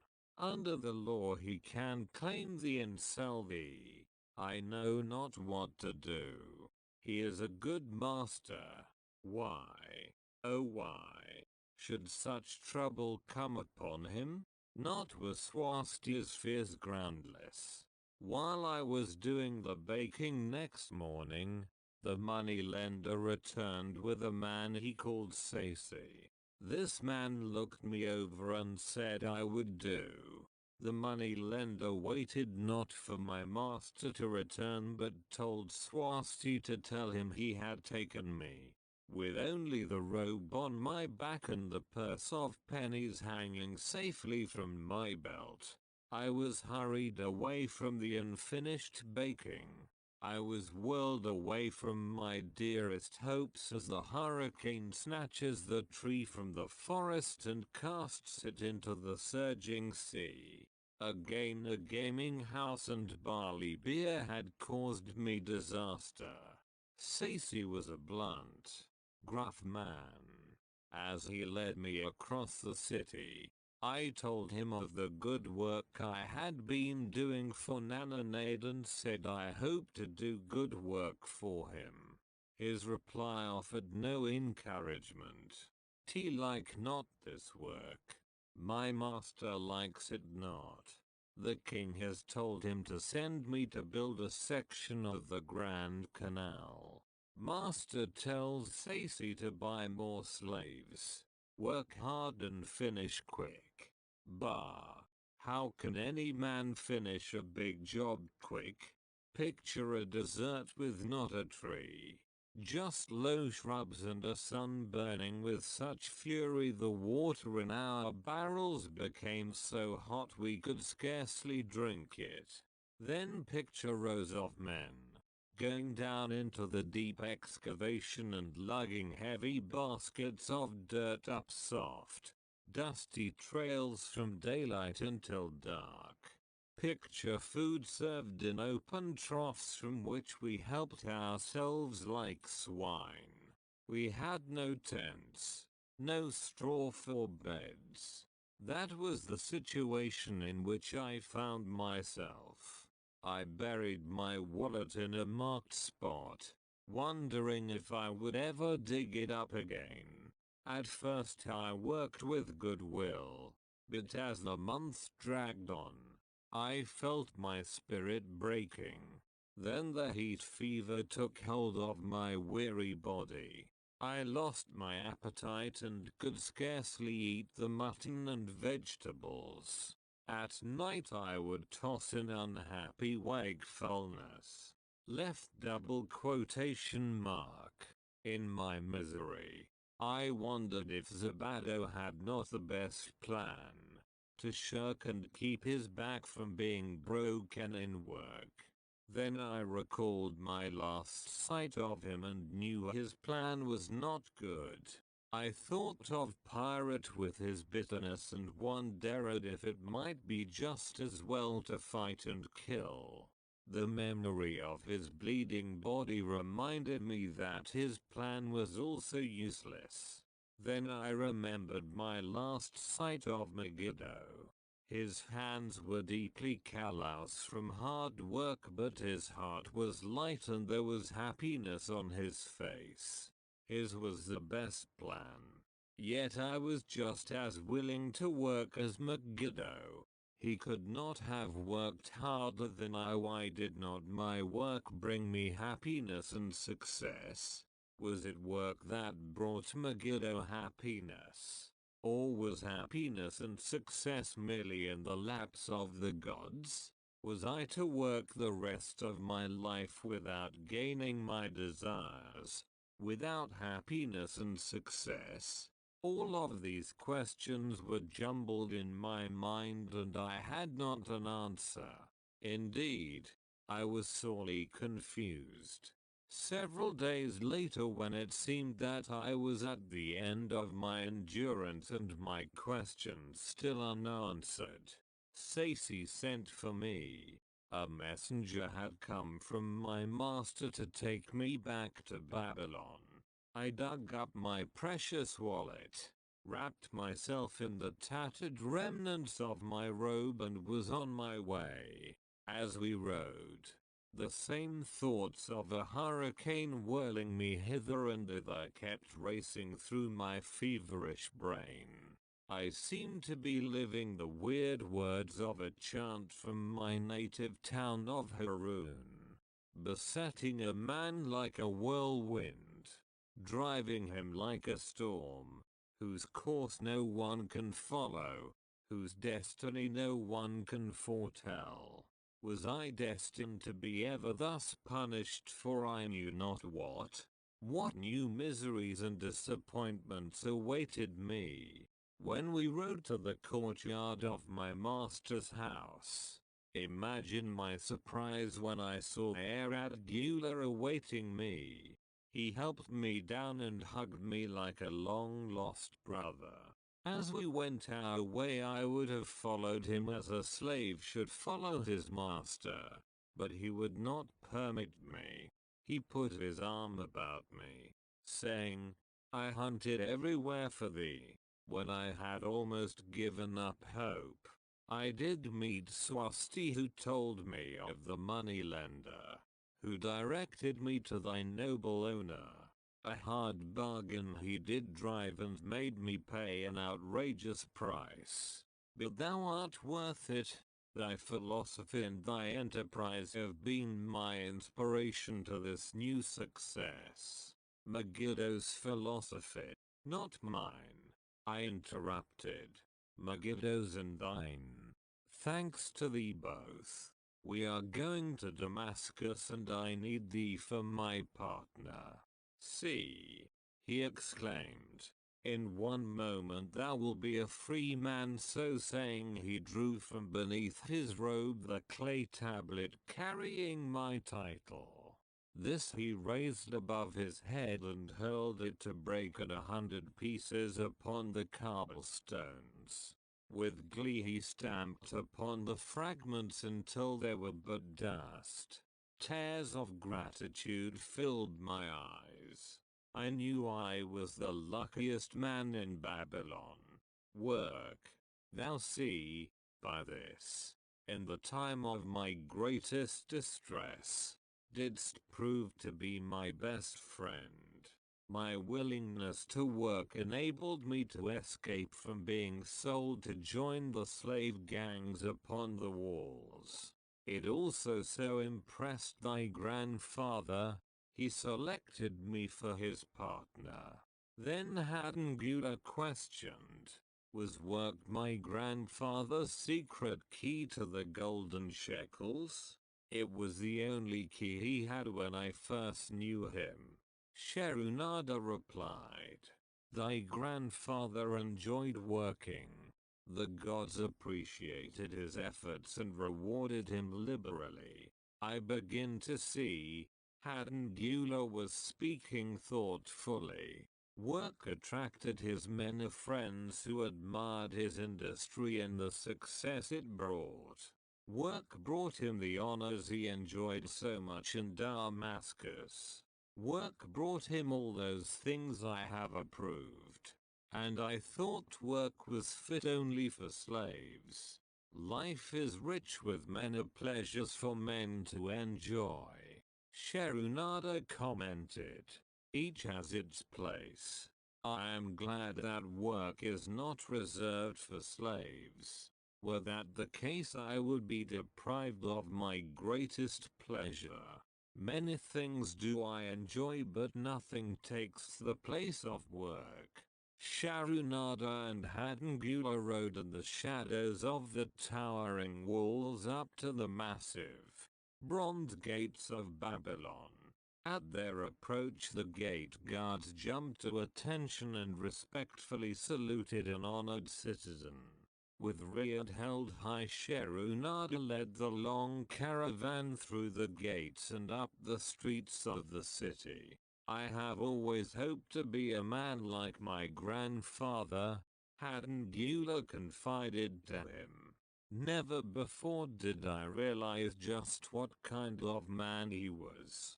This thou hast shown me. Now that I understand, I do admire him all the more and feel more determined to be like him. I fear I can never repay thee for giving me the true key to his success. From this day forth, I shall use his key. I shall start humbly as he started, which befits my true station far better than jewels and fine robes. So saying, Hadangula pulled the jeweled baubles from his ears and the rings from his fingers. Then, reining his horse, he dropped back and rode with deep respect behind the leader of the caravan. 12. An historical sketch of Babylon. In the pages of history there lies no city more glamorous than Babylon. Its very name conjures visions of wealth and splendor. Its treasures of gold and jewels were fabulous. One naturally pictures such a wealthy city as located in a suitable setting of tropical luxury, surrounded by rich natural resources of forests and mines.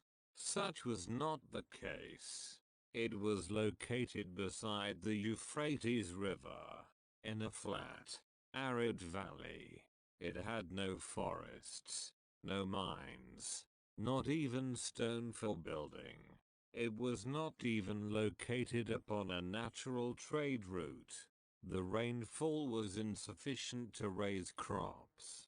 Babylon is an outstanding example of man's ability to achieve great objectives, using whatever means are at his disposal.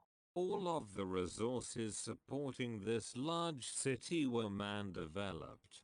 All of its riches were man-made. Babylon possessed just two natural resources, a fertile soil and water in the river.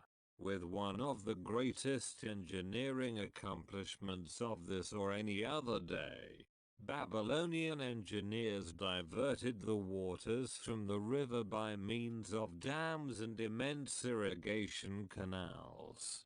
Far out across that arid valley went these canals to pour the life-giving waters over the fertile soil.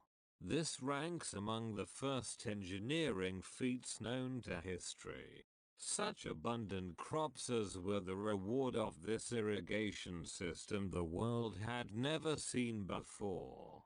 Fortunately, during its long existence, Babylon was ruled by successive lines of kings to whom conquest and plunder were but incidental.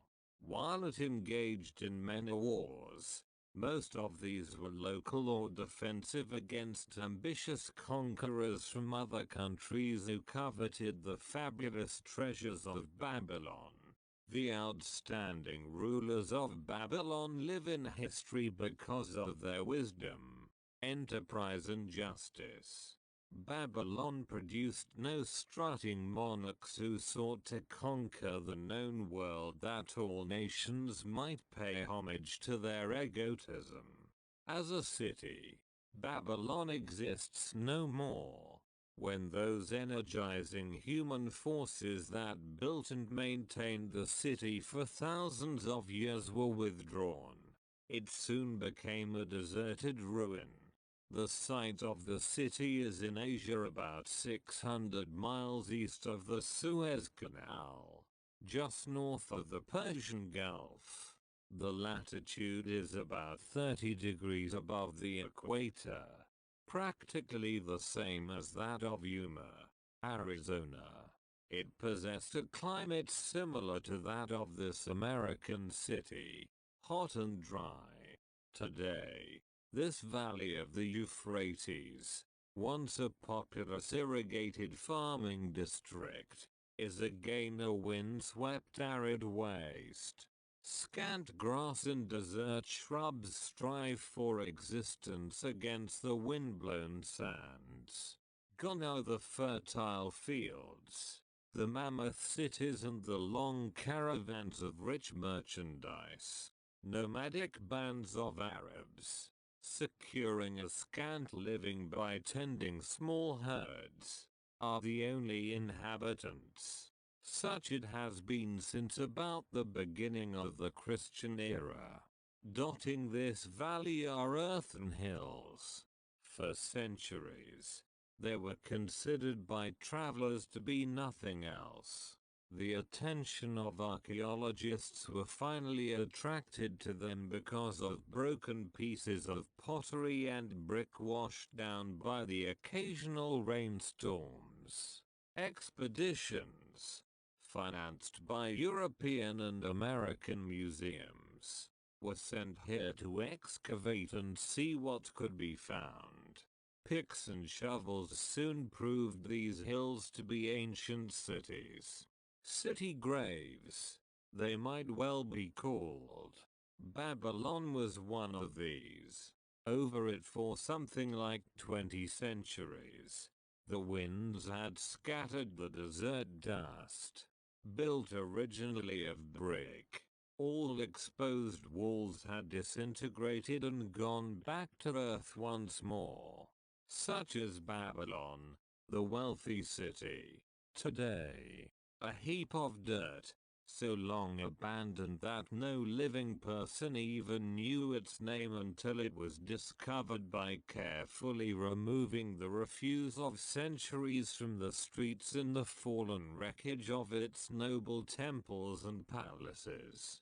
Many scientists consider the civilization of Babylon and other cities in this valley to be the oldest of which there is a definite record. Positive dates have been proved reaching back 8,000 years. An interesting fact in this connection is the means used to determine these dates. Uncovered in the ruins of Babylon were descriptions of an eclipse of the sun. Modern astronomers readily computed the time when such an eclipse, visible in Babylon, occurred, and thus established a known relationship between their calendar and our own. In this way, we have proved that 8,000 years ago, the Sumerites, who inhabited Babylonia, were living in walled cities. One can only conjecture for how many centuries previous such cities had existed. Their inhabitants were not mere barbarians living within protecting walls. They were an educated and enlightened people. So far as written history goes, they were the first engineers, the first astronomers, the first mathematicians, the first financiers, and the first people to have a written language. Mention has already been made of the irrigation systems which transformed the arid valley into an agricultural paradise.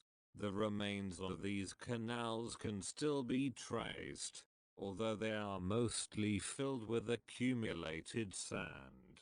Some of them were of such size that, when empty of water, a dozen horses could be ridden abreast along their bottoms. In size they compare favorably with the largest canals in Colorado and Utah. In addition to irrigating the valley lands, Babylonian engineers completed another project of similar magnitude. By means of an elaborate drainage system, they reclaimed an immense area of swampland at the mouths of the Euphrates and Tigris rivers and put this also under cultivation. Herodotus, the Greek traveler and historian, visited Babylon while it was in its prime and has given us the only known description by an outsider. His writings give a graphic description of the city and some of the unusual customs of its people. He mentions the remarkable fertility of the soil and the bountiful harvest of wheat and barley which they produced. The glory of Babylon has faded, but its wisdom has been preserved for us. For this we are indebted to their form of records. In that distant day, the use of paper had not been invented. Instead, they laboriously engraved their writing upon tablets of moist clay. When completed, these were baked and became hard tile. In size, they were about 6 by 8 inches, and an inch in thickness. These clay tablets, as they are commonly called, were used much as we use modern forms of writing. Upon them were engraved legends, poetry, history, transcriptions of royal decrees, the laws of the land, titles to property, promissory notes, and even letters which were dispatched by messengers to distant cities. From these clay tablets we are permitted an insight into the intimate, personal affairs of the people. For example, one tablet, evidently from the records of a country storekeeper, relates that upon the given date a certain named customer brought in a cow and exchanged it for 7 sacks of wheat, 3 being delivered at the time and the other 4 to await the customer's pleasure. Safely buried in the wrecked cities, archaeologists have recovered entire libraries of these tablets, hundreds of thousands of them. One of the outstanding wonders of Babylon was the immense walls surrounding the city. The ancients ranked them with the Great Pyramid of Egypt as belonging to the 7 wonders of the world. Queen Semiramis is credited with having erected the first walls during the early history of the city. Modern excavators have been unable to find any trace of the original walls, nor is their exact height known. From mention made by early writers, it is estimated they were about 50 to 60 feet high, faced on the outer side with burnt brick and further protected by a deep moat of water. The later and more famous walls were started about 600 years before the time of Christ by King Nabopolassar. Upon such a gigantic scale did he plan the rebuilding. He did not live to see the work finished. This was left to his son, Nebuchadnezzar, whose name is familiar in biblical history. The height and length of these later walls staggers belief. They are reported upon reliable authority to have been about 160 feet high, the equivalent of the height of a modern 15-story office building. The total length is estimated as between 9 and 11 miles. So wide was the top that a 6-horse chariot could be driven around them. Of this tremendous structure, little now remains except portions of the foundations and the moat. In addition to the ravages of the elements, the Arabs completed the destruction by quarrying the brick for building purposes elsewhere. Against the walls of Babylon marched, in turn, the victorious armies of almost every conqueror of that age of wars of conquest. A host of kings laid siege to Babylon, but always in vain. Invading armies of that day were not to be considered lightly. Historians speak of such units as 10,000 horsemen, 25,000 chariots, 1,200 regiments of foot soldiers with 1,000 men to the regiment. Often 2 or 3 years of preparation would be required to assemble war materials and depots of food along the proposed line of march. The city of Babylon was organized much like a modern city. There were streets and shops. Peddlers offered their wares through residential districts. Priests officiated in magnificent temples. Within the city was an inner enclosure for the royal palaces. The walls about this were said to have been higher than those about the city. The Babylonians were skilled in the arts. These included sculpture, painting, weaving, gold working and the manufacture of metal weapons and agricultural implements. Their jewelers created most artistic jewelry. Many samples have been recovered from the graves of its wealthy citizens and are now on exhibition in the leading museums of the world. At a very early period when the rest of the world was still hacking at trees with stone-headed axes, or hunting and fighting with flint-pointed spears and arrows, the Babylonians were using axes, spears and arrows with metal heads. The Babylonians were clever financiers and traders. So far as we know, they were the original inventors of money as a means of exchange, of promissory notes and written titles to property. Babylon was never entered by hostile armies until about 540 years before the birth of Christ. Even then the walls were not captured. The story of the fall of Babylon is most unusual. Cyrus, one of the great conquerors of that period, intended to attack the city and hoped to take its impregnable walls. Advisors of Nabonidus, the king of Babylon, persuaded him to go forth to meet Cyrus and give him battle without waiting for the city to be besieged. In the succeeding defeat to the Babylonian army, it fled away from the city.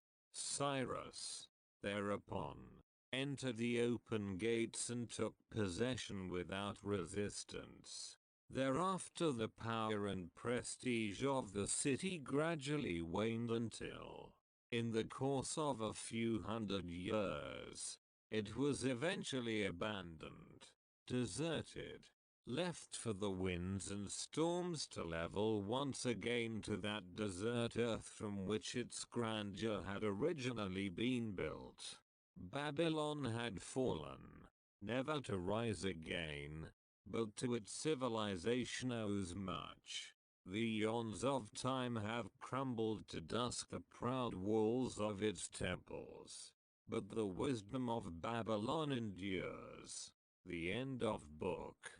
The Richest Man in Babylon by George S Clason. Thanks and gratitude. Courtesy pdfdrive.com https www.drive.com The Richest Man in Babylon D147380227 HTML